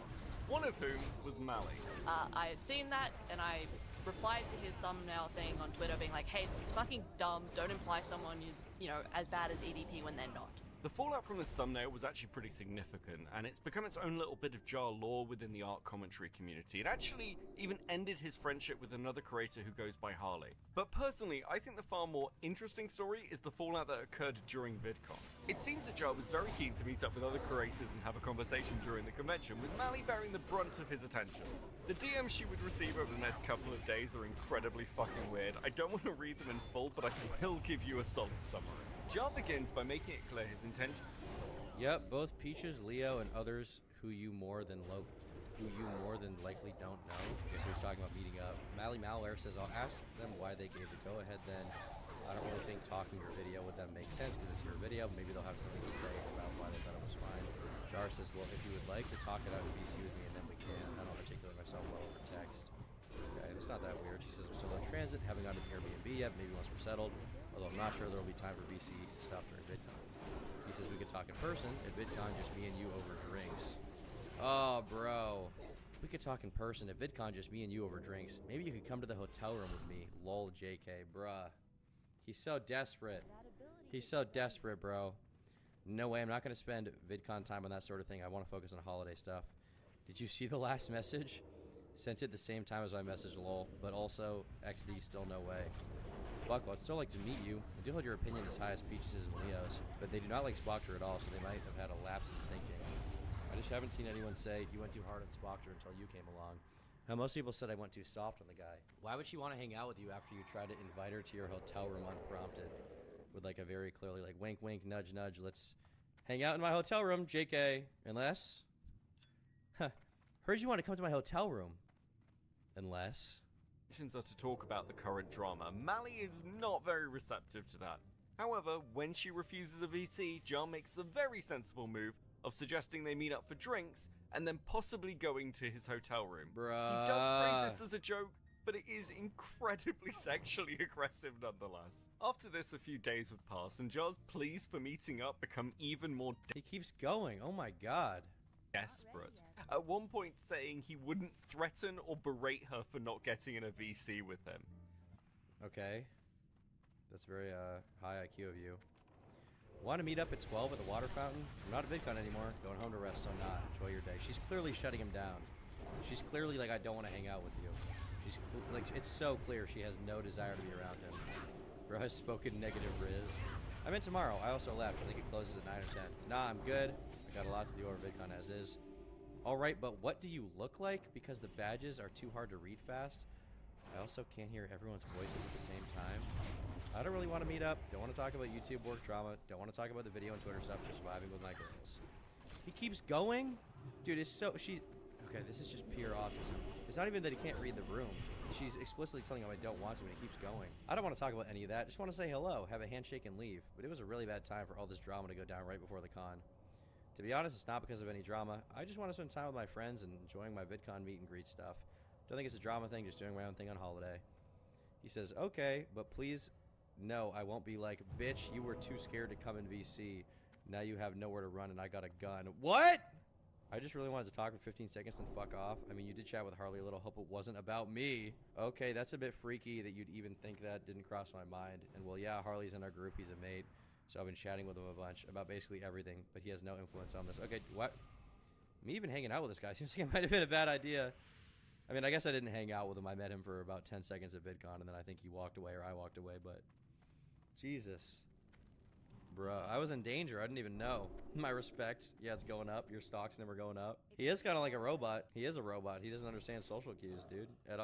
Not even just social cues. He doesn't understand her being like, I don't want to hang out. I don't want to hang out. He's like, well, what about tomorrow? I don't want to hang out. What about the next day? I don't want to hang out. Come to my hotel room. I don't want to hang out.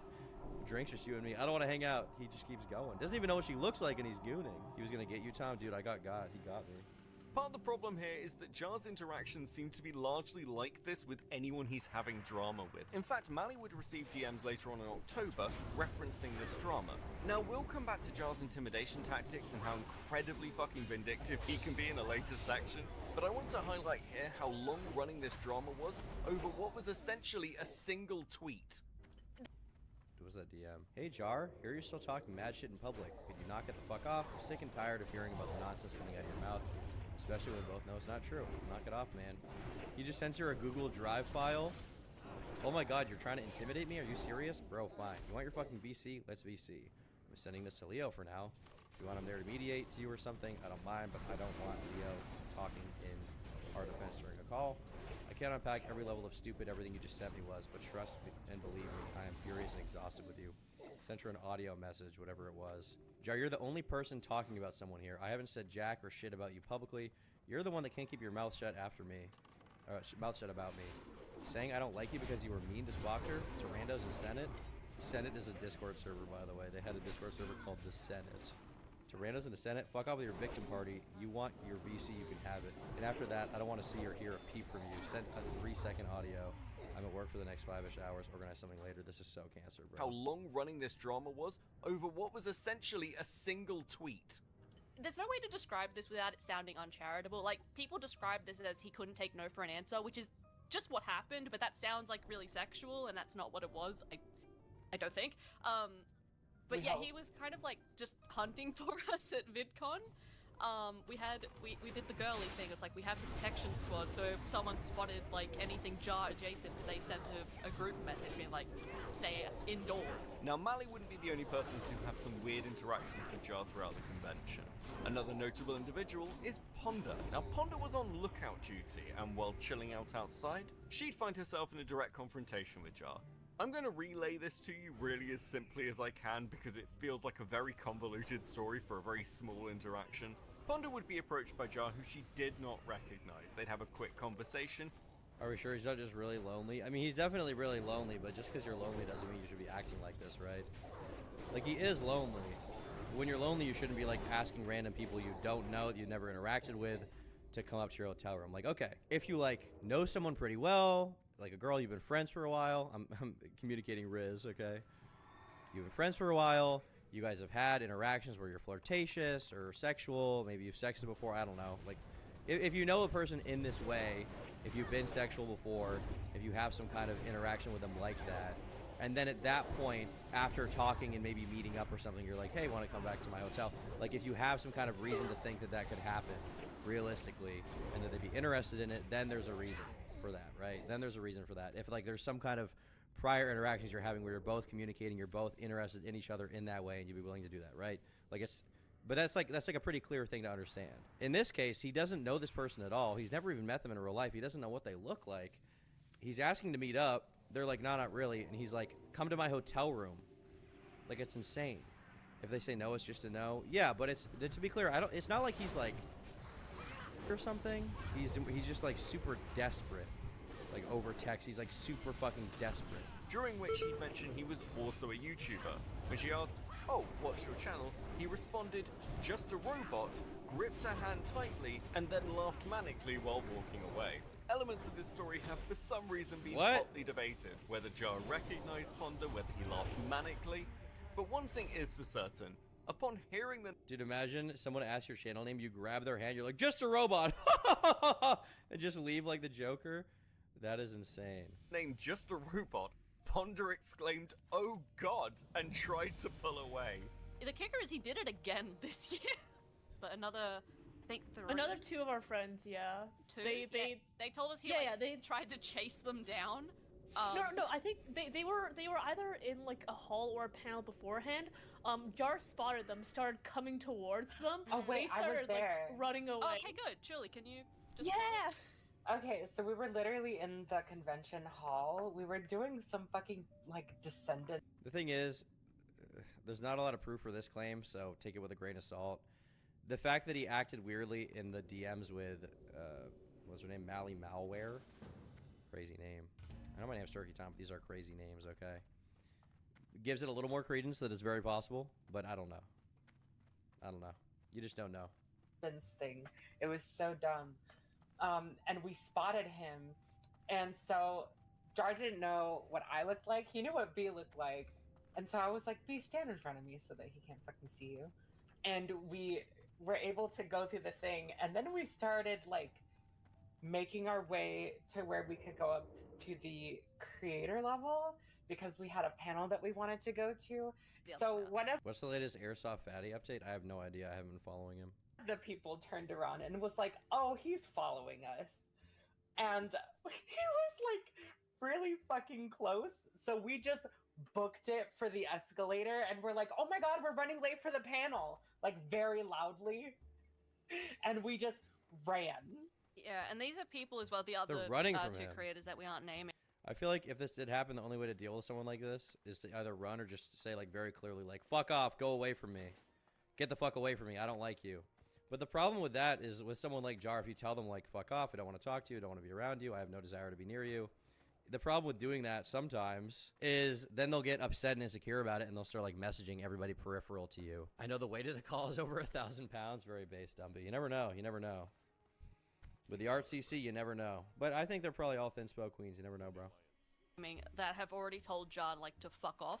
And the thing that it's a Jarism at this point. He jumps up and down. Seems like he hasn't interacted with normal society in a long time. There's probably hope off the internet. I hope so.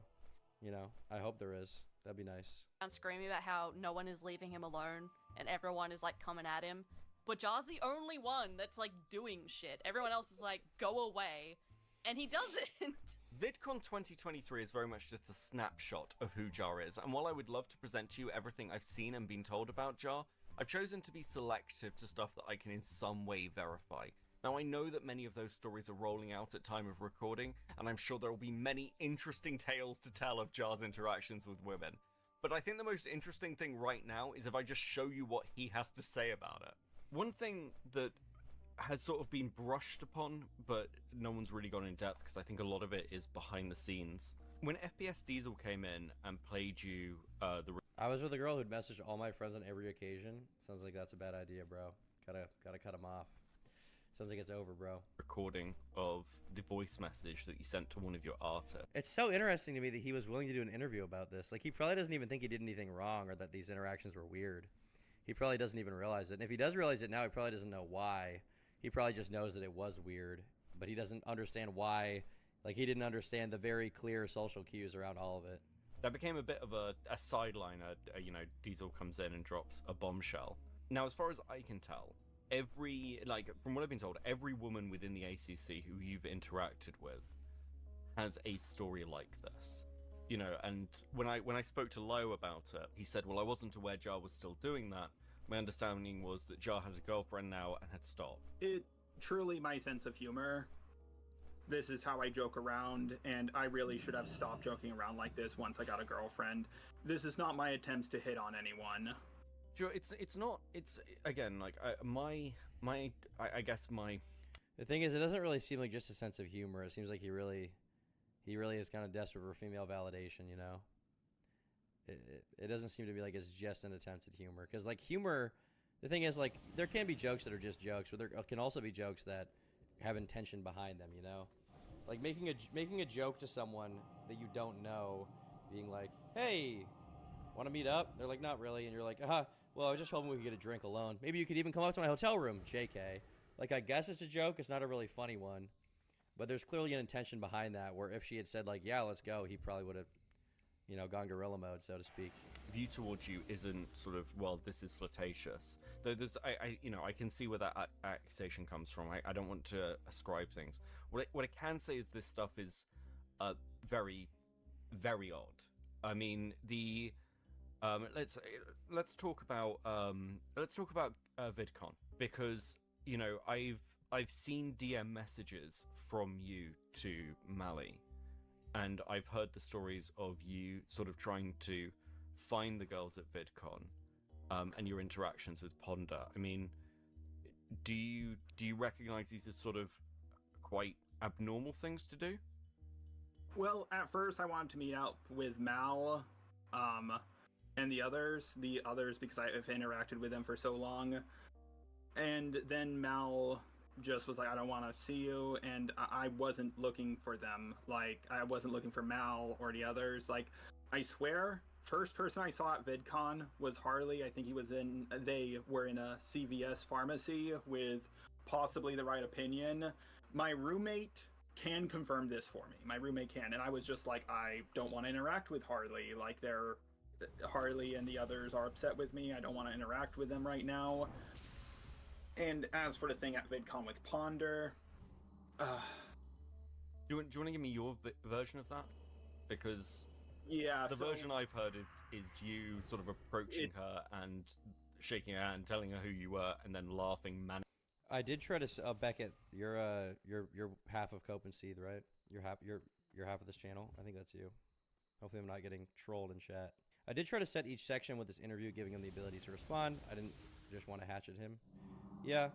I mean, the thing is, with some of the claims these girls are making, I guess, to me, you just never know. You know? Like, they could hypothetically be lying, I guess.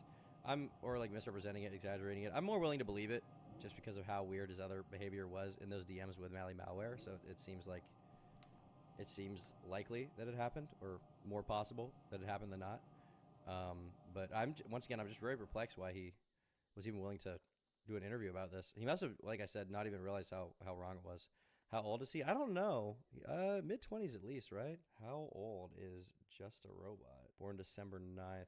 Doesn't say the year, though. So I don't know. I mean, if he's doing YouTube since 2015, I think he was an adult when he started in 2015, so he must be at least mid-20s, yeah? 33? No.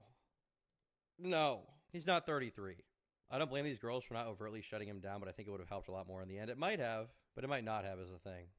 It might have not. The problem is if he doesn't realize what he's doing wrong.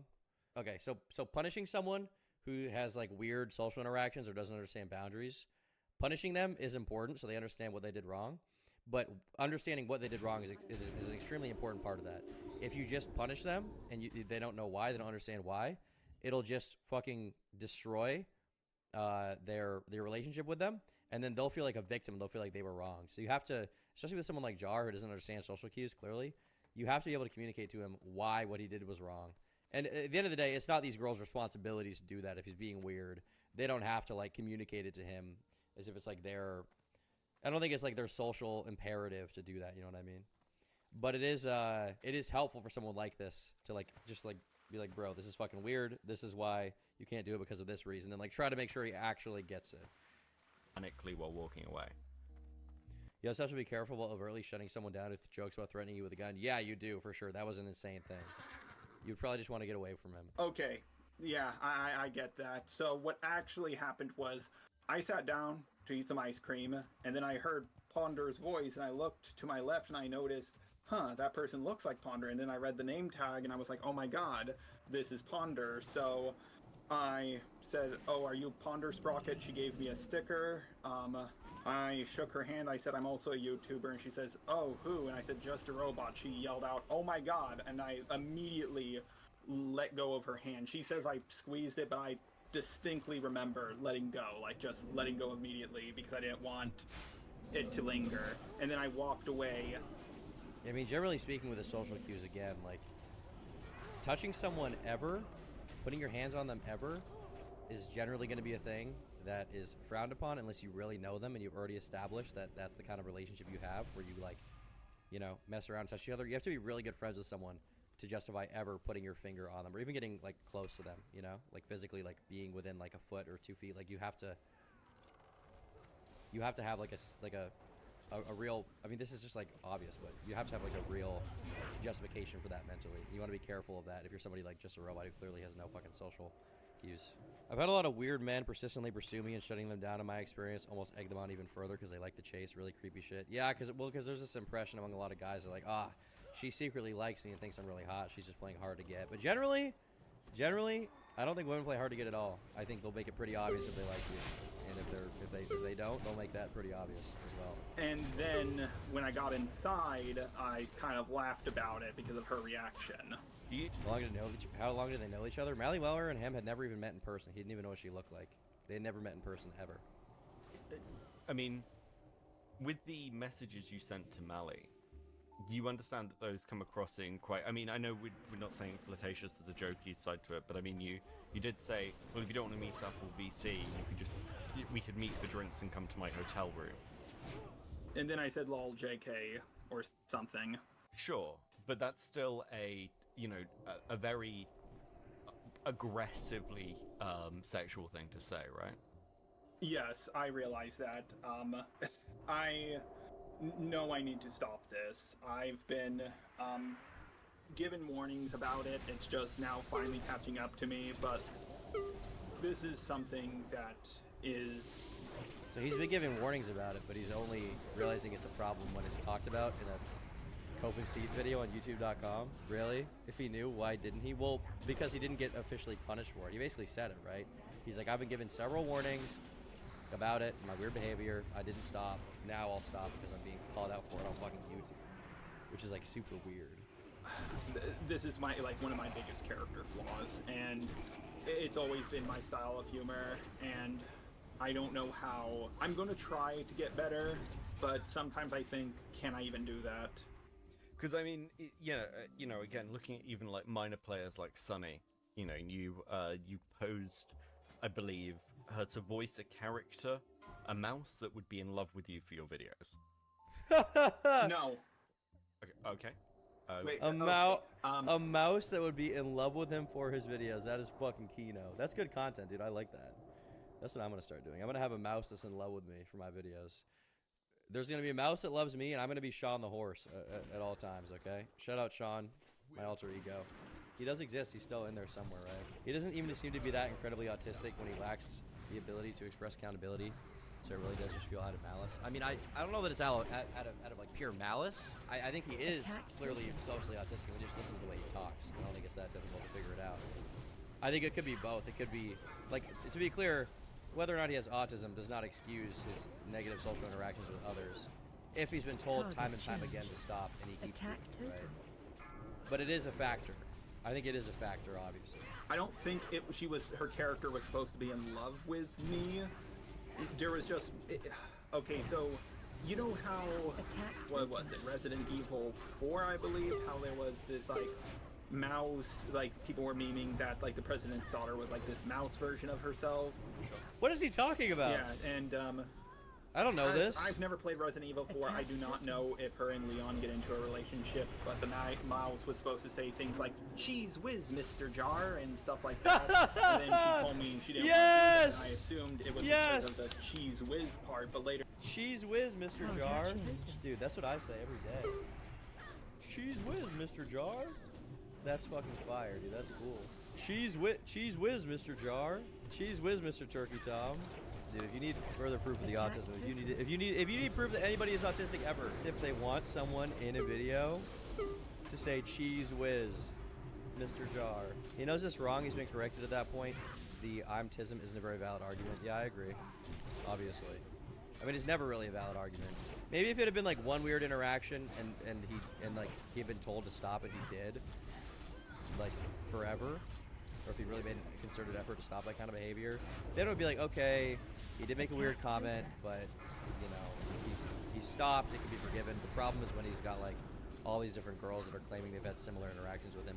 I'm super curious about the proof, if there is any, that he was asking the girls, like what is going on there? Later, she explained to me that she's from Wales, and Mr.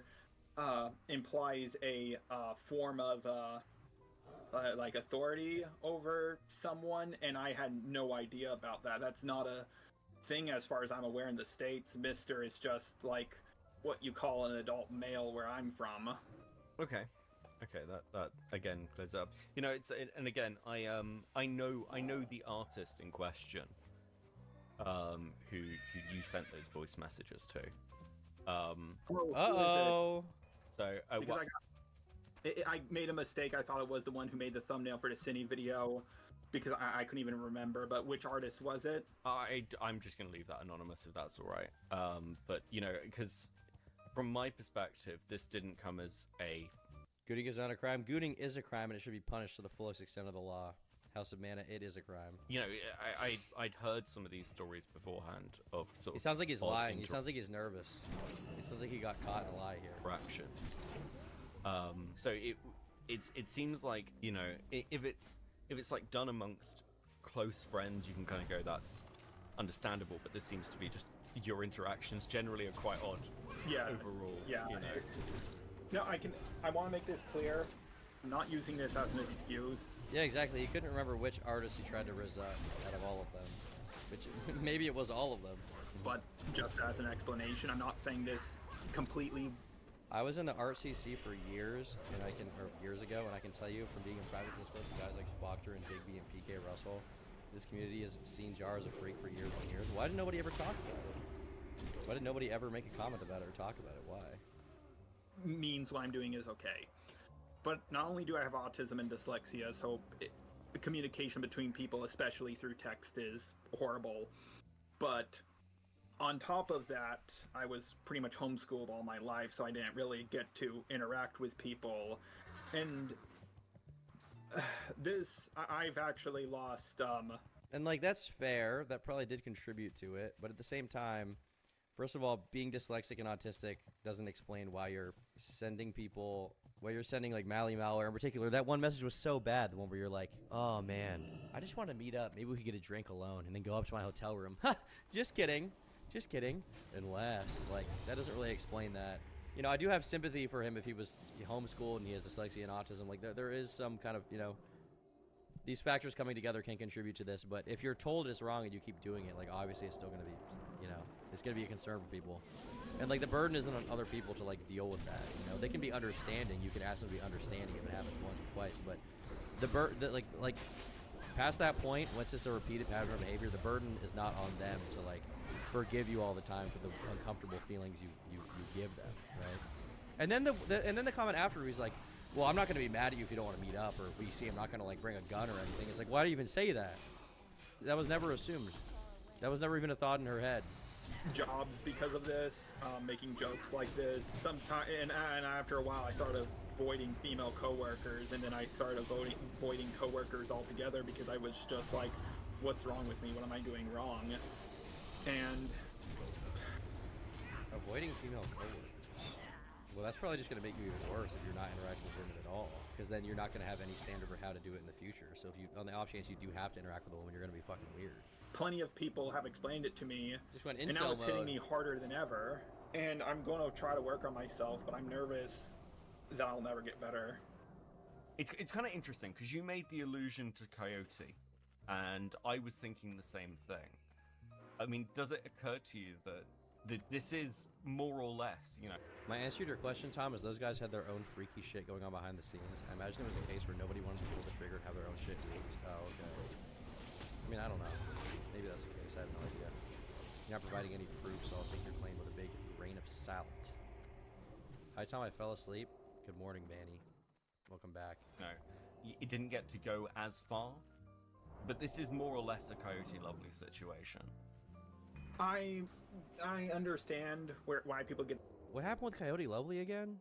I don't really remember. My vague memory of it is Coyote Lovely was the person that was exposing hypnotist Sappho, who was like a degenerate zoophile that I've talked about on my channel, but then they ended up having like flirtatious interactions with them. That's vaguely what I remember, but I don't remember in explicit detail, like super deep. I got impression. The problem is I talk to everyone like that. Coyote only has spoken to 2 people like that as far as I'm aware, and Coyote did things like hire an artist to make pictures of him licking Sappho's butthole, and the most I've done is, hey Cinny, want to see my and send a picture of a chicken.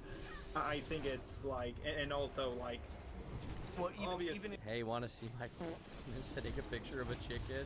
That's crazy. If it's to a lesser extent, we can argue the semantics. Oh, Cam Nuggets in chat. People are talking about you, bro.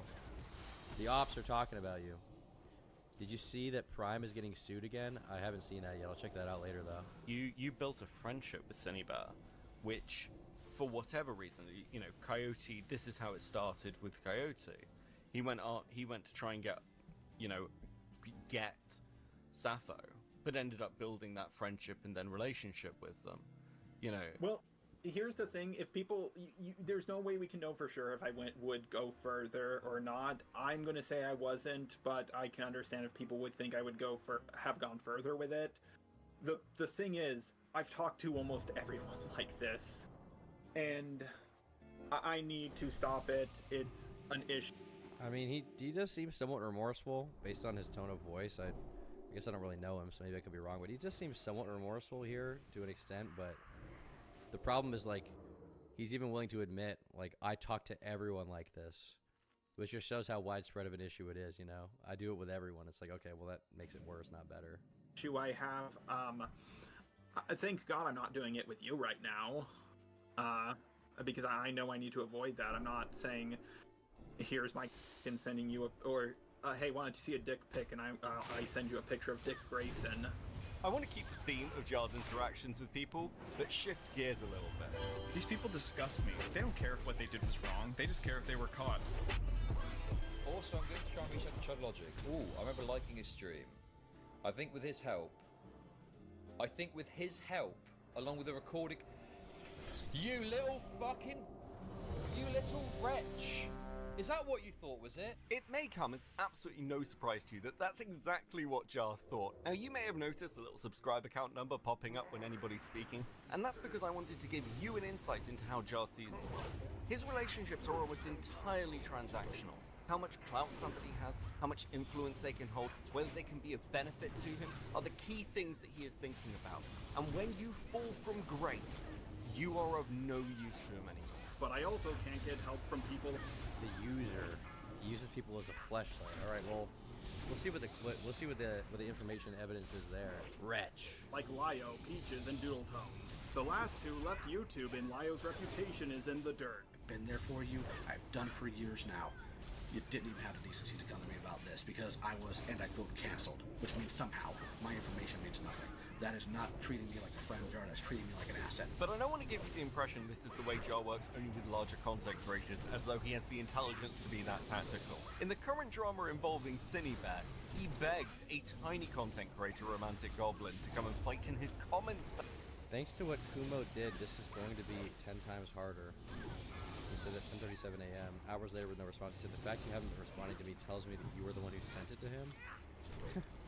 He's probably busy. He says I've been busy at work. Yeah, during normal work hours from 10 to 7 p.m. Oh, okay. Sorry, I didn't know. He takes everything really personally, doesn't he? Romantic Goblin says, I think I know who leaked it, though it's stupid as you think. My friend, we typically watch it together on Discord using screen share. It was late at night. Forgot I had it open on the window. Blah, blah, blah. He says, well, that's just great. Spelled wrong. Dyslexia W. Types like Keemstar. Do you know why he would do this? It's more than likely going to get him more hate than me. Section with people who disagreed with him. And because Jar's only concern is whether you can be of use to him, it means he has How so? Also getting off work now, be home in 20 minutes. If you want to know, Kumo told me this morning issues he had with your video. One, he was still adamant. Adamant spelled wrong too. All these people have dyslexia?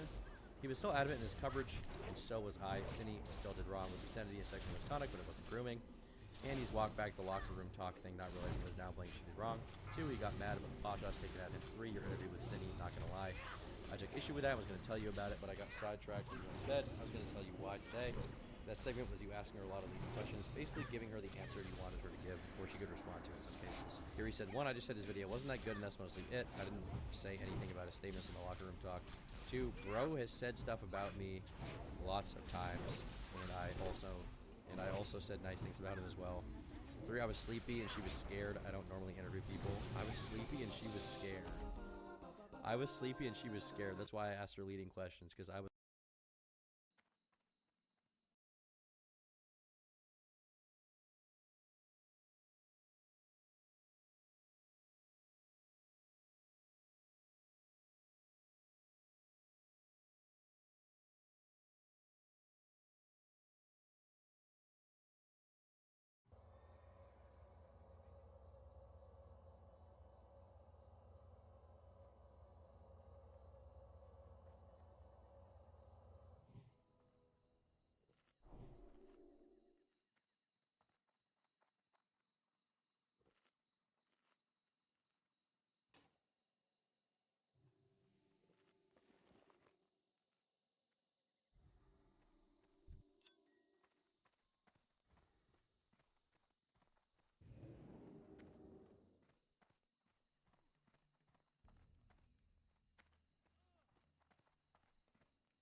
sleepy. Oh, I was just a robot's just an eepy boy. He's an eepy guy. I don't normally interview people before. He had no right to leak my video at all. That's something I've never even heard of someone doing till now. Bro made everything worse. Anyways, tell me when you're home. Also, I blocked Kumo. He pro-est a line. Well, he titled his video #pineapple soda, so I guess he's up to debate you. What is pineapple soda? But yeah, I'm getting McDonald's. After taking my video and uploading it without asking me, I just don't want anything to do with them anymore. Makes sense. Like, who the fuck does that shit? This is like the most autistic Discord interaction I've ever read, and I've had a lot of autistic Discord interactions myself. These art YouTube nerds know how they come off? Well, no, because they exist in like a weird YouTube echo chamber. So the answer is no. Like, it's so weird to me, like, even like, I've said this about these people before. The thing about them is interesting is it's all for the love of the game. Because most of the art people aren't even making money. Like, they're not making money off of it. They're not benefiting from it. And in some ways that can be respectful because it's like, oh, they're so base, they're not doing it for money. But at the same time, it's like, you're arguing about nothing on end in your mid-20s for no money for the love of the game about shit that is just like community inbreeding cancer. And then they also have no like sense of self-preservation because their intentions are not for money. Their intentions are not to like further their career. Their intentions are just to like own someone in the public square forever. The tiniest amount of gratification they get from their micro-internet celebrity status is fucking insane. I mean, not all of them, but some of them for sure, yeah. Basically no moral standards for the things he talks about. Now, I don't want to get into the whole Spoctor drama because that's a whole nother rabbit hole. But Spoctor was somebody who they basically had banged to rights as being in possession of illicit images of a minor. So you'd think Jar would have issues with this even years later. But in his interview with Cinebear, he makes the following statements. Is that what he did? I barely even know what the Spoctor drama was. I was in a Spoctor video like 6 years ago. Don't fuck up like Spoctor and Peaches did. Like, here's the thing.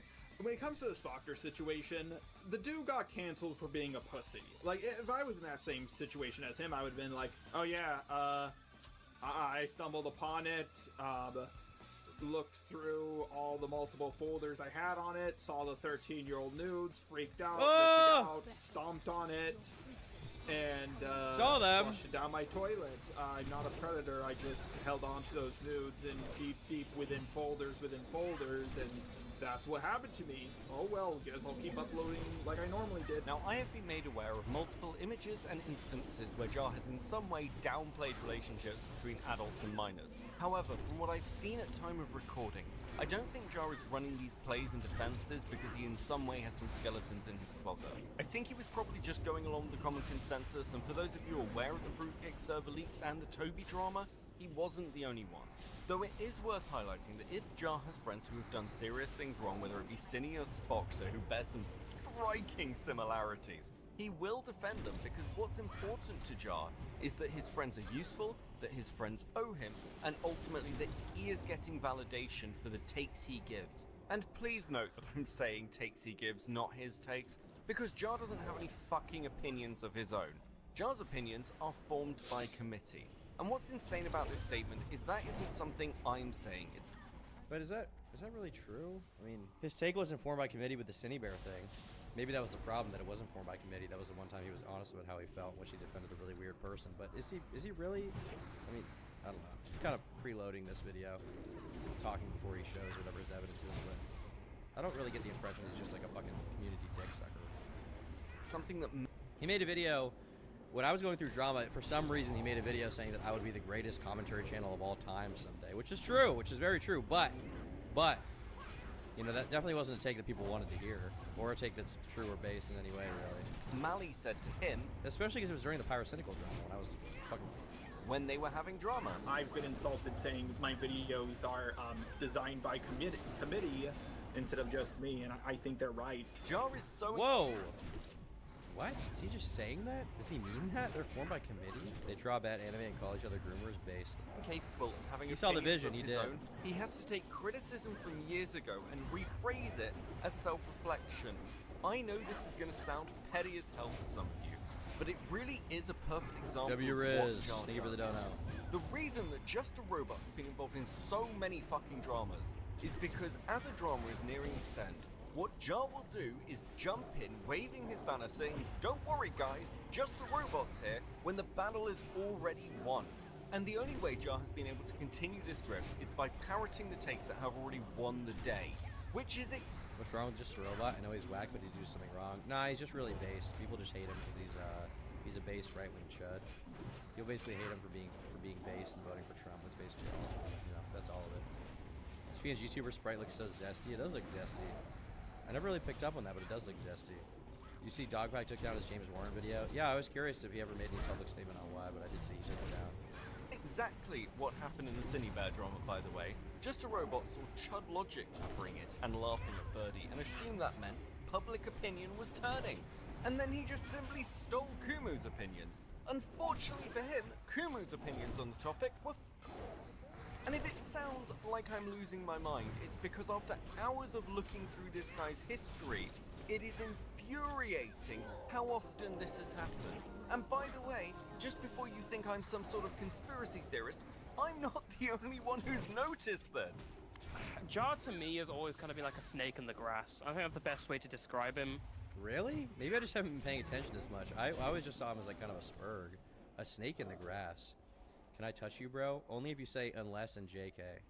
He comes around only when like all the situations are over, and he tries to act as if he was like the voice all along that people should have listened to. He has this I feel like he has this sort of like hero complex in a way when he makes his videos. And the reality is that he just kind of he looks to an opinion that he can repeat that's the prevailing one. And then I feel like he can just he just kind of goes with the flow of the community, and that's how he's been able to just kind of get away with being this like this fucking idiot, you know. I guess I wonder, looking at this, when you've got a decently sized platform where your job on the internet is to commentate on things, where you're sort of saying to me, well, yes, I commentate on things, but I'm not actually sure I have any actual opinions, which is a bit of an odd juxtaposition. I do have opinions. I do. It's just I want my opinion to be right. Well, I guess everybody does to a certain extent. It's just... What he means here is he wants it to be seen as right, is what he's trying to say. He wants to be seen as the base guy. Sometimes I'm trying to... The problem with... One of my biggest problems is I'm trying to seem like a very good version of myself to both sides, or all sides, and I've been trying to strike that balance, and I can't, and now I have to realize, who am I? And I kind of... A lot of people have noticed I've flip-flopped to being more progressive and trying to work on pronouns, to being more edgy, and I keep going back and forth. I'm like, I don't know what I prefer. I don't know what I want. Before we move on, I want to... I don't know what I prefer. I don't know what I want. So he's making it out like he's conflicted. But in reality, I think what he wants is he just wants to be seen as, like, the base guy with the cool opinion, and that's why he flip-flops, right? Because if he's consistent on it, there's going to be time periods when YouTube is more edgy and you get shit for like being the pronoun guy, and there's going to be times when it's less edgy and more like progressive, quote unquote, and they're like, you can't say that, right? Interesting. It's interesting how he admits it so openly. I mean, basically every take this guy has had that I've been like, oh, I don't know if that's true, Jar's been like, yeah, that is true. I repeat the opinions I hear on Talk Tua. You better too. I mean, Talk Tua is the most well-researched think tank group out there. Haley Welch is obviously very smart, so I mean, it makes sense to repeat that. You can just be basically confident the entire time if you're going to repeat something on Talk Tua that's going to be based. So I don't think there's anything wrong with that, you know? Appeal to authority. Hawk Tua and Talk Tua is the authority. To get to why Jar has survived so long. It's just, when you constantly win, like I have, now, this might seem like a slightly odd statement given what we've seen when recently. You constantly win like I have. There is actually Once again, this is the weirdest thing to me. Like, I'm not saying you have to do YouTube for money or you have to do it for like clout or subscribers. Like, that's not necessarily good. But like the entire game for a lot of the art commentary community just seems to be like the guy who comes out on top rather than even being the guy who's right or is like truly based in the situation. Just the guy who comes out on top and like, because they did, a lot of them do all these weird like Discord gay ops. Jar's like a fence sitter on a 2-week-long gooning streak. Yeah, bro never edges. Needs to practice it for real. He needs to spend a couple years edging before he has the privilege to goon again. An explanation, and it's highlighted in the recent call Kumu had with Cinebat. Alright, I have to piss, to be honest with you. I gotta be totally honest, I have to piss. When I'm back, we'll get back into it. I've just been chugging the fucking gamer subs like crazy. I did not wash my hands, so don't even ask. Don't even ask if I wash them, because the answer is always no. Victory and vengeance. Like, I knew how this guy was. I warned you how he was. I told you what position you were in, and I was very conscious and scared on your behalf because of what position you're in. Jar could have you, and that's probably what he was trying to, like... What? That was probably his dream, his end goal. Jar's history includes some of the most insane false allegations I have Okay, I don't know about that. I don't know about that. ever seen, including in one instance a grooming accusation against her niece who does not exist. And this has been to Jar's net benefit, because whenever... When are you going to make a Gamer Subs waifu cup? That's a great question. We'll see. We'll see. People level criticism at him, he's able to point to those allegations and say they were... If I did do it, it would have to be like, Code Tom, by the way, if you want me to get a fucking shaker cup. But it would probably have to be, it would have to be like a girl, but she'd be like wearing a burqa with like a hat that says stop gooning. I don't think I would ever do like the girl with her big ass tits out, you know what I mean? It's kind of antithetical to the brand, you know what I mean? False. So how can we trust these ones?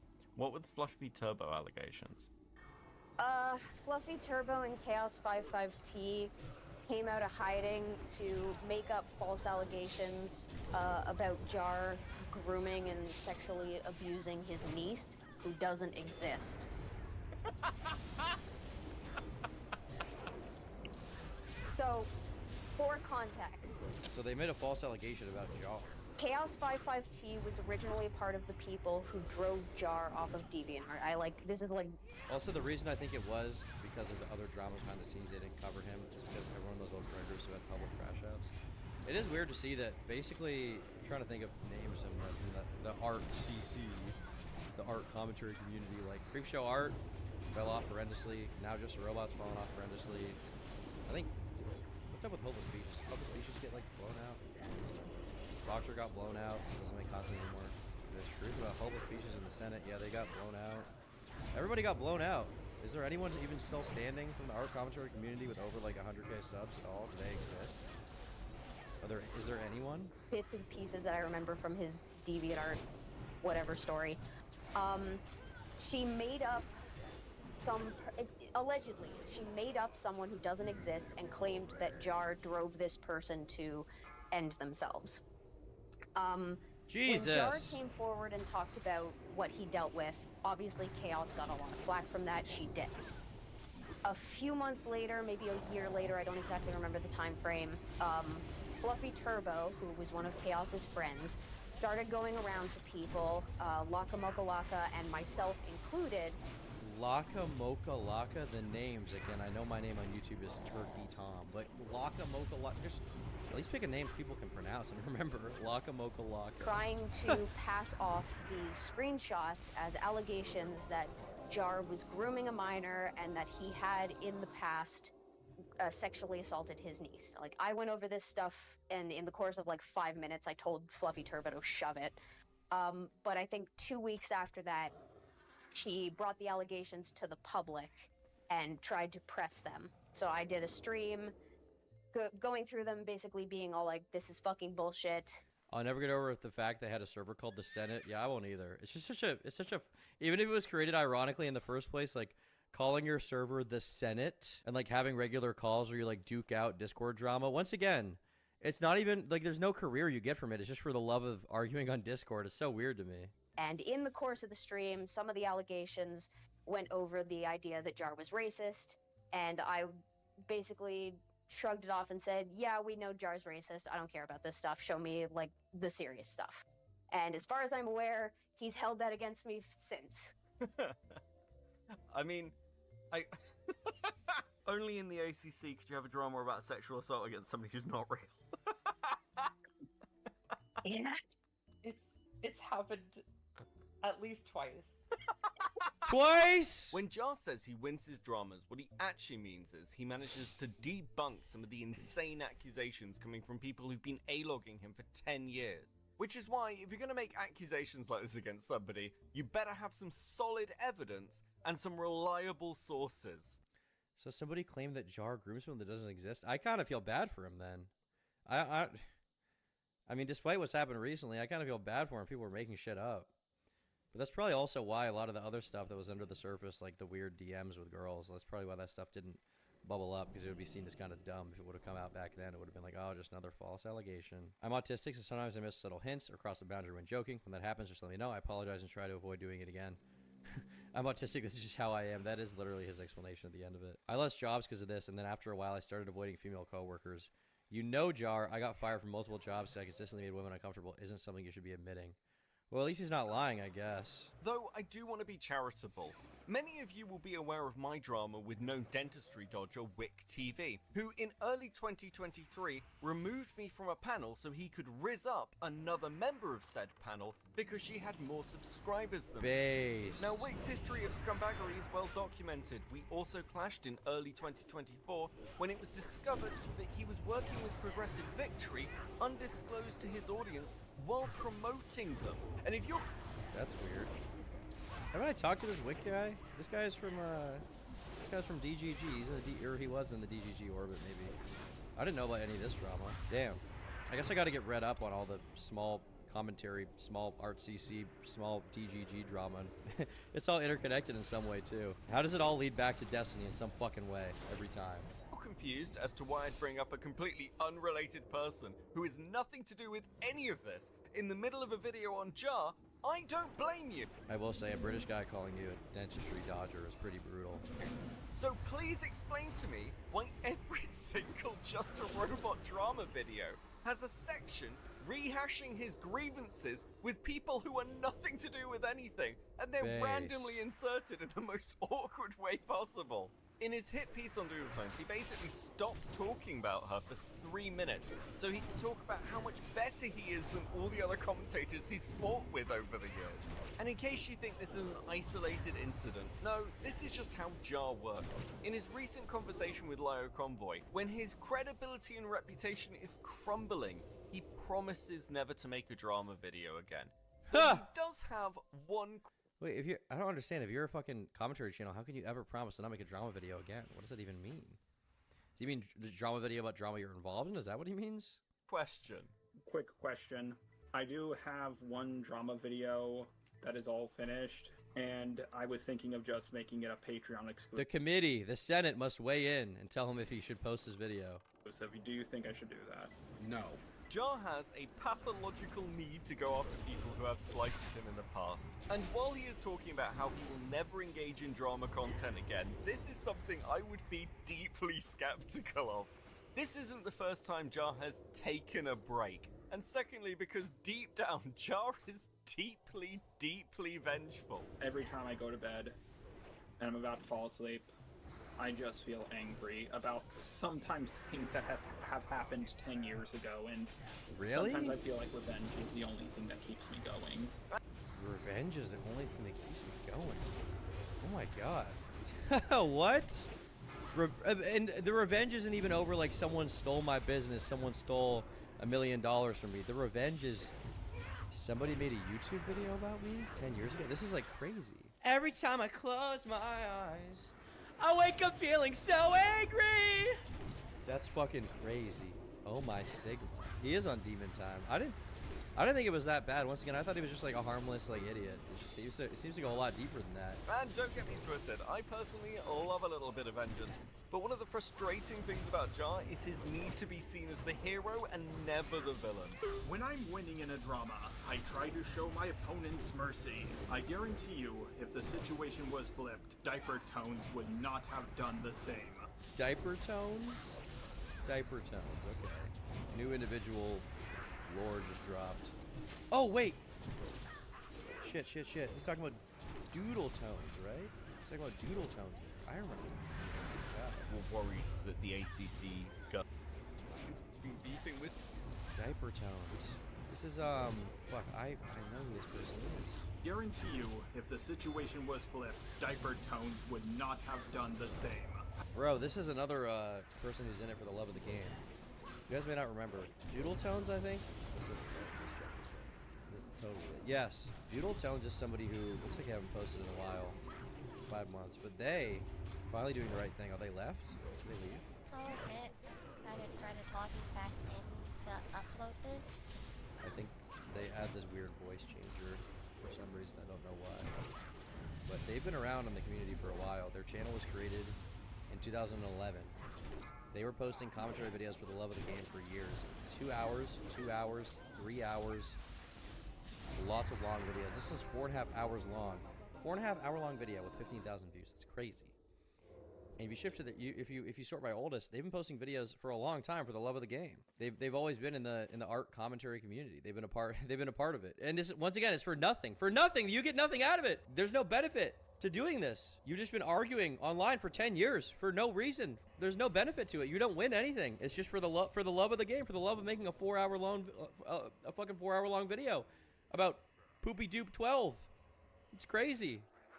I knew this from the beginning our drama began, but I still showed them kindness. But despite all the kindness I showed them, they were not willing to show me any kindness in return. Okay, this is just insane nonsense. I've got no idea why Jar would say this when it's so obviously and provably false. It's probably time to bring up Jar's second channel, which dates back to 2013, and is basically just a huge list of hit pieces against people who have pissed him off over the years. And Jar can say that he is merciful when he's winning a drama, but I really want to direct you to one person that Jar has been beefing with for 8 years at this point. The creator in question is T-Moss Boss, who has over 100,000 T-Moss Boss subscribers and a dead channel. Even in the midst of the current drama as one of Jar's He's still posting to this day. Oh my god, 2 days ago. I've been dealing with Just a Robot and his fans for 8 years. An hour and a half video? Oh my god. longest running detractors. Still, nobody gives a shit. Except for Jar. That final video that Jar wanted to put up on Patreon is in fact on T-Moss Boss. You literally cannot make this insanity up. However, once again, the love of the game. Just making videos about a guy with like 10 views. To own them over nothing. T-Moss does help us to answer some interesting questions. For example, why is it so many people are hesitant to even go after this guy? Now, I think it's reasonable to say that there are two separate components to this. Firstly, if you go after Jar, you will be dealing with Jar for the rest of your life, as he makes video after video after video on you. Shit, am I on the list now? Fuck, I'm on the Just a Robot list based. Well, let it be known that I believe that Just a Robot will come back, and he will be the greatest commentary channel of all time forever. Okay? Forever he will be. The next element is Jar's audience, which Jar himself describes as quite toxic. And while he claims to have taken steps to try and get them to chill the fuck out a bit, the honest truth is, the only way to get your audience to stop gunning for somebody is to just stop talking about them. I do these drama videos to bring justice. I have a big To bring justice! channel, which gives me a lot of power. Once again, like I said, love of the game gives me a lot of power. It's all for the love of being the guy at the top of the art commentary community. There is no other motivation. It's all just for the love of getting an own on some guy with 10 subscribers for nothing. How much for a kiss? 10 cents. But seriously, like, I don't get it. I don't get it. Look, Jar is absolutely aware of the threat he poses to smaller content creators, and within the ACC, many people just don't want to deal with something like that. In fact, one of the common questions I was asked is, are you sure you want to go down this route? Because you are going to be hearing about it for the rest of your life online. Just as an aside on this topic, I want to note Jar's startling paranoia, which has managed to fuck him over in ways he wasn't even aware of. Paranoia? I'm aware that you were worried that the ACC girlies were going to go after you. And, you know, you seem to make allusions to this in the commentary video. Well, to be fair, they've been going after me. They're not just women. There's yeah. Do you know that there was only one video planned on you, and it was a defense video? No. I know that Jar has been allegedly paranoid that the ACC is like planning on making a video on him or whatever. The thing, once again, I don't really get is he's so paranoid about being exposed in the art commentary community. But what does he really have to lose? Like, what does he really have to lose? Like, it's just his reputation to the art commentary community from all these weird people. But he doesn't even like have a career. I don't think he like makes money on YouTube. He has a job outside of it, right? So I just, once again, I don't really get it. I don't really get what the like inherent paranoia is. Over losing what? Over losing like your social standing with a bunch of fucking on YouTube? Like, that's it? I have not been aware of any videos that people have been planning on making about Jar, except reputation in the art CC, so nothing. Yeah, exactly. This is his job, is it? Oh, that's interesting. I'm surprised by that. I thought he had an actual job until recently. Like, when did he become a full-time YouTube guy? Beckett, do you want to come on to talk about this video at some point? Are you hashtag down? for one, I was making a video about the Fluffy Turbo situation and talking about how the allegations against Jar were false. I canceled my production of that video despite literally almost being done because, one, I couldn't get the stupid Twitter account with his real ass name taken off of Twitter no matter how many times I was reporting it, and I had been reporting it for months. But also... How can he have a job when he gets fired for SA? I don't think he's been fired for SA. At least, I don't remember that claim. I think he said that he didn't want to be around female coworkers because he was afraid he would make a weird comment to them. But I don't think he got fired for SA. I don't think that happened. Because Jar decided to make a pot shot about me in one of his videos, and I decided, fuck him, he's a jackass, he doesn't deserve it. The only person making a video on you was Ponder, and it was to defend you from the previous accusations. And then you came out and took a shot, and the video was cancelled. No response?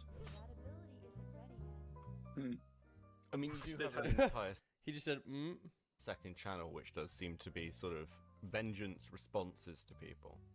Yeah, I know. I mean, that going was back my to old- 2013. Back to 2013. Yeah, I mean, that's... Oh, Yeah, piano I interlude. thought you were talking about the recent stuff. Yeah, this is one issue I do have. I just have a very strong desire to get back at people, and the worst part is, once you do, it doesn't feel that great. It feels a little good, but it doesn't feel nearly as great as you would think it. True, it doesn't. Because revenge breeds an insatiable desire to destroy, okay?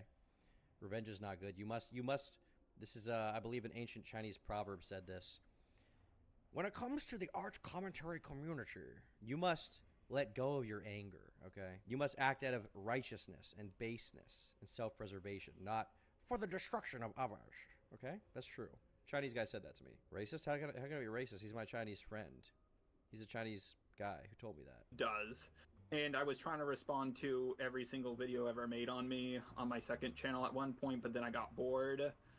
And now I realize like how silly and stupid that made me look, because I could have been making videos that people actually gave a shit about. True! Yes, you could be making videos that people actually cared about instead of ruminating on this bullshit, okay? You shouldn't be ruminating and being kept awake at night because of online drama, okay? That shouldn't be the case. You should be thinking about how you can further your career, how you can make videos people want to watch, because you're a content creator, you're an entertainer. You're not a fucking judge. You're not the police of, I don't know, Hopeless Peaches or something. You're not the police of Hopeless Peaches. Why does Bro's Robot OC look so nasty? It's like the visual equivalent to that nasty wet membrane you get on Lunchable's ham when it's sat at room temperature. I mean, you'll have to ask him that. I don't know. I don't think he's updated his robot Sona persona in quite some time, in quite a few years. So, yeah, to my knowledge, it's been pretty much consistent for quite a while. More views. And granted, response videos are a lot easier to make. Like, you know what you're saying, you know what they're saying. You don't even need a script. You just hit the record button and use some gameplay. Very easy stuff to make. But now, with the amount of people I've pissed off, I realized that I kind of dug my own grave by acting the way I did. I kept on pissing people off one after another, and eventually it... Not only that, you kept getting involved in this stupid online bullshit you didn't need to. Like, to me, he strikes me as somebody who, you know, at the risk of sounding cringe here, as I am a terminally online individual, undoubtedly, he sounds like someone who has no real-life connections or friends. He sounds like he has no people in real life that he talks to like, put him in perspective, you know? Like, sometimes on YouTube, you have those moments where you're really deep into drama, you're like, oh, this is so important. And then you, like, get offline for a couple days and hang out with people, you're like, literally none of this matters outside of the internet. Literally none of it. So just stop taking it so seriously. It's YouTube drama. It's not that important. It's not the end all be all, right?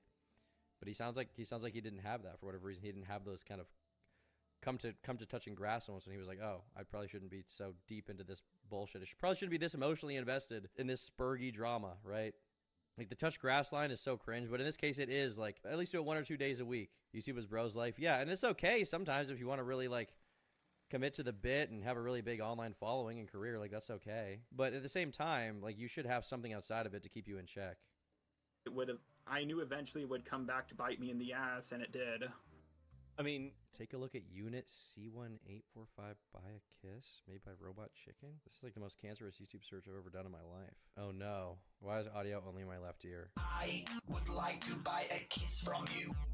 What do you charge? This is I him! don't have much. I don't have much. Seriously, I don't have much. Haven't been paid yet. When I get paid, I'll give you some more. I would like There's to the buy latest smash from Unit C18. That's bass, dude. Shout out Just a Robot. I love your new single. Looking forward to the album comeback, alright? The musical comeback will be the fall of all other commentary channels. Yeah. So, the people I've spoken to who've had sort of issues with you in the past, one of the constant things I hear is they don't want to respond. They don't want to deal with kind of how vengeful you are. And there's this fear, especially for smaller channels or people with lesser platforms, that, in fact, I heard Timos Boss say this in his most recent video, and I've heard this from kind of multiple, even bigger channels, where there's this real worry that it's not just you that will come after them. You end up in a position of weaponizing an audience to come after them, potentially. Yeah, this is not good. You don't want to be so invested in YouTube drama, or just YouTube in general, that your ultimate goal is destroying others, right? Like, your ultimate goal with YouTube, I feel like, if you have a YouTube channel and you want to do commentary stuff, should be like, okay, you should, you know, do your journalistic research, you should tell the truth, you should try to make videos to the best of your ability that are accurate and based. But at the same time, you don't want to be so invested in these topics that you like feel the need to destroy someone, right? Because then what's going to happen is you're going to get an outcome where you, like, somebody you cover doesn't get destroyed, and it's going to drive you fucking crazy. Like he said, he's obsessed with revenge. He's kept up at night over 10-year-old internet beef. That's a very, very bad position to be in mentally. You don't want to be doing it. I suppose you're right. I mean, that's the risk of having a platform, and I'm going to be honest here, I don't like that, because I've done what I can to keep my fans off of Doodletone's back for a very, very long time. I've been saying in my more recent drama videos on the old channel, please do not attack this person. And like I've been, and other stuff. That's true, but I mean, from what I can hear from behind the scenes, that makes his words are so slimy. Yeah, it feels like he's kind of playing dumb here, rather than really acknowledging what's going on. It feels like he's really running away from the real criticism to be like, oh, I'm just kind of a silly guy. I'm just kind of dumb.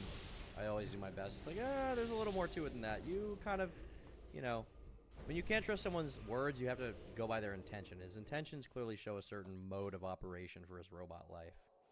How boring does your life have to be hung up over decade-old internet beef? I assume very bored. Or your brain is just broken, where you don't enjoy anything. You owe Rosetta Stone to kiss, bud? My bad. Mwah. Mwah. Okay, no more. Maybe what you say publicly, but it seems like privately you have at least alluded to that threat while having dramas with people. Well, I have said, like, listen, like, I think a good example is the Vincent Skullman stuff. Like, he made a video on me, and I wanted to talk things out with him instead of making a video, because he was a very sensitive guy, and I was like, my fans are so toxic, I didn't want them to go after him, and I tried to talk things out with him in private. Eventually it did work. Unfortunately, that created issues with him, Lio, and Linlin, and I was like, oh my god, I did not want that to happen. I tried my best to work things out with people, but I just sometimes don't feel like it. So I checked just Orwell's Twitter here to see if he said anything about this stuff. Doesn't think he has. Doesn't think he said literally anything about this drama apart from this video. And I mean, he's gone on streams like Chud Logic, but it doesn't look like he's really had a lot to say on his own public platforms about it. He's just kind of going on other people's channels to address the allegations, you know? Like, I know what I'm doing. Like, I do desire revenge, I do desire to get back at people, but I also desire to work things out with people and talk through them. But, I don't think these things can exist simultaneously. I don't think it's the same. Jar is merciful. Yeah, he's the merciful god of the art commentary community. Things with them. And with Lio, for a long time, that he was a big help with that. I sat down and talked things out with. Don't get revenge, get the bag. True! But none of these people care about that. None of them do. I don't get it. None of them have any sense of self-preservation or benefiting themselves. It's just, like I said, for the love of the game, of like winning on the internet. It's so weird. Multiple people instead of just, because as much as people fear my vengefulness, I also fear the vengefulness of others. After Jar got URR'd on Chud's stream, did I make any appearances anytime soon? Didn't this come after Chud's streams? This is after his streams, these interviews, is it not? I could be wrong. Looking at, I guess it depends on how long this video was in production for, but it seems like he was willing to talk to people for quite a while. Looking at where you're sat now, I know you said you're not going to make more drama videos, so you're going to take a step back from that because of Lio. So is that, you know, I suppose the question people will have is this you saying that now? But then in 6 months, 12 months, whatever, you'll be like, well, now it's died down, I can take a hit at the people who took shots at me. That's a good question. That's a good question. That is an excellent question. I'm thinking of making my backdrop, like, don't get back into drama on my laptop so I can keep reminding myself. Oh my god. I just don't know if I'll go... He needs a constant note in his face. I'd say he should probably just stop doing YouTube. If he's going to come back to YouTube at all, he needs to fix his personal life first. And then he needs to never talk about this drama ever again. He needs to just make, like, stupid slop videos or something about whatever. He had to set a note on his computer. I guess if that's what he needs, that's what he needs, but geez. Back to it or not. I hope I don't, but I know myself. and I know I get angry and want to get back at people. Closing the file. I want to just turn this last bit back to the Cinebear drama we're currently embroiled in. Jar's choices and decision making are highly questionable. I mean, what possessed you to go to Chud Logic of all people? I just want to say, and I am curious about his answer for why he went on Chud Logic streams at all. My favorite Jar clip, though, just a robot, is that gumball clip. Okay, this feels like this is like peak Kino content. Okay, this is my favorite Jar clip of all time. This has been passed around for a long time, but this is certified content Kino. Why? Because being a woman is the worst. It's like playing one of your video games without the stick of happiness. Do you mean the joystick? I can't believe they let that get past the censors. For those of you who don't get the joke, the joystick is a metaphor for penis. Absolute Kino. Absolute Kino. This is peak. This is amazing content. I hate it. I love it. You have to learn to embrace the cringe. You have to learn to love it, okay? You can't let it affect you mentally. You have to just love it. And it is the greatest clip of all time, okay? There's no clip better. If you disagree, you're just wrong. I'm curious, like, is he self-aware? Like, does he genuinely feel the need to say that? I don't I don't really understand what's going on here mentally with him.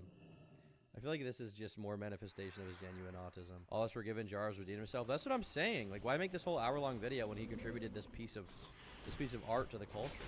No one else is doing this. I haven't seen anyone else make a clip this fire. If it exists, I haven't seen it. You have to enlighten me to it, but I think that's amazing.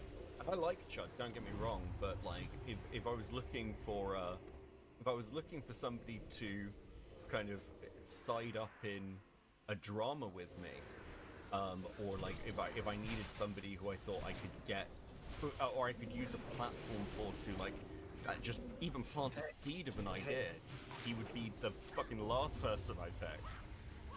Okay. The best Jar clip is him pissing on the mic. Oh, that is a good one. I do like that one. I think this one's better, but I respect your take that you prefer that one. 2 reasons, but after this, I need to go for a little bit because I need to take a dump. Sure. Yeah. Okay, so it might just be gas. He's poop maxing. Oh my god. Wait, run it back, new clip. I need to take a dump. Sure. Run it back. I need to go. Night pack. Okay, 2 reasons, but after this, I need to go for a little bit because I need to take a dump. Sure. Yeah. Okay. So it might just be gas. Dude, you don't have to. It's just like everything that comes to his mind, he just has to say. You don't need to say. You just say, "I need to go for a minute." Don't say, "I need to take a dump." After further analyzing, I think it might just be a bit of gaseous buildup inside.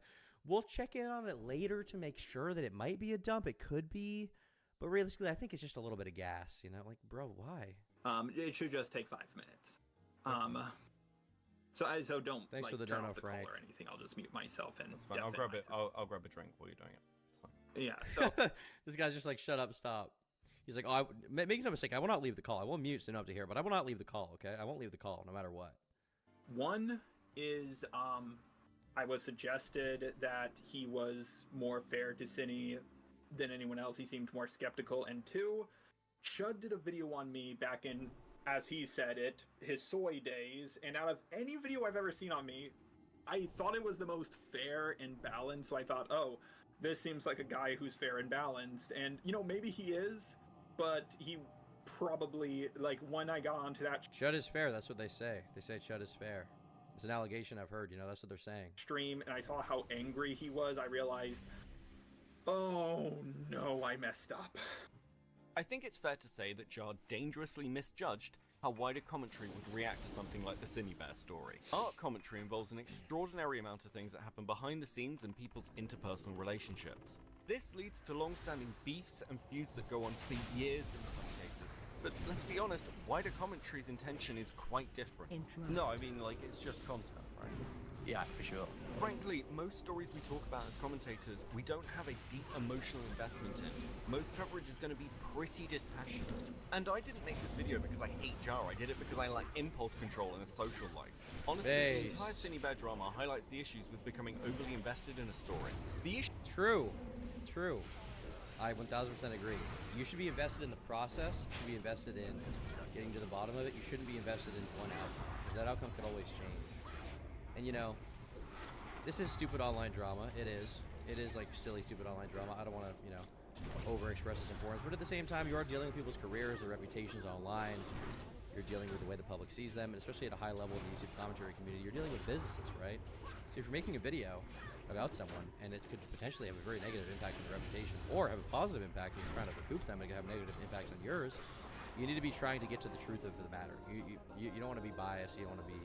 I mean, everyone has some kind of bias, but you don't want to be biased in a way that you're trying to get to one outcome. You need to be open to interpretation and open to the truth. And if you're not, you're going to make a very, very bad video, and you're going to get shit on for it. You know, the times when I've been the most personally invested in dramas and the outcome have been the times when I've made my worst videos. The times when I've been the most invested in the process and getting to the bottom of things are the times that I've had my best videos ever. Thomas's cap. That's so true, Brandon. That's so, so true. You're a capper. You're a capper. Issues Jar and frankly anybody else even tangentially involved in this mess have faced should be a stark reminder to everyone of the flack you will catch if you make this mistake.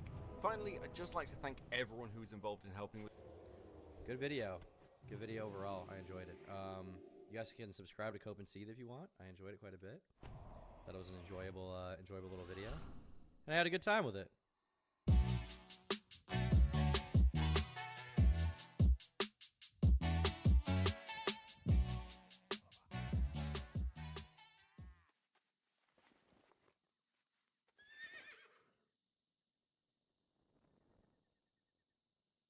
There are two docs that compiled all the evidence. Ein Crime und die müßiggüne Liebe meines Lebens. Hey Leute, mein Name ist Jakob fucking Rätsel und ich habe ein Problem mit Frauen. Hallo Jakob. Hallo Jakob. Hallo Jakob. Hallo Jakob. Was war mit dieser Frau? Ich bin eine Frau.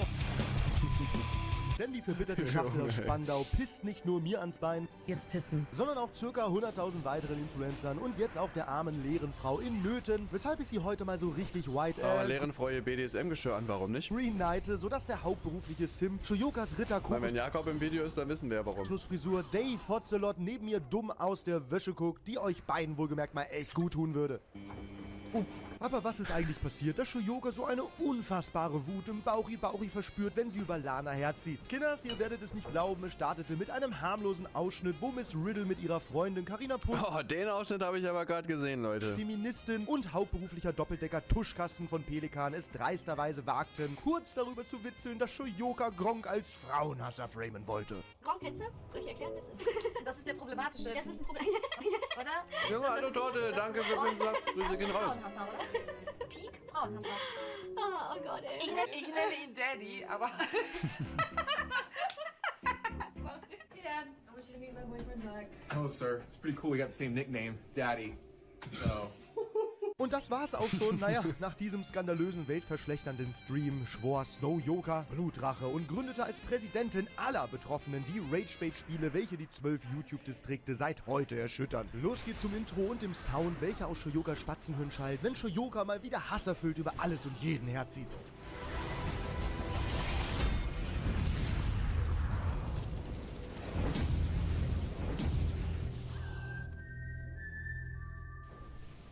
Shoyoka war triggert und schoss gegen das eine, was sie schwor zu beschützen, gegen Frauen. Es eskalierte dann komplett, als Carina Pusch es wagte, in einem Livestream von Jay Riddle zu sein, als dieser auf das neue Mimi-Video reagierte, von dem sie, by the way, durch ApoRed quasi betroffen ist. Aber wenn sich Betroffene mit ihren eigenen Themen beschäftigen... Hast du eigentlich mitbekommen, dass Dave bei der Premiere auf YouTube im Chat dabei war? Nee, das habe ich nicht mitbekommen. Shoyoka zu bunt. Und das nicht nur, weil Carina manchmal so farbenfroh ausschaut, als hätte Effi mit einer Fruit Loops-Packung gepoppt. Und wenn wir eine Sache gelernt haben, wenn Shuri dich auf dem Kieker hat, dann findet sie auch etwas, um dich vor den Bus zu stoßen. Egal wie kleinlich sie werden muss, das ist Shoyoka, wenn sie dann endlich etwas über dich findet. Es ist so wahr, Digga. Es ist wirklich so wahr. Ich will einmal ihr Gesichtsausdruck sehen, als sie mitbekommen hat, dass ich irgendwie da im Februar vor Gericht wegen der Volksverhetzung bin, Digga. Safe war das so. Ja, hab ich verschluckt. So hatte Carina probiert, mit einem Tweet über die Lumumba-Thematik aufzuklären und dass manche Menschen dies als rassistisch wahrnehmen. Okay, eigentlich keine Sache, die Shoyoka kritisieren würde, aber was ist das? Sie hat das Wort dunkelhäutig benutzt. Sie reproduziert Rassismus. Die Volksverhetzerin im Wolfsmantel eines Regenbogenfisches. Schnappt euch diese Kreatur! Komm schon! Hat sich auf jeden Fall gelohnt. Ja, da kann man sagen, da ist die gute Shoyoka mal wieder an die Decke gegangen wie ein Helium-Luftballon. Also das macht das Ganze ja noch lustiger. Das wusste ich gar nicht. Gegen Lerenfrau hingegen fährt sie seitdem schon fast eine persönliche Vendetta, seitdem sie sich für Carina ins Kreuzfeuer geworfen hat. Die Smarty-Verpackung mit gewissen Vorzügen wollte sie Junge, was sind das für Wörter? nämlich aus der Thematik raushalten, aber die Rufschädigung seitens Shoyoka kann man halt auch nicht unkommentiert im Internet stehen lassen, weshalb Lana für sie dann in die Bresche sprang. Ich melde mich freiwillig als Tribut. Wir haben eine Freiwillige, wie es aussieht. So beschreibt Was müssen die da machen? Was heißt Tribut? Wird die jetzt geopfert? Shoyoka Lerenfrau als antifeministisch und als Pick-me-Girl und selbstverständlich hat Lana auch einen Crush auf mich. Carina, die hat rum erzählt, dass du zwar verheiratet bist, aber auf Jay Riddle stehst. Ups. Hätte ich das nicht sagen dürfen?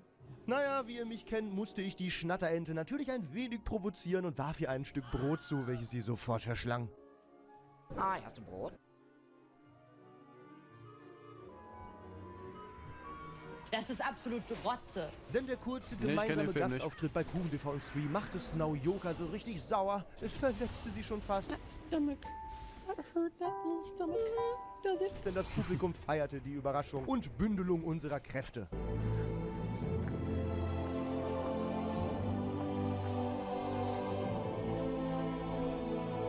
Ich glaube, das darf man gar nicht mit den Händen machen, oder? Mehr zu dieser Auseinandersetzung folgte meine